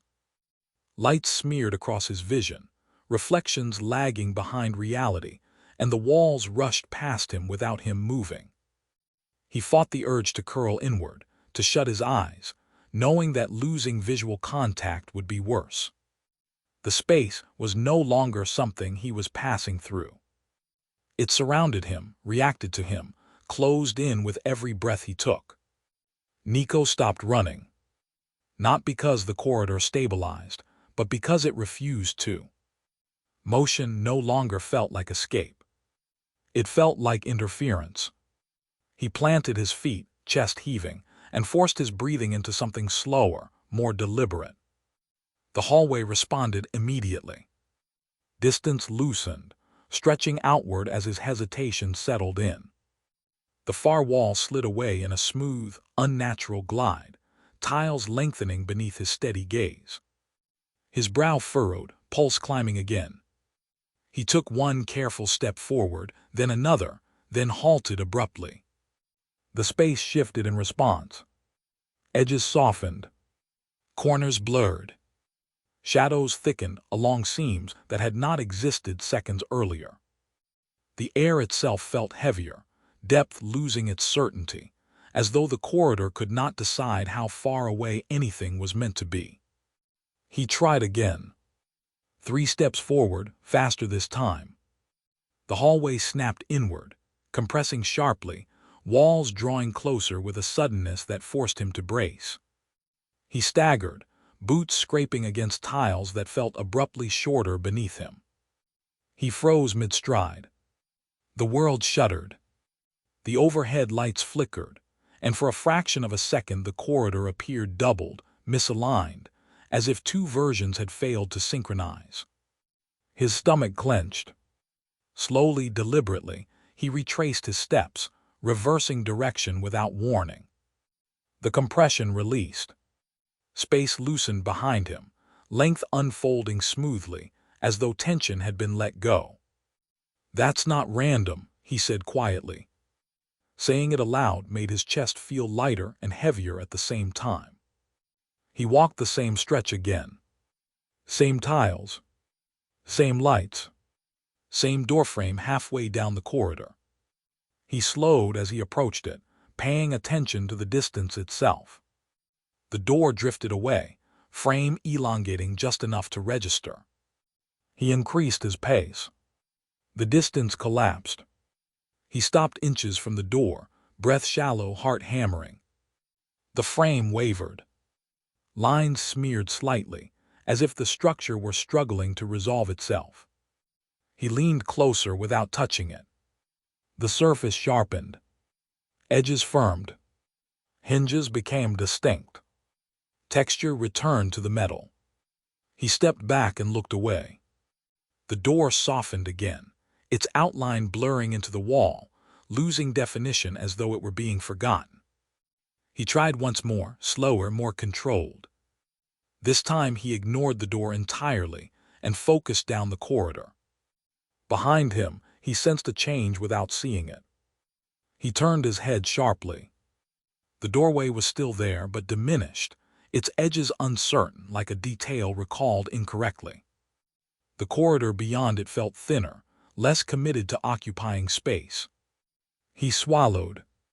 "That's not possible," he murmured, though the words carried little confidence. He forced himself to stare directly at the door, tracing its proportions, cataloging what felt wrong and what felt stable. The space responded. Definition returned. The frame solidified.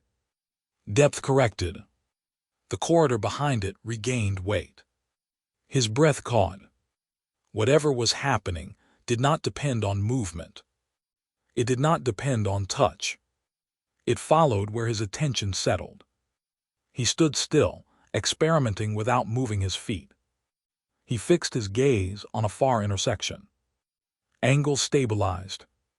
Lines straightened under scrutiny. He shifted his focus to the ceiling lights. The corridor ahead wavered, depth loosening as his attention left it. Shadows pooled where his eyes did not linger, thickening unnaturally. When he snapped his focus back, the space corrected itself again, as if compensating. His thoughts raced, skidding between logic and disbelief. This did not feel like hallucination, layered over reality. It behaved too consistently, too immediately. "So it's not what I do," he whispered. "It's what I notice." He began walking with intention, choosing where to look, how long to look, what to expect. When he anticipated compression and moved forward, it happened faster. When he expected stretch and slowed, the corridor obliged. The realization sent a tremor through him that had nothing to do with balance. The space was not resisting him. It was adjusting. Each assumption fed back into the environment, shaping how it responded.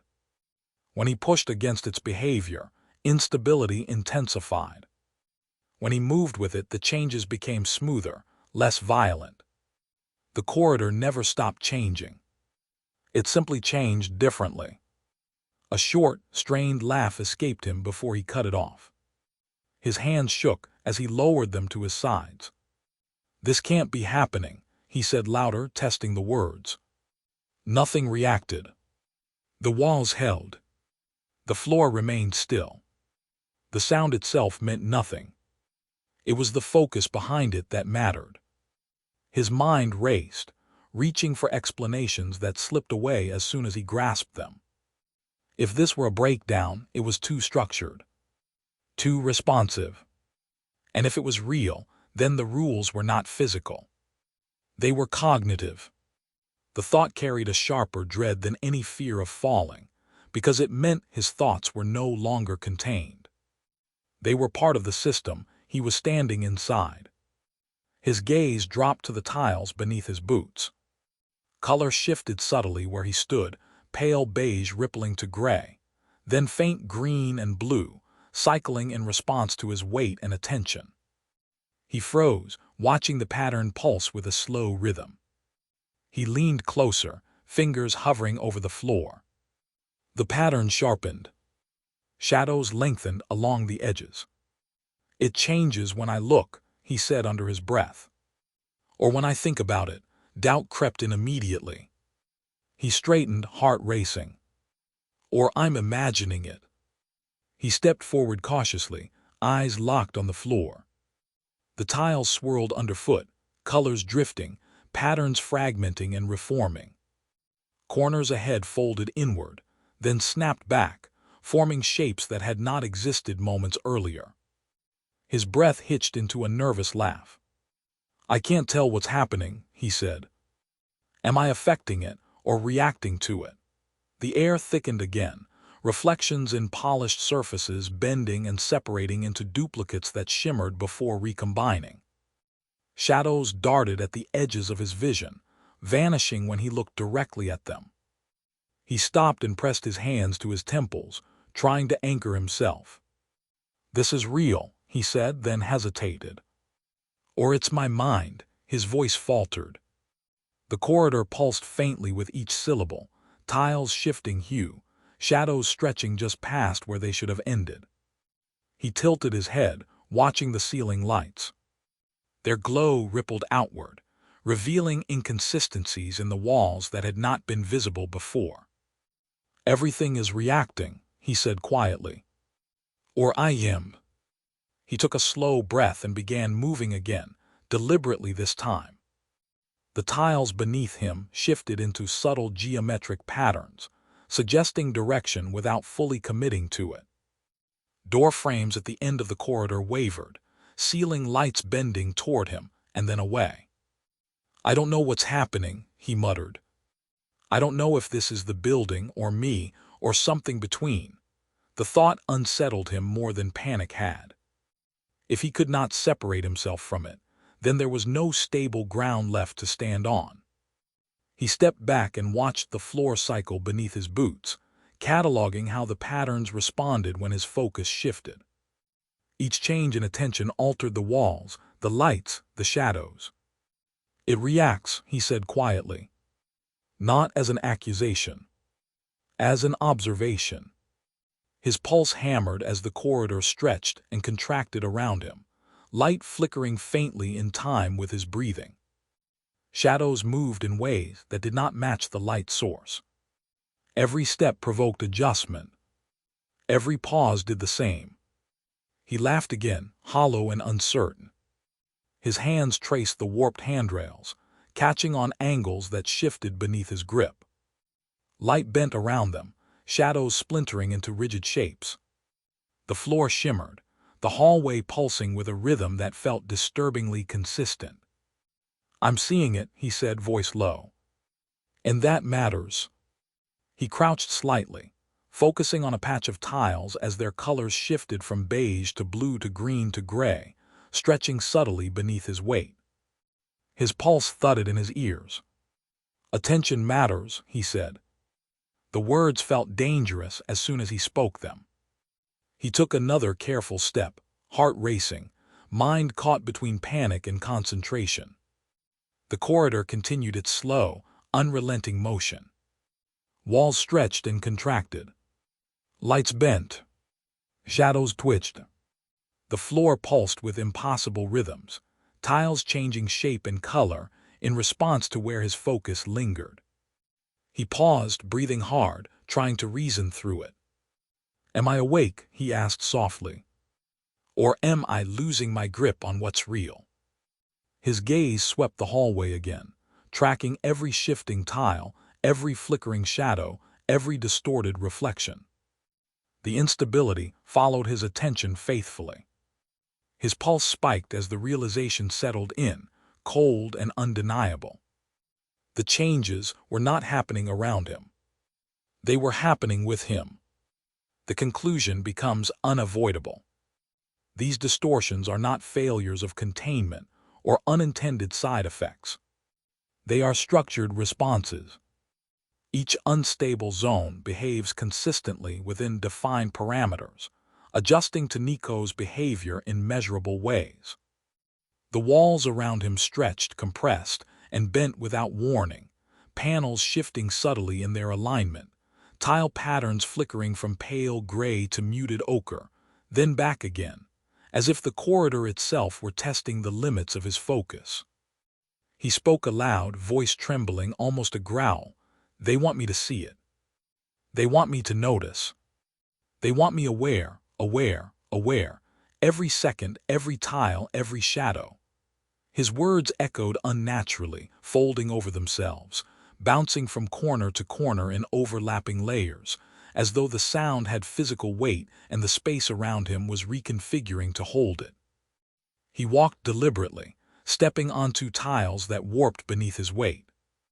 Each step triggered a minor quake of light and shadow, tiles stretching longitudinally, contracting sideways, forcing him to adjust his stride in fractions of a second. He muttered again, low, pacing back and forth. "It's deliberate. Every step, every glance, it reacts. It's not random. It's watching, learning, punishing. They're not letting me rest."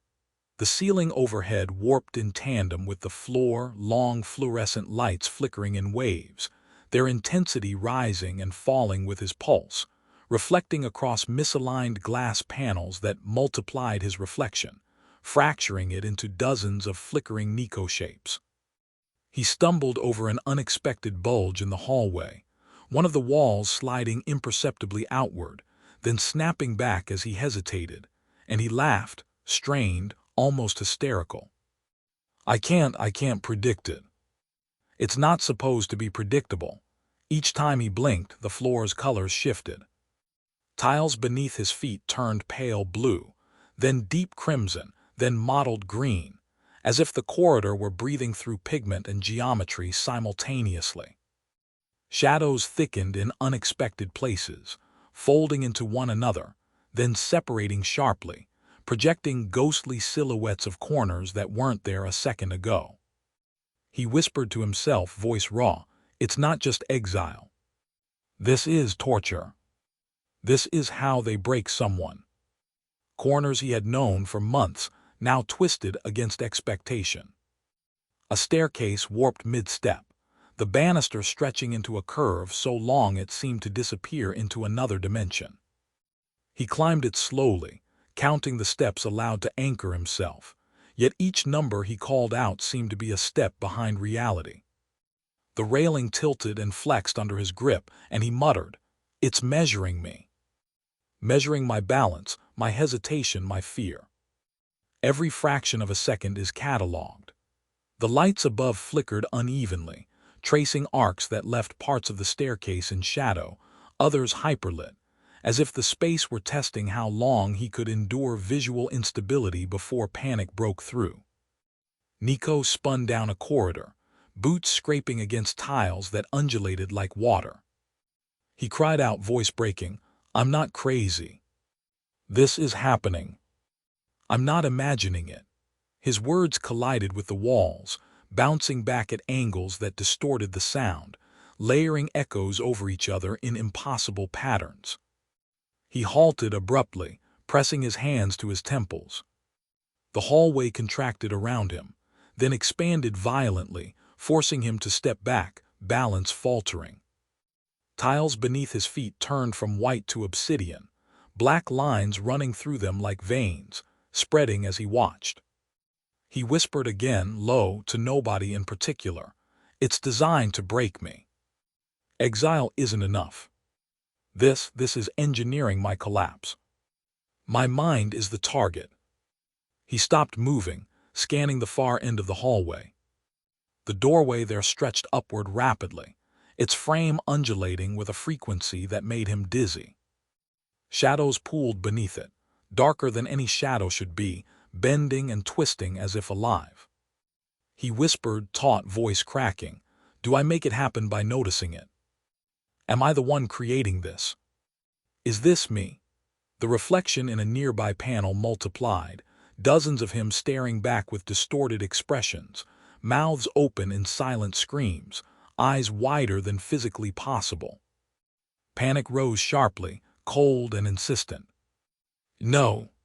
No. No. They want me aware. Every moment. Every thought is fuel." He turned sharply, navigating a sudden constriction of the corridor. Walls that had been steady mere seconds ago now leaned inward, pressing at him subtly, requiring careful angling of his shoulders. Light fractured across the floor in impossible geometries, creating shapes that didn't correspond to any wall or ceiling. Tiles beneath his feet rippled, changing from green to gray to violet and back again as he walked. He whispered rapidly, almost to himself in a rush, "It's not just the walls. The floor. The light. Shadows. Everything. Every sense. It's all part of it. They're mapping me, seeing how long I endure, how long it takes before I lose it." A side hallway pulled at him, elongating in real time as he approached, then compressing sharply when he slowed. He stumbled, catching himself against a warped banister. His own voice cracked into laughter, sharp, bitter. "I can't hold it. I can't hold it. This isn't real. None of it is real. It can't be." His reflection flickered, showing multiple Nicos, some laughing, some frozen in terror, some bending unnaturally toward the floor. He spoke, attempting to explain, reasoning aloud. "It's not accidental. Not random. Not failing. It's engineered. Everything here is designed to push, to test, to break." The ceiling lights split into segments, beams separating then merging, crossing at angles that made the hallway appear infinitely tall in some sections, compressed to a crawl in others. Shadows followed him like predators, then reversed direction, moving independently. He whispered again, voice hoarse, "I am the variable. Everything I do, every step, every pause, every glance, it counts. It counts. I am being measured." He crouched slightly, examining tiles that pulsed under his gaze. Colors shifted with thought, red to green to pale yellow, streaks appearing in patterns that hinted at intent. He muttered, "I am creating it by noticing it. I am seeing it into being. And they want me to see it. They want me insane. I am the instrument. I am the input." Movement became reflexive. The hallway contracted violently as he tried to step forward, forcing him to hop a step, then elongating to the point that he could barely see the end. Shadows multiplied, sometimes connecting ceiling to floor in impossible arcs. He whispered again, voice tight, urgent, "This is designed to break me. Not isolation, not time. The mind. My mind. They're attacking the mind. This is torture." A reflection in a polished surface caught his eye. He stared, trying to make sense of it. His own image fractured into dozens of faces, all mimicking him, exaggerating his panic, echoing his speech. He said aloud, rapid fire, "It's me. It's me noticing. It's me creating it. Or maybe it was there already. Maybe it's always been like this. Maybe it's waiting for me to arrive." The corridor reacted instantly, stretching, compressing, colors rippling beneath his feet, shadows twisting into impossible forms. His pulse raced, chest tight. He moved again, cautiously, deliberately. Every step a calculation, every glance a test. The doorway ahead twisted and reformed under his gaze, frame elongating then shrinking, light reflecting inconsistently, shadows pooling along warped corners. He whispered, voice almost pleading, "I can't stop noticing. I can't. If I look away, if I rest, it wins. It wins because I'm not engaged. I'm the instrument. They want me aware. They want me breaking." Tiles beneath his feet split into uneven sections, some rising slightly, others dropping, creating a sense of walking across a living mosaic. The walls flexed subtly, grooves opening and closing like veins. Shadows formed strange geometries, lengthening in impossible directions. The corridor seemed to breathe with him, reacting to his attention, punishing distraction. He spoke quickly, sentences rushing together. "I am not free here. I am not alone. I am the focus. Every moment, every blink, every thought, recorded, observed, used against me. This isn't exile. It's torture. It's calculated. Designed. Alive." He stopped entirely, pressed his hands against the nearest wall to steady himself, and let his voice rise, trembling but unbroken. "I see it. I see it. Every shift, every ripple, every shadow, every flicker, they are not mistakes. They are deliberate. This world, this layer, it is made to drive someone insane. And it is working. It is working on me." The hallway stretched violently in response, lights flickering faster, tiles pulsing brighter and darker, reflections multiplying endlessly, shadows stretching into impossible dimensions. Panic surged, chest tight, mind reeling. Every corridor now felt alive, responsive and hostile. Hallways twisted before him, ceiling heights fluctuated unpredictably, tiles colored themselves like a living diagram of his awareness. Each step, each glance, each whispered admission caused the environment to shift more rapidly, violently, intentionally. He whispered again, quieter now, almost a growl, "I am not just exiled. I am tested. I am tortured. I am made to see. To feel. To break." The realization settled heavily, pressing in until it was impossible to ignore.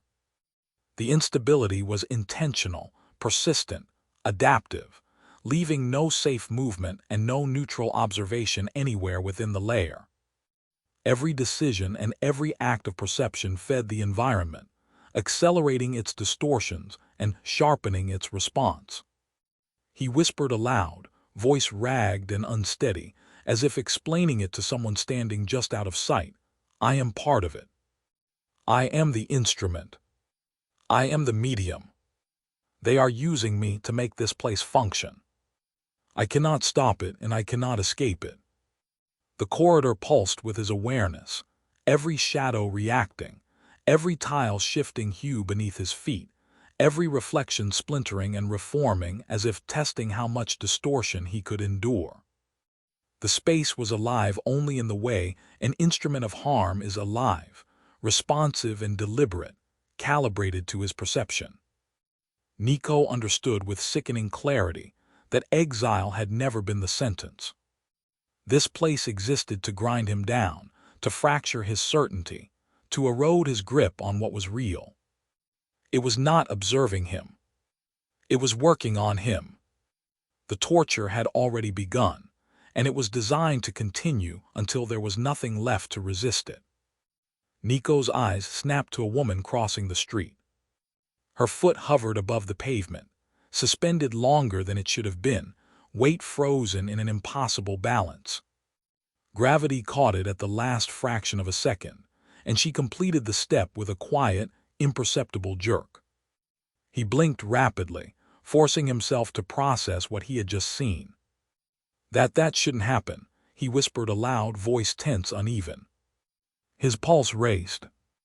Every instinct screamed at him to look away, to pretend it was a trick of light or imagination, but he couldn't. His attention held the anomaly in place, sharpened it, made it undeniable. A man turned a corner, hand pausing midair over a doorknob. Fingers curled as if anticipating a sensation that didn't exist, then completed the motion normally. The hesitation lasted less than a heartbeat, but it was precise, exact, deliberate. Nico's stomach twisted. It's not random. It's not chance. It's deliberate, he said low, almost reverent, scanning the street. Faces shifted subtly, expressions lagging behind thought. A boy smiled before his eyes, even reached the object of amusement. An older woman's gaze flicked to the left a fraction too late, then corrected as if caught midstream. Every flicker, every misalignment was exact, as though the world was rewinding and replaying fragments in real time. He moved through the crowd, forcing himself to remain calm, observing each microfracture with a calculating focus. Each human motion, each gesture, each fleeting pause was a data point. His mind cataloged them, noting where hesitation appeared, where timing slipped. The inconsistencies didn't prevent action. People still walked, spoke, gestured. The world continued. What faltered was the continuity, the seamless unfolding of events. Nothing stops, but everything is off, he muttered under his breath, hands tightening into fists. It's like reality has gaps stitched over invisible tears. He passed a streetlight, watching as the shadows underneath it shivered for a fraction of a second before righting themselves. The tiles of the sidewalk appeared slightly misaligned, snapping back into place as soon as he fixed his gaze. It's alive, he said softly, voice trembling. His reflection in a shop window elongated briefly before compressing, his face warping subtly, features rearranging as if he were a stranger watching a stranger. He jerked back, gripping the frame of the window for balance. No. This is too much. I'm losing it. Nico tried to step forward deliberately, counting his pace, measuring intervals between flickers. The woman in the crosswalk froze again, mid-step, and the man with the doorknob hesitated once more. Each repetition reinforced the certainty. The world's fractures were not mistakes. They were patterned, controlled, responsive. Every subtle irregularity reacted to him noticing it. He whispered, voice rising, almost a hiss, every look makes it happen. Every second I notice, I feed it. I make it exist. A cyclist rolled past, tires momentarily hovering above the asphalt as the bicycle seemed suspended. Nico's stomach twisted violently. He staggered to the side, pressing his back against a lamppost. The man passing him had eyes that blinked slightly too late, head nodding after his own greeting had passed. Panic climbed in his chest. It's in everything, he said aloud, voice breaking. It's not just in the halls, not just in the layered world, it's here. It's real, it's in me. The flickers became more frequent. People's movements would split in two for a heartbeat, repeating segments just beyond recognition before correcting themselves. The precision unnerved him. Nico forced his eyes onto a stationary object, a mailbox, but it too shimmered. Its edges blurred, colors rippling like water, then snapping back when he leaned in closer. He raised his hands, almost instinctively as if to push the instability away, then laughed bitterly. It doesn't care about me touching it. It cares about me seeing it. It's my awareness. My mind feeds it. The world began to feel wrong in layers he couldn't name. A car at the intersection stuttered, its tires slightly off the asphalt, engine noise lagging a fraction. Pedestrians passed, shadows falling incorrectly, occasionally overlapping as if displaced by invisible hands. He crouched slightly, scanning their faces, trying to discern any pattern. The longer he watched, the more the anomalies stacked, one over the other. Tiles on the sidewalk shifted in hue, alternating between dark gray and near white as he stepped. Pavement cracks opened and closed imperceptibly. Reflections in windows multiplied into dozens of overlapping fragments that each tracked him differently. His pulse was a hammer against his ribs. Nico's hands went to his head. I can't let it get to me. It's the same as before, right? Just distortion. Just perception. Just exile, he muttered, swallowing, teeth grinding. He remembered the halls, the walls, the stretching corridors. Those had been controlled, responsive, manipulative, but those were confined spaces. Here, the flickers bled into the ordinary, beyond his ability to catalog fully. Exile isn't enough, he whispered. This is something else. This is torture. His mind spun, questions looping in unrelenting patterns. Was he imagining it? Was he seeing what was really there? Was it in him? Was he the cause? He paced, deliberately forcing himself to see, forcing himself to notice. Each time the world shifted in response, tiles beneath his boots twisting in color and angle, people halting for fractions of a second, reflections in glass warping impossibly. Every act of perception was feedback, every attention a stimulus, every gaze a trigger. He spoke to himself, loud enough that others might have noticed. I see it. I am seeing it. Every step I take, every eye I lift, it changes. I am feeding it. I am responsible. Shadows began to move independently of their sources. A tree branch cast on the pavement separated into dozens of narrow, writhing lines, wriggling like living insects, then coalescing as a single elongated shadow when he shifted focus. Window panes flickered with impossible geometry, splitting faces into multiple versions that each looked at him differently. He stumbled backward, gripping a railing outside a building for support. His mind raced. It's learning. It's reacting. It's adapting to me. It's breaking me. He backed into the wall, breathing ragged. A man passed, his head flicking left, then right, but eyes never matched. Each step the man took left behind a faint afterimage, fading into nothing only when Nico turned away. A child's bicycle spun slightly above the ground, tires grazing air, then touching down normally. The floor beneath him subtly tilted, though the angle was imperceptible unless measured against the repeated shifts in tile color. He whispered hoarse to himself, it's not me imagining. It's not random. Every movement I observe changes it. I am trapped inside it, and it is inside me. Nico crouched, scanning a puddle in the street. Reflections fractured, splitting into dozens of tiny pieces, each reflecting a different version of the same street, the same people, the same fleeting moments. He reached toward it, fingers hovering just above the liquid surface. It responds to focus, to awareness, not action. My mind, my attention, it feeds it. "It's feeding it," he said, voice breaking, low and desperate. He stumbled forward, taking shallow, rapid steps, and the flickers accelerated, multiplying exponentially. Sidewalk tiles shifted from muted gray to deep black to bright white, repeating in impossible sequences. Reflections in shop windows fragmented endlessly, corners warped, shadowed faces split into overlapping, impossible alignments. He tripped over nothing, caught himself with a storefront frame, and whispered frantically, "I am the medium. I am the instrument. They are using me to make it alive. And I cannot stop it." By the time he reached a quieter street, his pulse was thunderous, breath shallow and rapid. Every subtle change had compounded, layering instability on top of instability.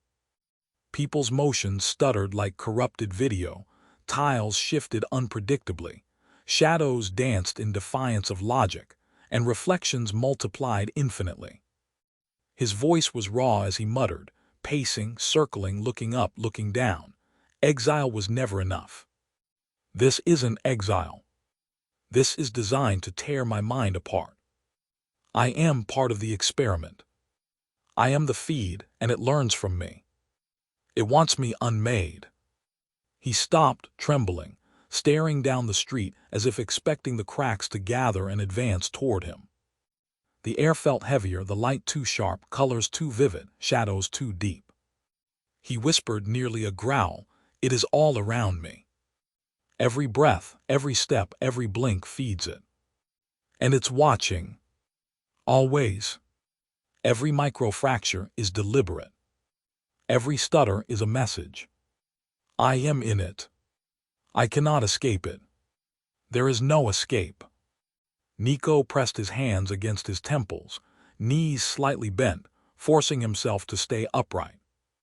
He forced himself to catalog every flicker, every anomaly, every shifting reflection, every stuttering step. His voice trembled, low, repeating the same ideas to himself, an internal monologue that was now spoken aloud, unrelenting. I see it. I see it. I make it. I am feeding it. I cannot stop. It is learning. It is adapting. I am the variable. I am the input. I am the medium. I cannot escape it. Exile isn't enough. This is torture. Every pulse of awareness, every conscious observation, every act of perception had consequences. Shadows deepened. Tiles shifted colors. Reflections multiplied. Edges blurred and corrected. He could not stop. He could not turn away. He could not pretend it was not happening. It was happening. He was part of it. He was responsible. He was feeding it. The fractures continued, the microfractures widened, the inconsistencies multiplied, and the corridor of the ordinary world became another instrument of the same impossible, responsive reality. By the time Nico finally forced himself to step back from the crowd, every fiber of his being vibrating with exhaustion and terror, he knew with an unshakable certainty that the instability had escaped its bounds. The world had fractured around him, and he was in the center. Every shadow, every reflection, every subtle motion was now proof. Exile was no longer confined, and nothing would ever be ordinary again. Nico keeps walking because stopping feels worse, because motion at least gives him the illusion of choice, even as the street ahead of him begins to behave like a poorly remembered dream that keeps correcting itself. The first flicker he notices is small, almost polite. Two people pass each other on the sidewalk and exchange a fragment of conversation, a half-sentence that should have dissolved into the noise of the city.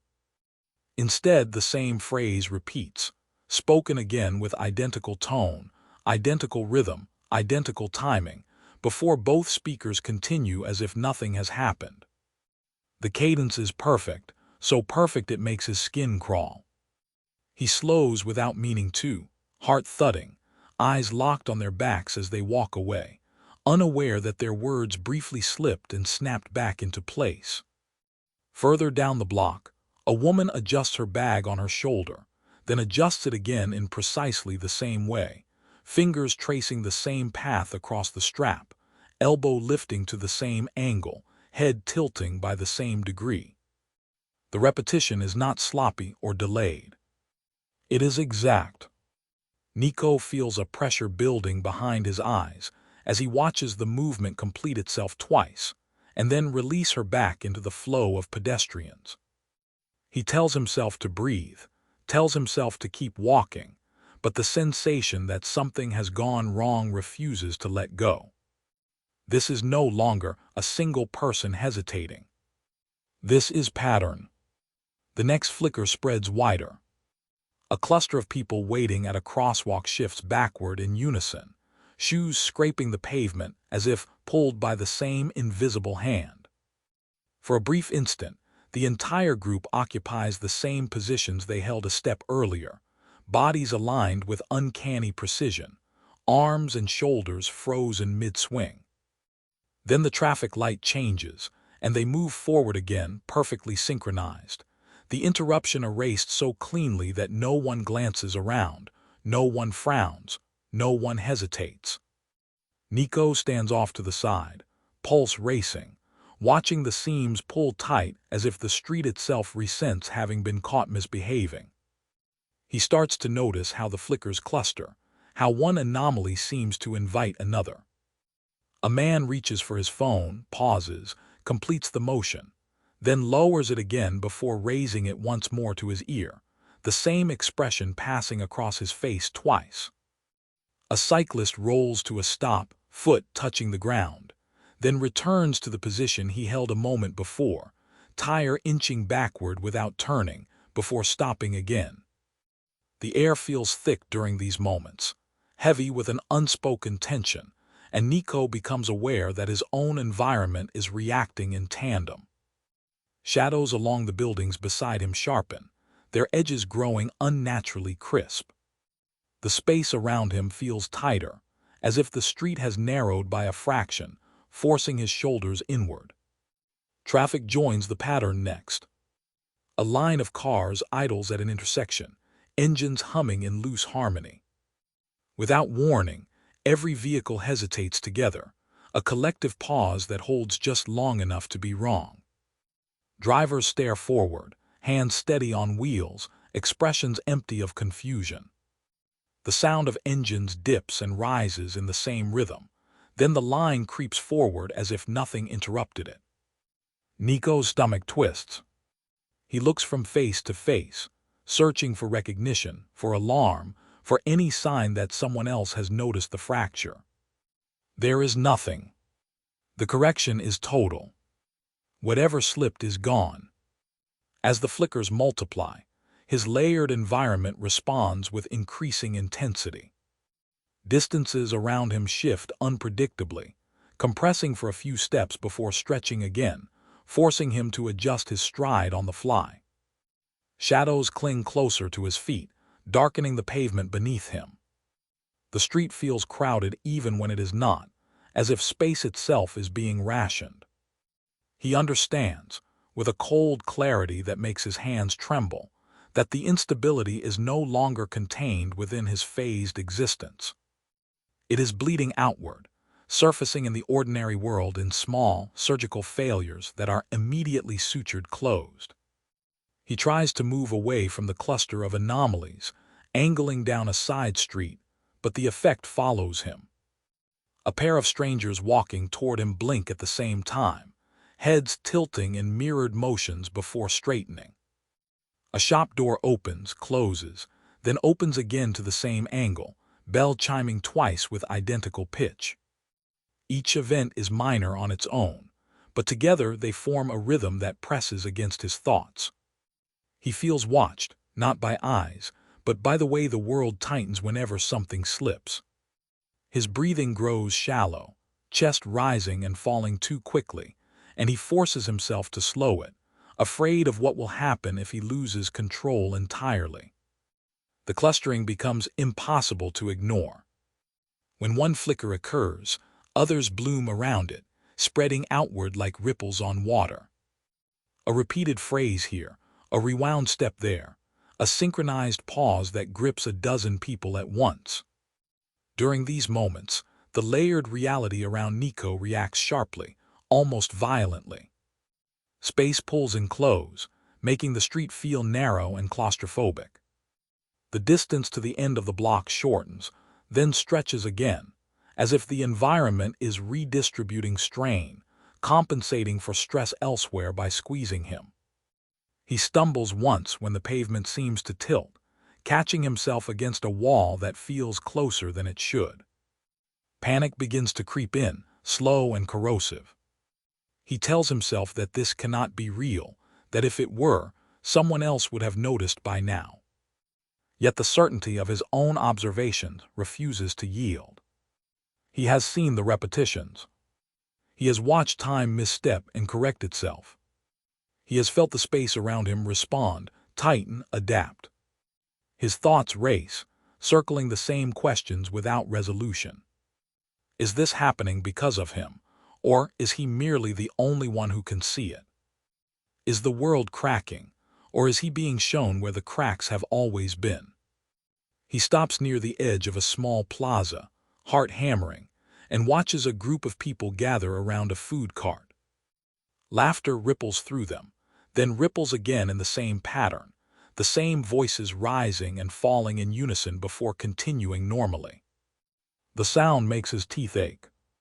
He presses his palms together, grounding himself in the pressure, and looks away, only to feel the space behind him compress, forcing him forward again. There is no neutral position anymore. Attention pulls the anomalies into focus, but ignoring them does not make them disappear. It only shifts where they surface. The corrections remain flawless. Every time the world stutters, it heals itself instantly, smoothing over the error so completely that memory never forms. People finish their movements, reach their destinations, complete their actions without the faintest sign of disturbance. Nico feels a wave of dread at the perfection of it. This is not chaos. This is control. Whatever is forcing reality back into alignment does so with absolute authority, leaving no trace behind except in him.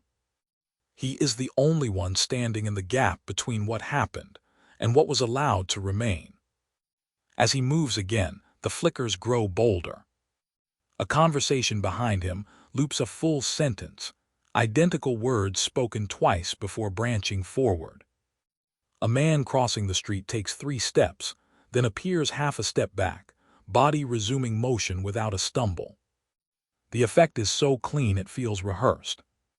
Nico's pulse roars in his ears. His layered surroundings react immediately, shadows thickening until they look painted on, space contracting until every step feels cramped. He has the distinct impression of weight pressing down on him, not physical mass, but the pressure of correction bearing down from all sides. He realizes, with mounting horror, that the anomalies are no longer isolated to moments of transition. They are spreading into the flow itself. The city still functions. Traffic still moves. People still talk and walk and live. But the continuity between moments is fraying, and the system is working harder to keep it hidden.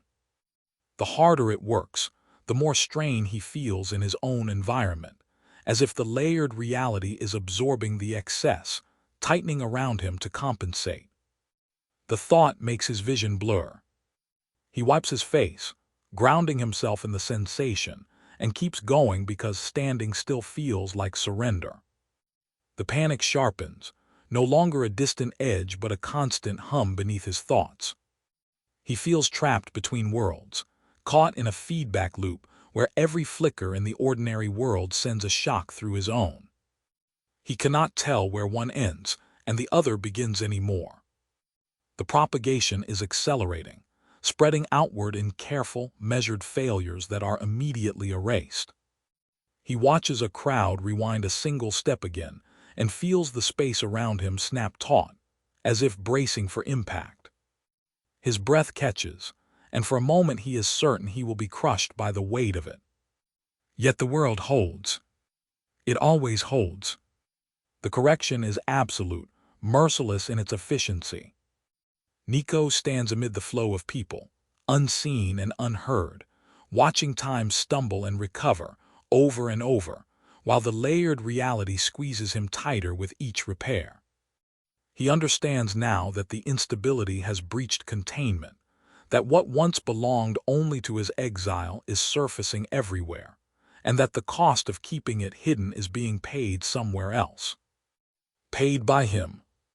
Watching enough of these events makes the conclusion unavoidable, not because it arrives suddenly, but because it keeps circling the same shape in his mind until there is nowhere left to turn away from it.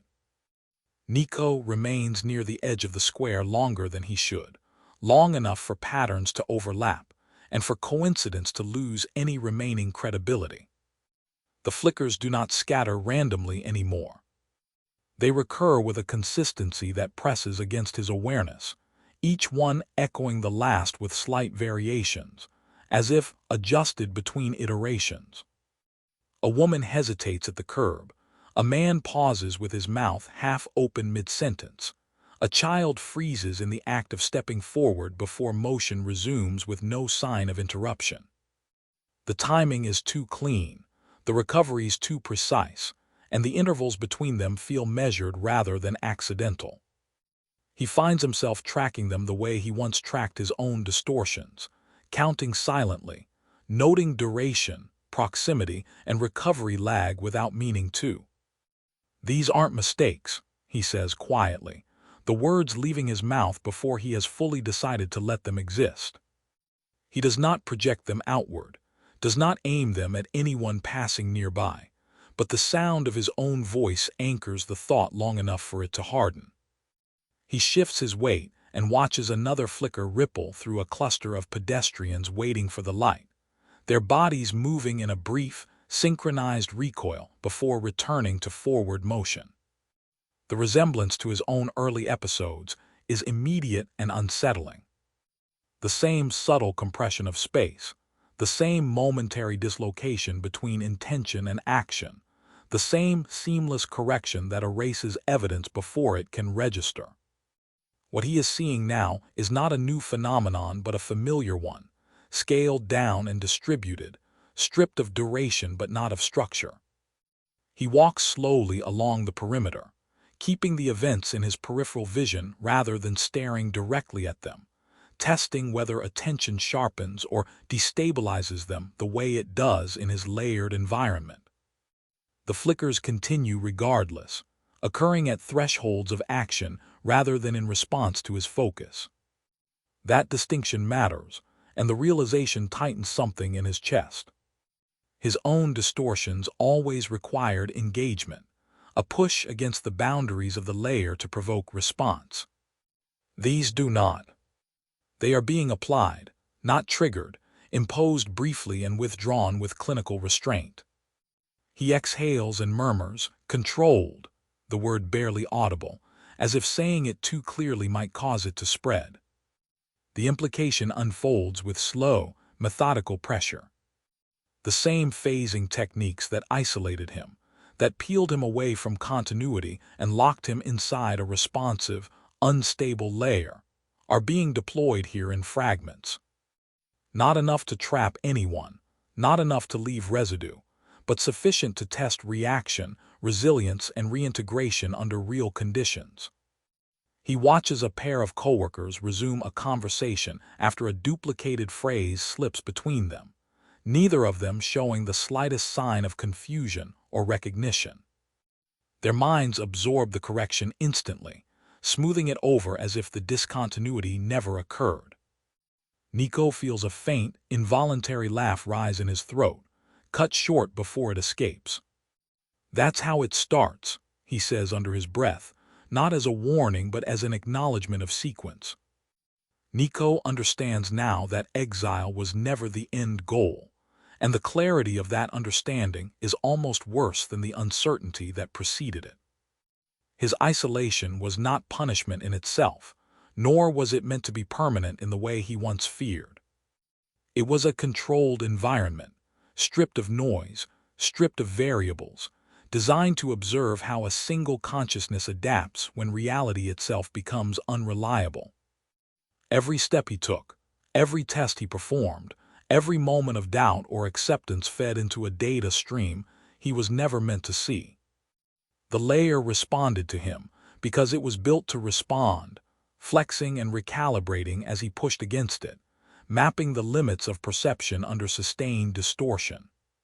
"Clean data," he says quietly, the phrase tasting wrong in his mouth. He stops near a bench and grips the back of it with one hand, grounding himself in the solid, familiar texture of metal and chipped paint. The ordinary world feels thinner here, less anchored, as if the weight of his layered existence is bleeding outward. He remembers the early days of Exile, the way the environment seemed almost tentative at first, responding gently, correcting itself quickly, as though testing him as much as he tested it. He had believed then that the instability was a flaw, a side effect of imperfect containment. That belief feels almost naive now. The isolation gave them exactly what they needed: uninterrupted observation of adaptation without interference. The flickers represent the next phase, and that realization settles into him with a slow, sinking heaviness. These are live trials, embedded seamlessly into an unaware population, designed to see how much distortion reality can absorb when it is shared rather than contained. He watches a cyclist wobble slightly as the world seems to misalign for a fraction of a second, then corrects and rides on without slowing. The correction lags just enough for Nico to notice, just enough to feel the strain beneath it. "You're spreading it," he murmurs, his voice low and steady despite the tremor he feels beneath it. "You're seeing how far it goes before it breaks." The system is learning, not only how individuals react to microfractures, but how continuity itself behaves under distributed stress. Each flicker is a probe, each correction a measurement, and the intervals between them are shortening. Nico becomes acutely aware of the cadence now, the way one event seems to prime the space for the next, rippling outward in clusters rather than appearing in isolation. He turns slowly, taking in the street, the buildings, the moving crowd, and for a moment the layered world presses in around him, tightening and stretching in response. Shadows sharpen unnaturally along the edges of structures, and distances feel subtly misjudged, as if the environment is compensating for strain elsewhere. "It's accelerating," he says, this time more firmly, the words anchoring him as much as describing the pattern. The flickers are closer together now, not only in time but in space, and the corrections, while still effective, take longer to complete. He watches a man pause mid-step, his foot hovering just a beat too long before gravity resumes its claim, and the resumption feels slightly delayed, as if the system hesitated before committing. Nico feels the layered world around him respond sharply, space tightening with a familiar pressure that makes his head throb. The feedback loop is no longer contained, and he senses that whatever mechanism governs correction is under increasing load.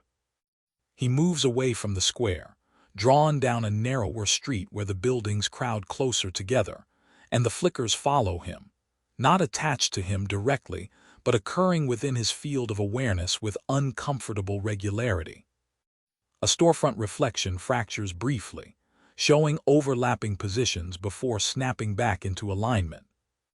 A pedestrian's shadow detaches from its owner for a fraction of a second, lagging behind before reattaching seamlessly. Nico stops walking and presses his palms against his thighs, steadying himself as the layered environment swells and recedes around him like a held breath. "You're pushing it too hard," he says, not to anyone but to the idea itself, to the system he can no longer pretend is passive. The corrections still happen, but they are no longer invisible to him. He can feel them now, the effort behind them, the subtle drag as reality forces itself back into alignment. The layered world responds in kind, growing increasingly unstable, as if compensating for stress it was never meant to handle simultaneously. Nico's perception feels stretched thin, caught between layers that are beginning to interfere with one another. He rubs his temples and exhales slowly, focusing on the rhythm of his breathing to keep his thoughts from spiraling. "This isn't sustainable," he says quietly, the statement carrying more weight than any question could. The realization that follows is not dramatic, but it is definitive.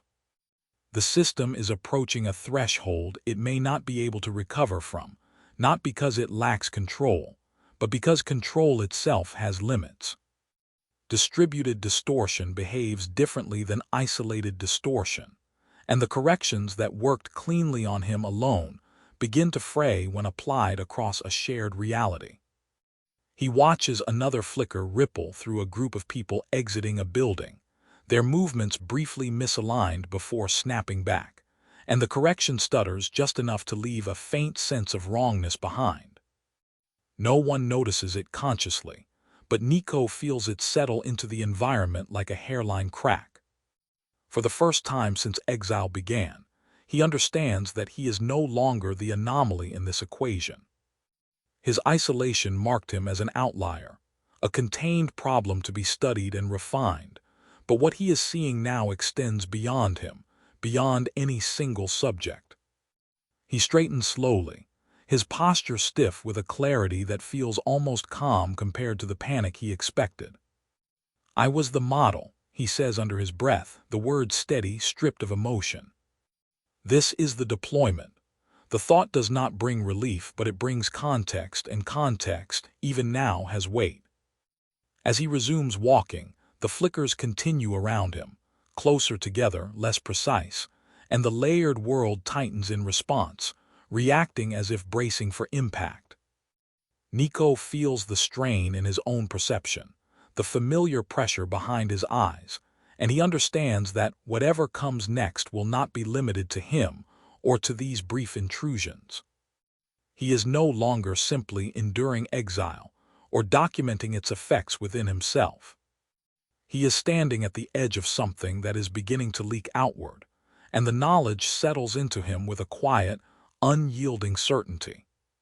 He is not the problem they are trying to solve anymore. He is the indicator they built to tell them when the system has gone too far, and as the flickers ripple outward with increasing frequency, that distinction becomes impossible to ignore. The breakdown no longer announces itself with subtlety or restraint, and Nico feels the change before he understands it, a pressure building behind his eyes as if the world itself has begun to lose its ability to hold shape. He stands at the edge of an intersection he has already crossed once, though the memory of doing so feels uncertain, blurred around the edges. And when the light changes, he watches the same cluster of pedestrians step forward again in the same order, repeating movements he is certain he already witnessed. A man adjusts the strap of his bag in the same precise way. A woman tucks her hair behind her ear with the same distracted motion, and the sensation that follows is not confusion so much as vertigo, the ground tilting beneath a reality that refuses to stay anchored. "No," he says quietly, then louder, testing the sound of his own voice against the shifting scene. "No, that already happened." The words do not stop anything, but they steady him just enough to remain standing as the street resets itself around him. Traffic reorders with a mechanical smoothness that feels wrong, cars snapping back into earlier positions as if dragged along invisible tracks, signals reverting to red, then green, then red again in a sequence that ignores the flow of time entirely. He turns in a slow circle, trying to orient himself, trying to decide whether he is moving forward or backward, and the effort leaves him breathless. People vanish mid-step and reappear moments later, several feet away, their motion resuming without hesitation or awareness, and Nico's pulse spikes hard enough that he has to brace his hands against his thighs. "You're seeing it wrong," he mutters, the phrase half reassurance, half accusation, though he cannot decide which it is meant to be. This is just perception slipping. That's all this is.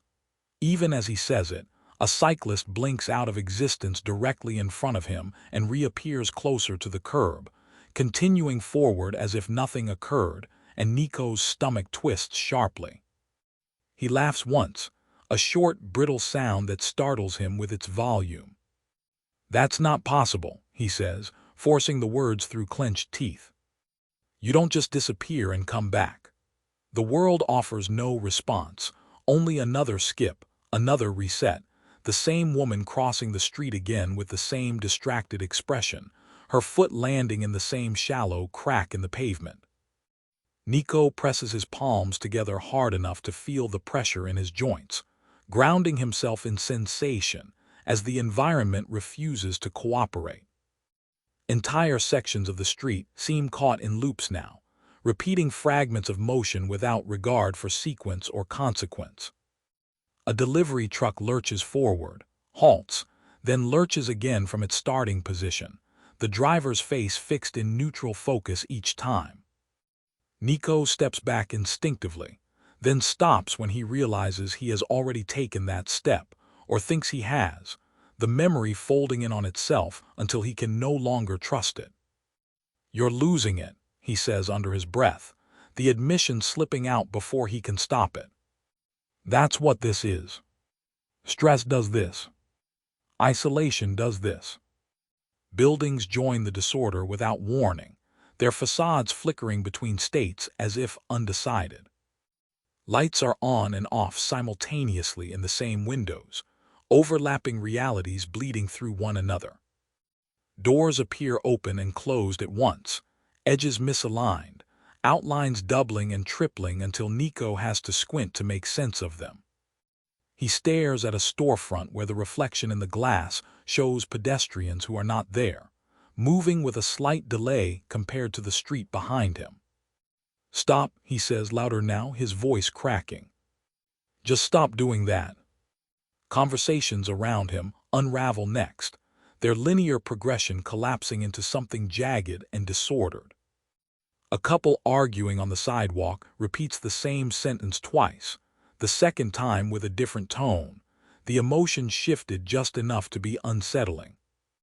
A question is answered before it is fully spoken, the response echoing back into the silence that follows. Laughter ripples through a small group, arriving seconds before the joke that triggers it, and when the punchline finally lands, the sound comes again, weaker, distorted. Nico clamps his hands over his ears, but it does nothing to stop the sound from reaching him. "This isn't real," he says, forcing each word out slowly, deliberately, as if careful articulation might stabilize his thoughts. "This is my brain filling in gaps. That's all." He lowers his hands and watches a man finish a sentence 3 times in slightly different ways, each version layering over the last, and the certainty he is trying to cling to slips further away. His breathing quickens, shallow and uneven, and he has to consciously slow it, counting under his breath to keep from spiraling. The sky joins the failure without ceremony, cloud formations snapping backward to earlier positions, then surging forward again in uneven jumps. Nico looks up, his neck aching as he tracks the movement, and feels a surge of dizziness when the sun briefly occupies 2 positions at once before resolving into one. "You're not seeing double," he tells himself, his voice thin. "You're tired. That's all. You've been under strain too long." The words feel rehearsed, pulled from a script that no longer fits the situation unfolding around him. What terrifies him most is not the failure itself, but the absence of correction. In earlier distortions, the world always recovered, smoothing over its mistakes with ruthless efficiency. Now stability does not return. Each attempt at correction introduces further distortion, compounding the error instead of resolving it. A pedestrian freezes mid-gesture, then resumes at the wrong angle, their arm clipping briefly through the edge of a doorframe before snapping back into place. Nico gasps and staggers backward, his heel catching on uneven pavement. "Did you see that?" he says aloud, turning toward a passerby who has already moved on unaffected. "Did you see that happen?" No one responds, no one even looks at him, and the isolation of that moment hits harder than anything he experienced in exile.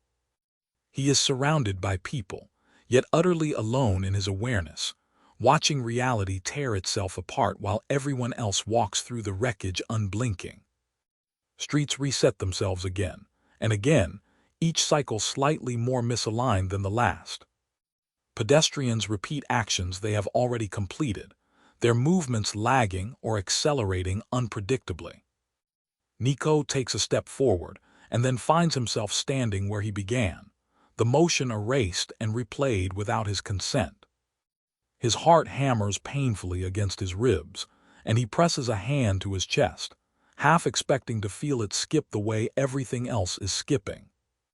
"You're not okay," he tells himself, the words sharp, almost angry. "This is what breaking looks like. You knew it would come to this." The admission does nothing to slow the escalation. Buildings shimmer at the edges, outlines blurring as if the city itself is losing resolution. A bus passes him twice in opposite directions, occupying the same stretch of road in overlapping moments that refuse to reconcile. Conversations fragment further, words arriving out of order, sentences missing their beginnings or endings. Nico hears his own name spoken somewhere behind him, then again to his left, then again directly in front of him, each instance layered over the last until he cannot tell whether anyone actually said it. "That's not happening," he says quickly, his voice rising despite himself. "You're imagining it." Auditory hallucinations are common under stress. The rational explanation feels flimsy even as he clings to it, his grip tightening with desperation. The mechanism of the world feels overstrained now, like gears grinding against one another without lubrication, executing recovery routines that only deepen the fracture. Traffic signals flash conflicting colors simultaneously, drivers hesitating as if unsure which instruction to follow. Nico watches two cars occupy the same space for a fraction of a second before separating, the correction slow and uneven, and the sight sends a wave of nausea through him. He bends forward, hands on his knees, forcing himself to stay upright. "Hold it together," he whispers, the plea directed inward. "Just hold it together a little longer." His thoughts race, looping back on themselves, every attempt at logic folding into panic. If this is real, then the system has failed completely. If it is not, then his mind has, and he cannot decide which possibility is worse. The boundary between constructed experience and underlying truth feels dangerously thin now, stretched to the point of tearing. The world continues to fragment openly, unconcerned with his struggle to interpret it. A row of buildings flickers between states, one moment pristine, the next weathered and cracked, histories overlapping without regard for sequence. Nico straightens slowly, forcing his gaze to remain fixed despite the urge to look away. "This isn't just you anymore," he says, his voice trembling. "This is everywhere." Saying it aloud makes it feel heavier, more permanent, and the realization sends a fresh surge of fear through him. Time itself seems unreliable now, seconds stretching and compressing without pattern. Nico checks his watch and watches the second hand jump backward, then forward, then stall entirely. He lets out a shaky breath and laughs again, the sound bordering on hysteria. "Of course," he says. "Why not that too?" The laugh dies quickly, swallowed by the weight pressing down on him as the world refuses to stabilize. Identity begins to feel just as unstable as everything else, his sense of self blurring at the edges as memory and perception collide. He struggles to recall how long he has been standing there, what he was doing before the first skip, and the answers slip away as soon as he reaches for them. "You're still you," he tells himself firmly. You know who you are. The assertion feels necessary, a lifeline thrown into deepening chaos. Another reset ripples through the street, more violent than the last, and Nico stumbles as the ground seems to lurch beneath him. He throws his arms out instinctively to keep his balance, and for a terrifying moment, his hands pass through the railing beside him before snapping back into place. His breath catches in his throat, and he freezes, afraid to move. "That didn't happen," he whispers. "That did not happen." But the echoes of the failure continue to reverberate, each one louder, more pronounced, and Nico can no longer pretend that this is a contained event or a private collapse. Reality is coming apart in visible, undeniable ways, and the system that once enforced coherence is no longer capable of hiding its own fractures. He stands amid the chaos, heart racing, mind fraying, and realizes that whatever comes next will not be subtle, and it will not be survivable in the way he once understood survival. "Okay," he says finally, the word breaking as it leaves him. "Okay." He does not know who he is saying it for, or what it is meant to acknowledge, but the sound of his own voice is the only constant left. Around him, time stutters, space misaligns, and the world continues to echo itself into pieces, and Nico feels himself teetering at the edge of understanding, terrified that the next skip will take whatever remains of his certainty with it. At first, Nico thinks the movement ahead of him is another temporal skip, just one more failure layered onto the rest, but the shape of it stops him cold, because it is wrong in a way the others are not. The figure at the far end of the corridor walks with his cadence, carries its weight the way he does, pauses with the same fractional hesitation before stepping forward. Nico's breath catches as recognition hits, sharp and immediate, and he hears himself speak without deciding to. "That's me," he says, voice tight, eyes locked forward. The figure turns a corner he has not reached yet, its shoulder angling in the same way his always does when space feels narrow, and the sight sends a surge of heat through his chest that has nothing to do with fear alone. He moves forward despite himself, steps quickening as he tries to catch up, and the corridor resists in subtle ways, stretching just enough to keep the distance intact. "Wait," he says, louder now, the word breaking slightly as it leaves him. The figure ahead does not slow, does not react, does not acknowledge sound or presence in any way that suggests awareness.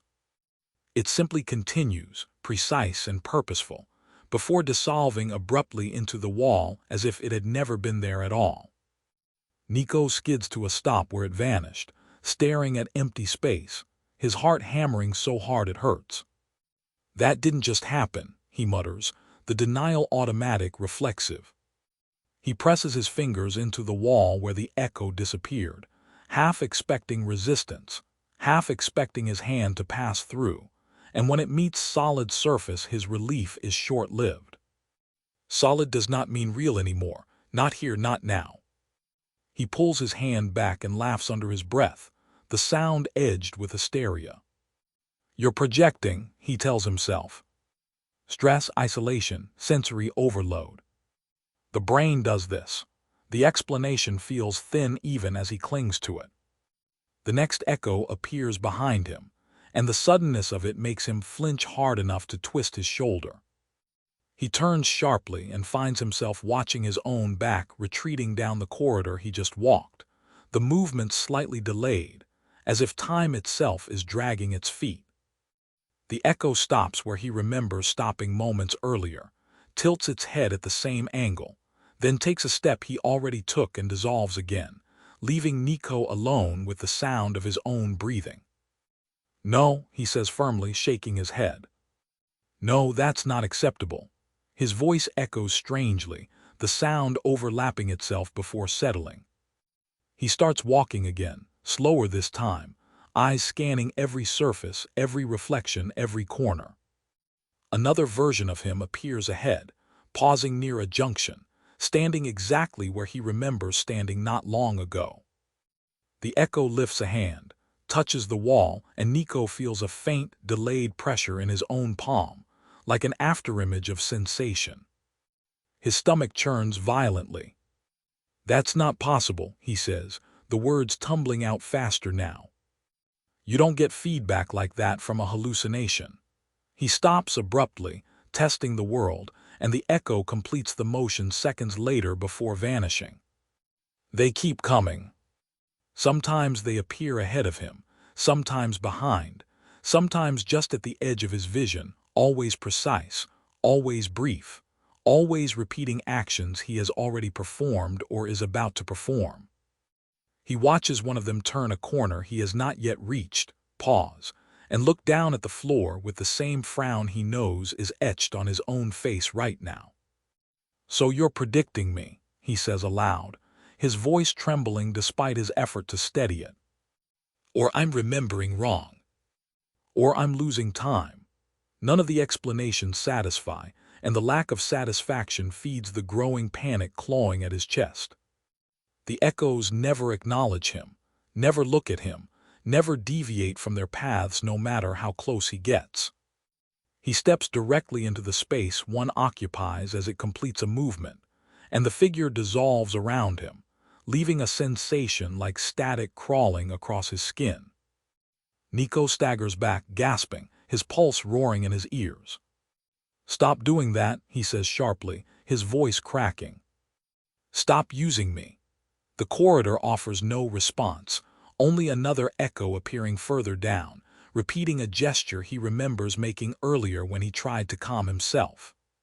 He begins to notice the pattern despite the fear tightening its grip.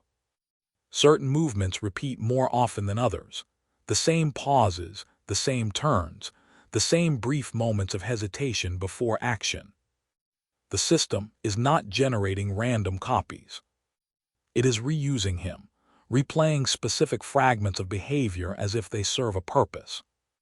"You're recycling," he says slowly, the realization sinking in with sickening clarity. "You're looping me."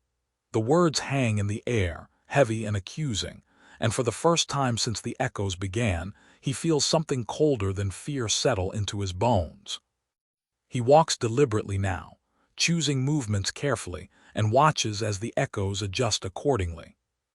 When he slows, they slow. When he stops, they stop, freezing briefly before dissolving. "I'm not in control," he says, his voice rising. "You're just borrowing the illusion of it." The thought makes his head swim. If these copies are stabilizing something, then his behavior is no longer his own. It is input, resource, raw material for a system that is eating itself alive. The idea spirals quickly, feeding his panic. "This is what insanity feels like," he mutters, pacing in a tight circle.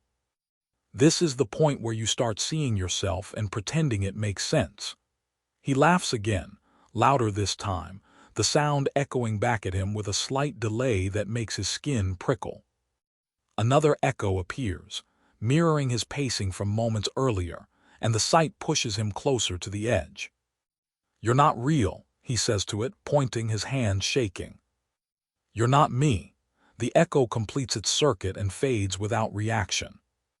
The layered space around him feels tighter now, the walls closer, the air heavier, as if the environment itself is straining under the weight of replication. Shadows thicken where echoes have just been, lingering longer than they should, and Nico has the unsettling impression that the space remembers him even when he is not there. "You're using me as scaffolding," he says, the words spilling out as his thoughts race. "That's it. You're shoring yourself up with my coherence because everything else is failing." The realization hits him hard enough that he has to lean against the wall to stay upright. More echoes appear in rapid succession, some overlapping slightly before resolving, and Nico squeezes his eyes shut, fighting the urge to scream. "This is too much," he says, voice hoarse. "I can't track this. I can't keep you straight."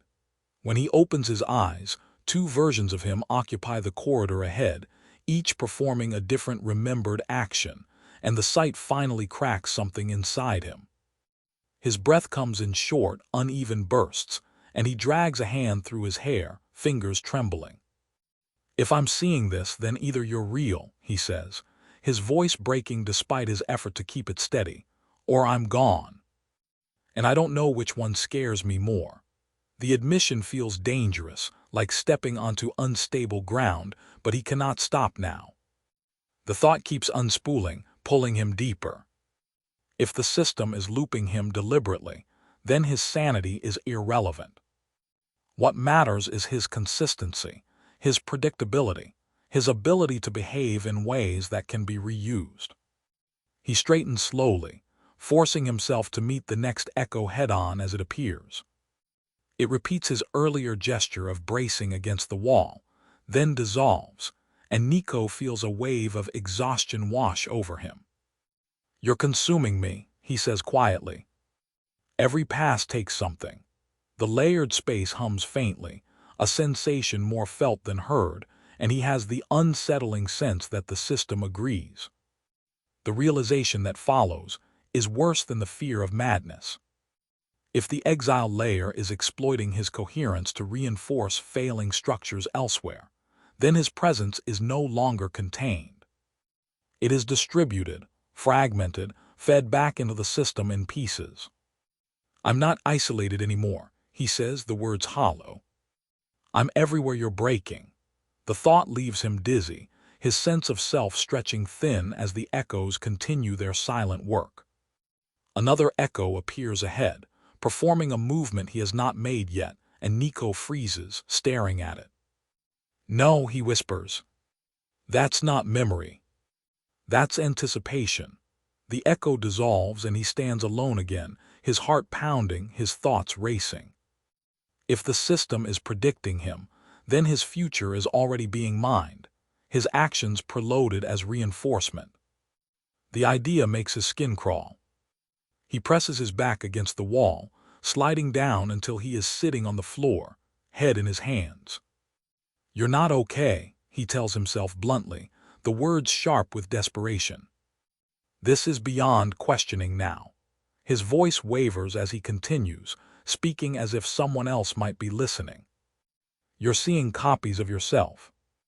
You're talking to empty space. You're rationalizing it." The echoes do not stop, appearing and dissolving around him, indifferent to his self-assessment.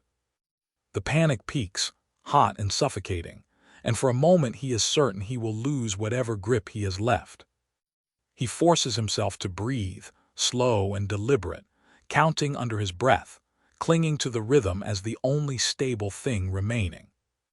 "Think," he says, his voice barely above a whisper. "If this were just insanity, it wouldn't be consistent. It wouldn't be patterned." The argument feels weak, but it is all he has. As he sits there, watching another echo replay his earlier collapse seconds after he lived it, the final piece locks into place with brutal clarity. The system is not punishing him. It is not even observing him anymore. It is consuming him, looping his presence as a stabilizing reference because nothing else holds. The exile layer is failing, and he is being used to prop it up piece by piece. The thought leaves him hollow, stripped of whatever comfort denial once offered. "I'm not just trapped here," he says quietly, his voice raw. "I'm being spent." The echoes continue their silent repetitions, and Nico closes his eyes, the weight of the realization pressing down on him as his sense of self frays under the strain, uncertain how much of him will remain by the time the system finishes taking what it needs. At first the change is small enough that Nico almost misses it, buried beneath the noise of collapsing space and recursive echoes, but the absence hits harder than any distortion when he finally notices it. A memory surfaces, sharp in detail and precision, an assassination carried out with flawless timing, muscle memory guiding every movement, breath controlled, outcome inevitable. He can see it clearly, every angle, every calculated step, yet the emotional response that should accompany it never arrives. There is no surge of certainty, no internal alignment that once made action feel necessary and correct. The recollection hangs there, complete and hollow, like a schematic stripped of purpose. He stops walking, hand braced against the wall, and forces himself to replay it again, searching for the missing weight. "That should feel like something," he says aloud, his voice unsteady, pitched low as if speaking too loudly might fracture whatever remains intact. Another memory follows without invitation, then another, missions layered atop one another, conditioning sequences drilled into him until reaction became instinct. The details are intact, perfectly ordered, but the internal logic that once justified them has collapsed. Reflex hesitates where it used to dominate, and the hesitation sends a jolt of unease through him that has nothing to do with fear of the environment. "This isn't right," he mutters, pacing slowly as the space around him shifts without pattern. "I know what I did. I remember why I did it." He pauses, the second statement unraveling as soon as it leaves his mouth. The reasons are there in theory, memorized explanations tied to loyalty, necessity, structure.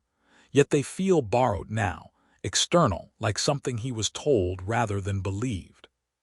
The realization unsettles him more deeply than stretched corridors or temporal skips ever did, because this fracture is internal and it does not correct itself. As he moves, fragments begin surfacing that do not belong to the life he remembers inhabiting. The first impression is vague, almost dreamlike, a flash of sterile white light that carries no narrative weight. Then it sharpens, resolves into a clinical space, surfaces too clean to belong to the layered world, instruments arranged with deliberate symmetry. He stops short, breath-catching, and presses his fingers to his temple as if the sensation might be coming from outside his skull. "That's not mine," he says firmly, trying to anchor himself. "I don't remember rooms like that." The space around him flickers in response, shadows tightening, edges sharpening, and with the environmental reaction comes another intrusive fragment, this one clearer. Voices, measured and calm, discussing variables in a tone stripped of emotion. He recognizes the structure of the conversation even as he recoils from it, the language of analysis, of controlled observation, of thresholds and tolerances. It is wrong in a way he cannot immediately articulate. An assassin does not think in these terms. An assassin enforces outcomes. This perspective does not enforce anything. It measures. He grips the side of his head, pacing again as the realization begins to coalesce into something heavier. "Why do I understand this?" he asks aloud, his voice rising despite his effort to contain it. "Why does this make sense to me?" Another fragment answers without words, an impression of charts, of behavioral models layered over human response, stress curves plotted against isolation time. The familiarity of it sends a chill through him. This is not knowledge he should have acquired through lived experience. This is framework knowledge, observational, methodological, designed to interpret rather than act. The assassin identity he has worn for so long begins to feel like a poorly fitted shell, rigid and hollow at the same time. He can still recall the training, the discipline, the conditioning that once defined him, but the emotional anchor points are gone, stripped away with surgical precision. In their place is something raw and exposed, a sense of vulnerability that makes his chest ache. "I wasn't enforcing anything," he says slowly, the words dragging themselves out of him as understanding takes shape. "I was producing results." The layered world shudders as if in agreement, distortions intensifying, and Nico staggers, nearly losing his balance as memories and impressions collide. The exile narrative begins to unravel under scrutiny, threads pulling free as he examines it through this new lens. The punishment, the isolation, the carefully calibrated distortions, all of it aligns too cleanly with the analytical frameworks bleeding into his awareness. This was not a sentence handed down. It was an environment constructed to apply pressure, and observe response. He laughs weakly at the thought, the sound brittle. "I wasn't being punished," he says. "I was being tested." The realization accelerates the collapse. The assassin persona fractures under the weight of incompatible understanding, and something beneath it pushes forward, uncertain and unprotected. He feels smaller suddenly, stripped of the certainty that once armored him against doubt. The system around him responds violently, space buckling, light tearing into overlapping patterns, and for a moment he cannot tell whether the instability is external or entirely his own. "This is ending," he says, the words emerging with a mix of dread and relief. "You've got what you needed." The transition comes without warning. The layered world vanishes in an instant, ripped away so abruptly that his mind cannot compensate. Sensation slams back into him with overwhelming force, sound crashing in first, then weight, then pain.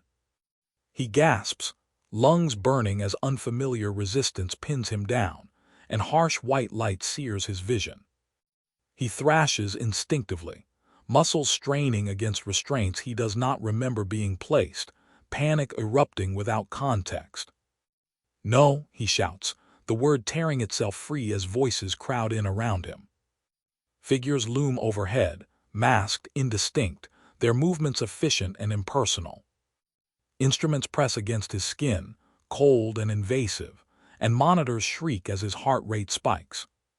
He fights harder, terror flooding him as the disconnect between memory and reality widens into something unbearable.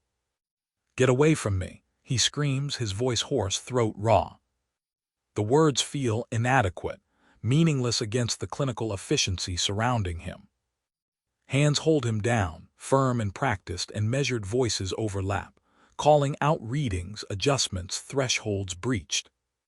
His body reacts violently while his mind lags behind, struggling to reconcile what he sees with what he has lived through.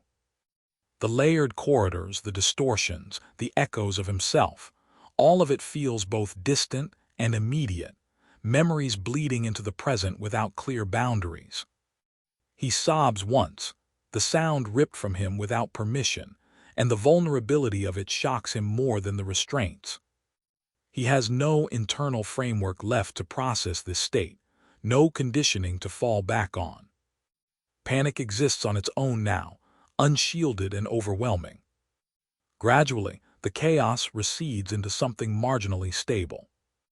The lights remain harsh, the restraints firm, but the frantic urgency in the room diminishes as his vitals settle. He lies there gasping, chest heaving, eyes darting as masked figures move with renewed calm.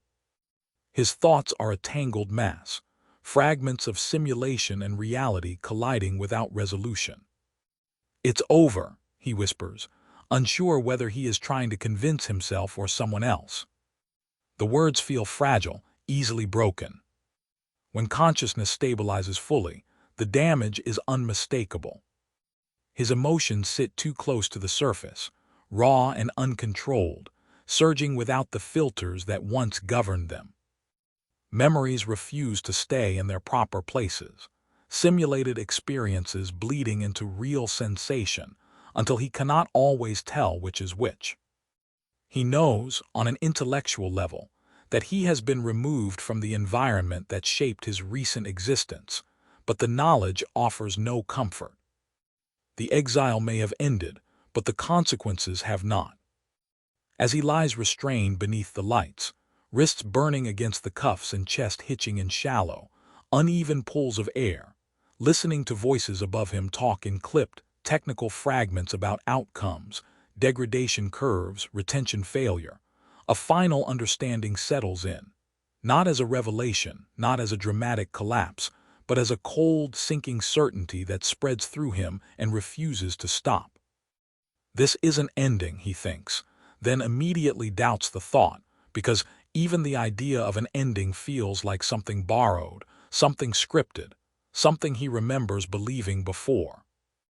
Whatever he was before the system claimed him slips out of reach the moment he tries to define it. Assassin, asset, subject, anomaly. Each label rises up and collapses under its own weight, hollow when he touches it, like props left behind after a set has been struck. Whatever identity was constructed to contain him fractures as soon as he examines it too closely, memories peeling apart from the feelings that should anchor them, leaving him with images that feel sharp and detailed and utterly unowned. He hears himself whisper, or thinks he does, "That wasn't me," and then, almost immediately, "Yes, it was," and neither statement feels true enough to hold on to. The machine has finished its work. He can feel that much in the sudden absence of pressure, in the way the distortions have gone quiet, but it has taken something with it, something essential, something that doesn't announce itself by being gone so much as by leaving a space where meaning used to live. He tries to remember what certainty felt like, tries to remember what it was like to act without hesitation, without reflection, without this sickening sense that every thought is being generated half a second too late, and all he finds is a blank stretch where confidence should be. His breathing stutters, not because he is afraid of the restraints or the lights or the masked figures leaning in and out of his vision, but because fear itself no longer has a stable source. It rises and falls without context, unattached to anything solid. Who am I supposed to be now? He asks himself, and the question echoes back wrong, like it was never meant for him in the first place. The voices keep talking, numbers and thresholds and language that feels disturbingly familiar, and he realizes with a slow, nauseating lurch that he understands them not as a character being discussed, but as someone who once stood on the other side of that conversation, someone who thought in terms of curves and tolerances and acceptable loss. That recognition should clarify things. It doesn't.